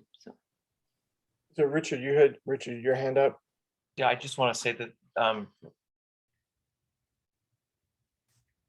my political sensibilities are that we have insurance, and I don't think it's an invasion of privacy. We have insurance for our driving. I'm a big fan of what Obamacare, the American Affordable Care Act. So you have insurance. We ask for the insurance. You show your insurance card. Your social security number is not on there. You have an insurance policy number. The CARES Act thing is important to note. This is not an issue for me. Everybody has insurance. If you don't have it, then you have, the Affordable Care Act. This isn't an issue for me. All right, so I'm gonna say this. To echo Richard, and I'm the maker of the motion, I don't consider it friendly. Okay. I mean, that's the technical term for agreeing with what Richard just said. I'll just do this way. Before I even go down this pathway, are there 4 people who want to remove the insurance option on this, on a future contract? So to be clear, what that means is I am in favor of allowing parents who do not want their insurance billed for these tests to opt out, that they still have to provide their information so we can be compliant with CARES Act, et cetera, but if after they provided the information, they say, no, I don't want you billing my insurance for this, they are allowed to opt out. That's what I'm in favor of. Okay, but then I guess my question to you then, Craig, is if they were to do that, are you relieving them from testing? Are you saying that the district has to pay for it, or that they have to provide for it in some way? I'm saying that they remain in our program, and they have no incremental costs or obligations. They simply do not, their insurance is not charged. But Craig, wouldn't Jen Smith's suggestion be something that would be better for us? So it seems like the spirit is, for some reason, someone doesn't want their insurance to be billed. We heard from Michael Anvar that there's a reason to ask, do you have it or do you not have it? But Craig says, hey, if you don't want us to bill it, we won't bill it. But I like what Jen Smith says. Well, then come on Wednesday morning, you better have proof that you went to the doctor and you have a negative test. So it's on you. You have to pay for it. I don't want the district to pay for it for somebody who has insurance. If someone's got insurance, I don't think the public should have to pay for the COVID test. Yeah. So I think there's 2 parts to this, and the second part we would have to talk about next, which is that opportunity to test elsewhere. We are off, because with this plan, we are offering free testing. Yes. Testing, the program is free to the members of our community. They do not have to pay for it, whether they have insurance or don't have insurance. There is no fee to anyone. If people are still would like to incur their own fee, this is something we can talk about. But I think from what I'm hearing, there are not 4 votes who want to remove the insurance component of this. I think I see that correctly. I would say, I do think we need to, I would like to have the next conversation about, do we want to provide the option to test elsewhere for families who wish to test independently? That's not a part of the contracts. Oh, you're right. You're right. That's not, I take it back then. But it's something that could come. Well, it could be because it could be the Gen option, which is rather than simply you have the right to not provide, you have the right to not have your insurance charged, but if you refuse to have your insurance charged, you have to provide other documentation. So I think for I the would purpose support of that as a fallback. Yeah, for the purpose of this meeting, because this is not germane to the selection of independent contractors, this is something Ben could come back to us with as a solution to this problem, but it's not something that. Well, no. I would argue it is, because Ben's original concern when he thought more board members wanted to do this was he'd have to get some threshold with the contractors such that if we fell below a certain point of opt-out, they would not want to do this anymore. So I think creating a narrow window of opting out of providing, of letting the vendors charge insurance is still absolutely pursuant to Ben's negotiation with the contractors. And I would very much like to see as a fallback, Jen's, what Richard has described as Jen's solution implemented, which is if you have to provide your insurance because that's what CARES required. But if you do not want your insurance charged, then your child needs outside testing in order to attend school. Then why are we bothering to sign the, well? Yeah. I personally, go ahead. I'm sorry. Yeah, if one was to look at that logistically, I think, because the concept is that we would be testing weekly. That would mean the families would have to be testing weekly for COVID. And last time I kind of checked that's probably a couple $100 a month if you do it 4 times a month, perhaps. And if you have more than 1 kid, that's, so as Craig was describing, we just want to again let folks know that under the district policy that it is free. And if not, then you'll have to get tested every week on your own. It's not even financial. Then you do have to logistically get your child to get tested every week. So that's another appointment every week. That's something to do. I mean, yeah, because what I heard was that people weren't necessarily against the testing. They were just against the process of insurance, giving the insurance. But then we're going full circle. If they're signing up and they're going to get testing through the district, seems to me they give their insurance information and their insurance companies can be billed. That's just my. No, I think what I thought I heard Jen and Keith say is if one were to opt out of the being billed part, one would be taking on a big expense and a big liability, which would then be an encouragement to stick with the district plan, but it would be voluntary at that point because you would have a choice. So we're providing a choice that I think would focus people back into what we would prefer they do, which is let us charge their insurance and let us do it. But at least they have the option to opt out if they want to. But that's outside of the contracts, and we can let people opt out of testing if they, I mean, I don't disagree. If they want to comply and they want to go to their own doctor every week, and but that's outside of the contract. So yes, I'm going to say this. I do believe that the scope of what we are tasked with. I hear this suggestion. I believe Dr. Drotti has heard this suggestion and can come back to us with a solution for it. I do not believe it is pertinent or germane to these contracts that we're dealing with. So I see Dr. Drotti nodding his head. I believe he can come up with a solution, and whether he's working with the contractors and in concert with that, but I'd rather have him do that than us go down this pathway right now on that issue.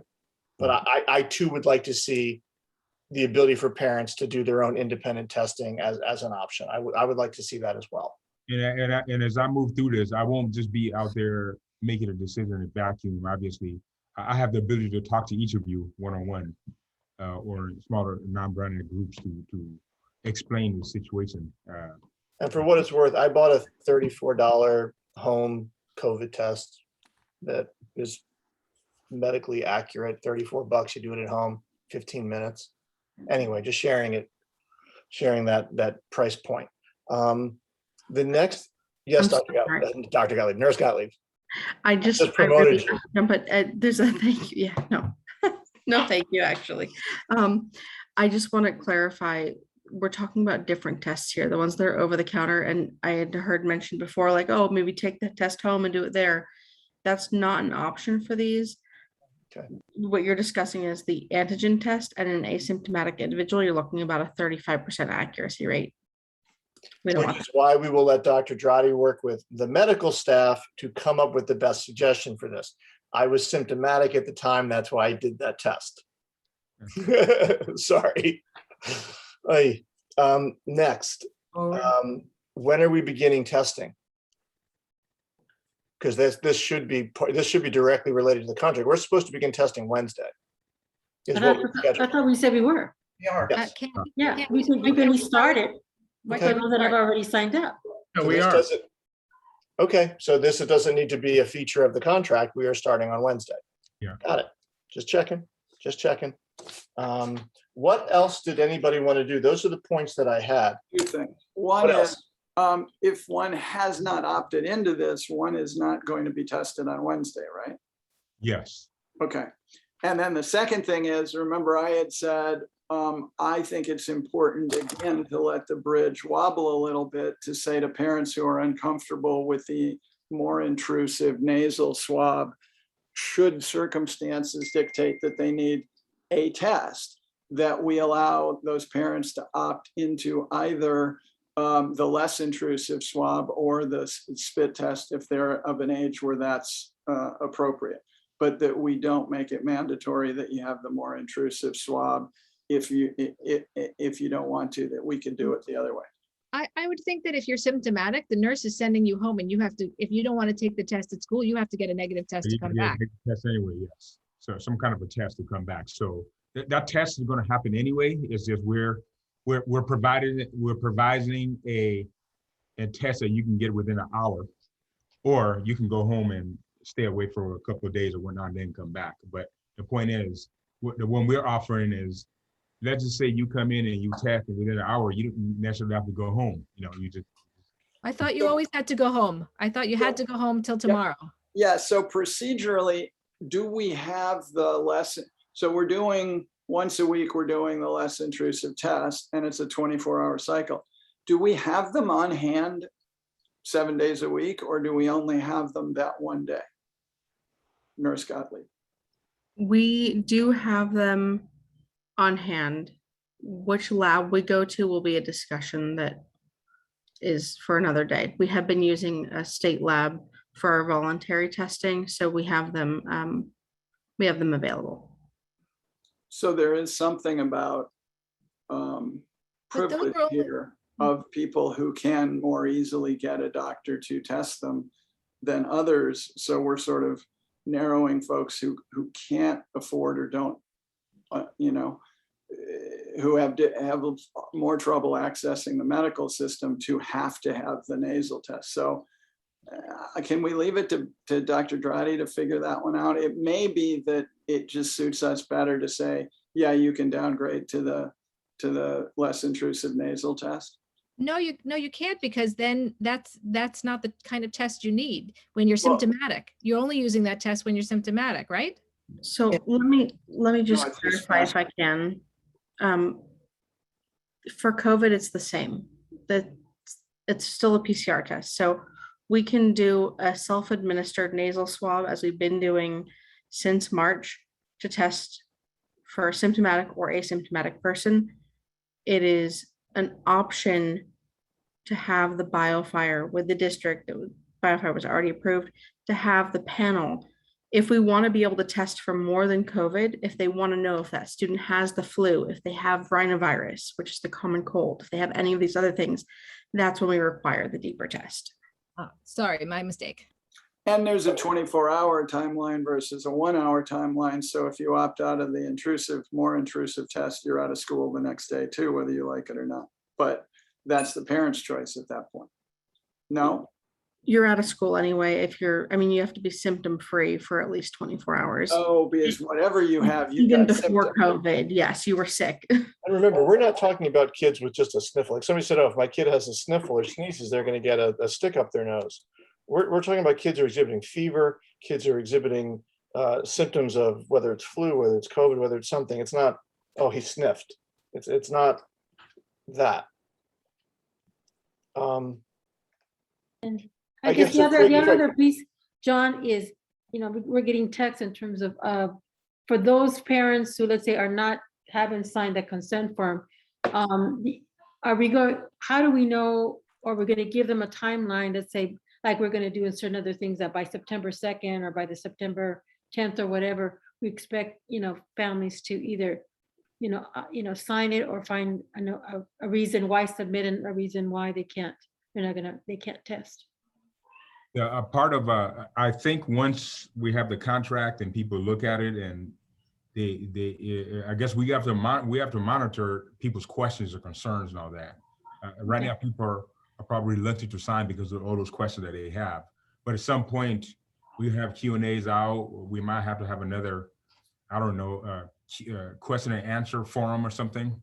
And then once that's established, then we're gonna have to put a deadline out so we can.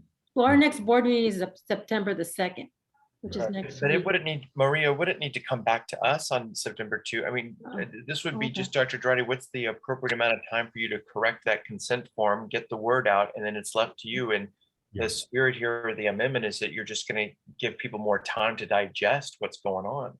Yes. Okay, but I mean, I think one thing that Maria's raising sort of implicitly is how long are we giving people? And what is it that we're changing? There's very little so far that is being changed. We already took, the blood draw thing was gone as of this morning. Even if Fox News decided to pick that one up, that was never intentional. We've taken out, we're having Dr. Dradi work on this choice. I'm sorry, Lori, I've got to interrupt you real quick because board member Coleman is leaving and I want to give him the chance to say his piece before he has to go to the airport. Right. Which is just a. Thank you. Yeah, I am in favor of the authorization to Dr. Dradi's friendly amendments. So that's my proxy vote as I go to the airport to come back to the mainland. Great, thanks, Keith. Safe travels, and we'll see you here. So sorry, Lori, I'm so sorry to interrupt you. I wanted to give Keith that moment before you left. Yeah, absolutely. I'm kind of getting lost here. What have we done other than authorize Dr. Dradi to enter into these contracts, other than saying they should go till December 31st, if that's what I think you said. Make sure that people know that younger children will have an option of a saliva test as an alternative to those, to the nasal swab. What else have we done so far? We're keeping the insurance element. That's not changing anything. That's not changing. And we gave him direct, for the contract wise, that's it for the contract. Right there is it for the contract. So he should be able to articulate that to the community and get the consent form fixed pretty quickly. So leave it to the superintendent to move with. Wait, there was one other thing about data. And I also think we said, which is important for people to hear, that one could opt out of either the more intrusive nasal swab or the insurance. It just puts the burden of getting testing on you, the parent. So what are we going to do about privacy? Because my understanding is that one of the contracts allows for the collection of IP, metadata, a bunch of stuff that does not seem to be directly related to the narrow medical needs. So what do we do about narrowing the data collection to things that are simply required by the circumstances? Can we just authorize Ben to review that with a lawyer and make sure that the contracts are appropriately narrow?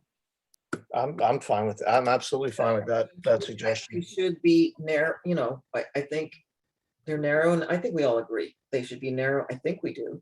Narrow enough that the district gets the information and the families get the information they need.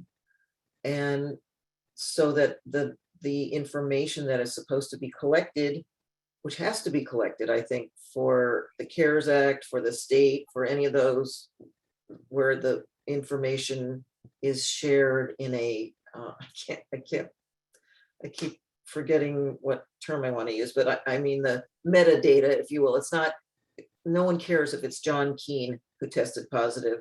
It's the anonymous 35 or 200 or 2 kids who, you know.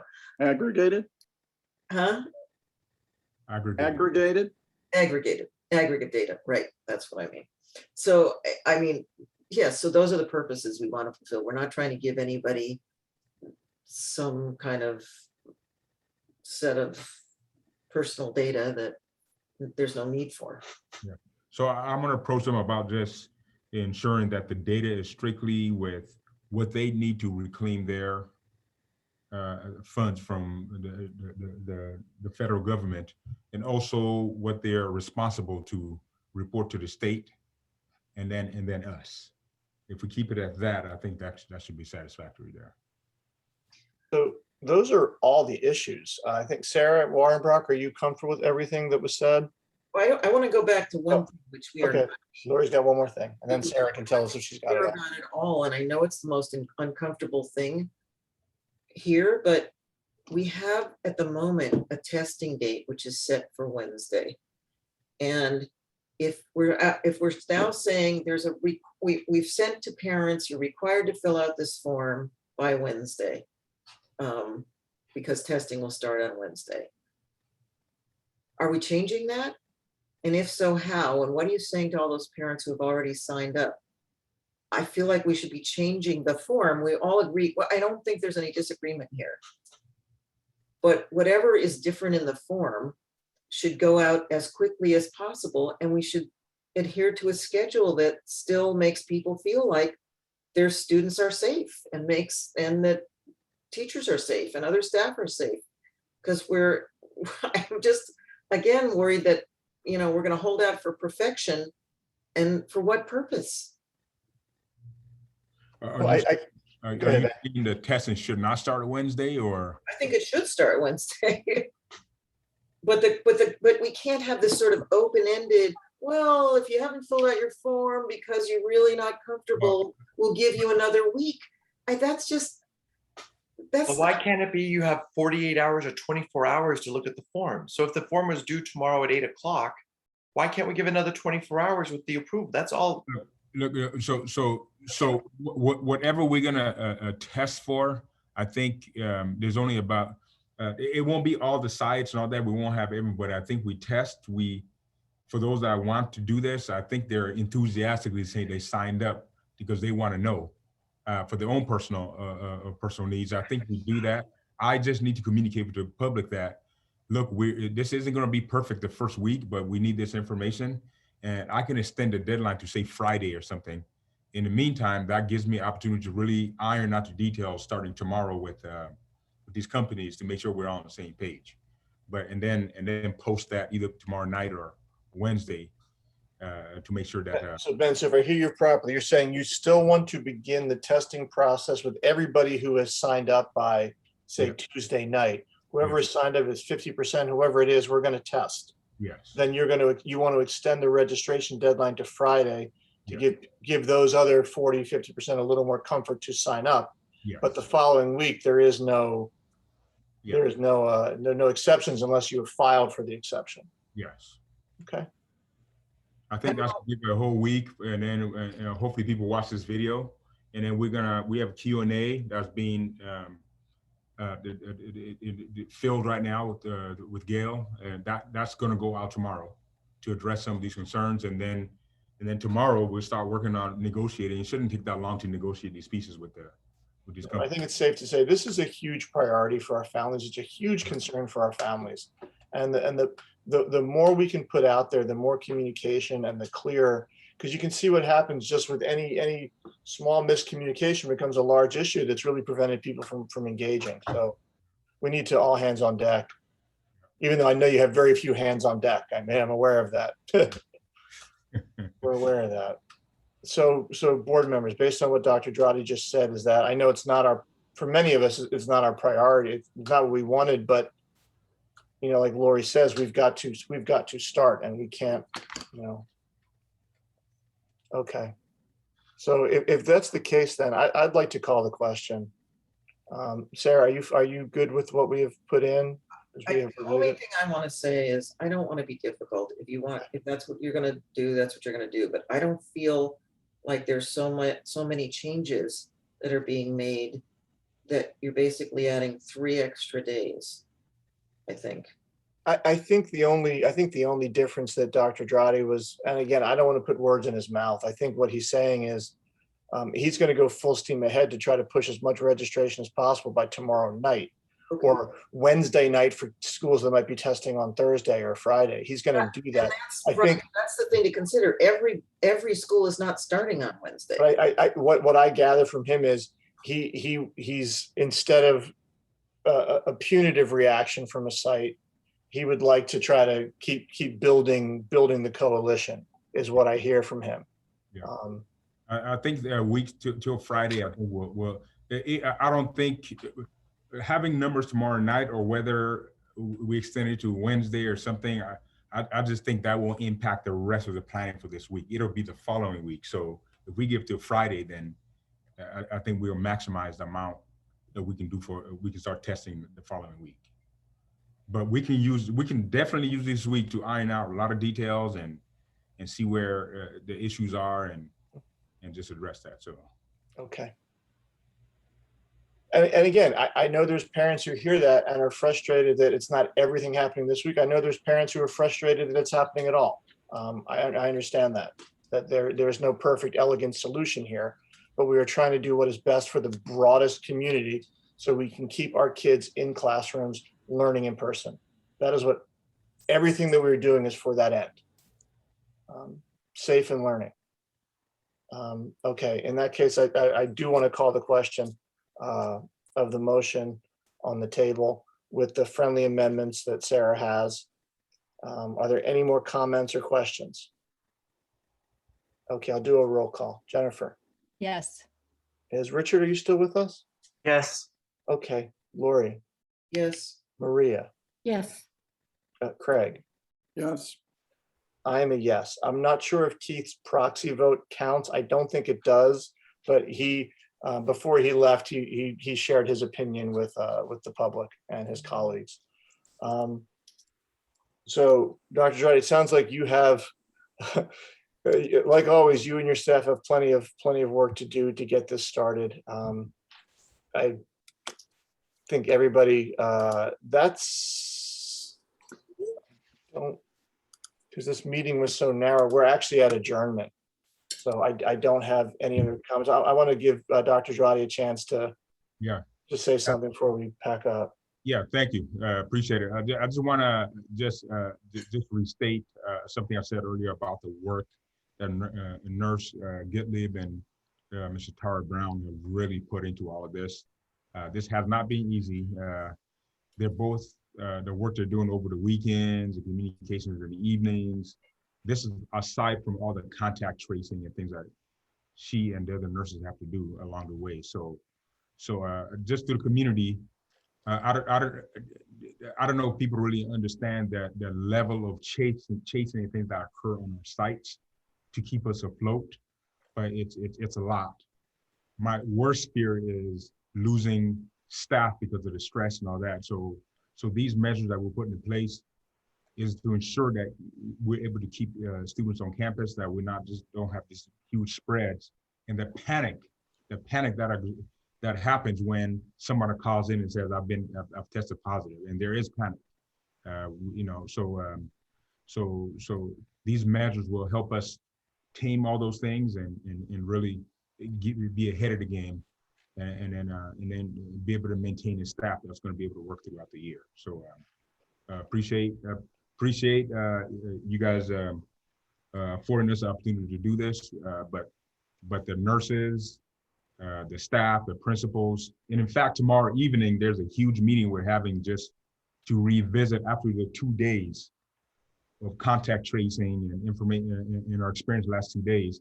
We need to reconvene and reassign responsibilities. Who does what? Who makes the phone calls? Who, when something happens? And that's a big meeting we're having tomorrow evening.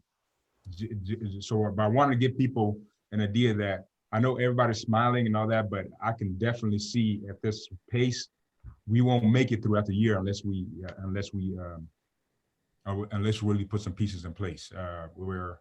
We hired additional staff in terms of classified staff using COVID funds and to extend hours and so on to help us with assigning responsibilities and different things. But it's going to be tough. It's not going to be easy. And it's almost, and this is an example I used to explain to at least the principals earlier today.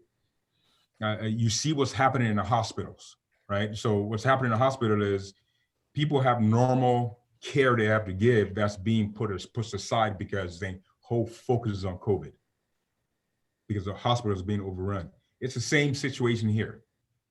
Everybody that deals with the health of students and all that in terms of dealing with IEPs and all this other stuff that's supposed to happen with our students that nurses are heavily involved with, if they're sucked up dealing with COVID and chasing down all day, who does all this other stuff is a powerful challenge. And these measures that we're putting in place are going to help relieve some of that. So anyway, I just wanted to leave that out there. Right. And explain what all this means to the ground. So one thing that I think is important to remember, you can tell by the number of parents who filled out that registration already that we're going to see a strong majority of the parents that want this. It is for them that we need to spend the next 2 days really pushing the registration, really addressing the fears, concerns, and anxieties of the families that have not signed up yet, because a lot of them will sign up. They were just waiting for certain things to be answered. Let's get that information out to them. We need to get to that threshold of people that we're testing so it means something. If we're only testing half our people, it doesn't mean as much. Before we close, I just want to share one thing. It's just on a slightly different note. So my wife was in a meeting with some colleagues. One of them was at a public school in Calabasas. And the woman said, "What's going on at your husband's district, Santa Monica-Malibu? At every meeting we go to, all I hear about is their Superintendent Drati is doing this thing. We have to follow him. Superintendent Drati is doing this." So these other school districts are seeing what we're doing. We are being local leaders in this, whether it's what you want or what you not want. Other districts are looking at what we're doing as modeling the appropriate behavior right now. So I like it when I hear that other districts are jealous of us because of the actions our superintendent has taken. That says that the people that are looking at us from the outside without the emotional attachment are seeing the work. So Ben and staff, that said, let's work the emails and the phones, whatever it takes. Colleagues, thank you all for a very long special meeting. I think it was important to the members of our public that tuned in. I know even the ones that didn't, and this was an important meeting. So thank you all very much. Move to adjourn. Thank you. Let's go home. Thank you. Thank you, Nurse Garrett. Thank you, everybody. Tracy. Thank you, Nurse. Michael Thanks all Anvar. staff. Thank you. Thanks everybody. Thanks everybody.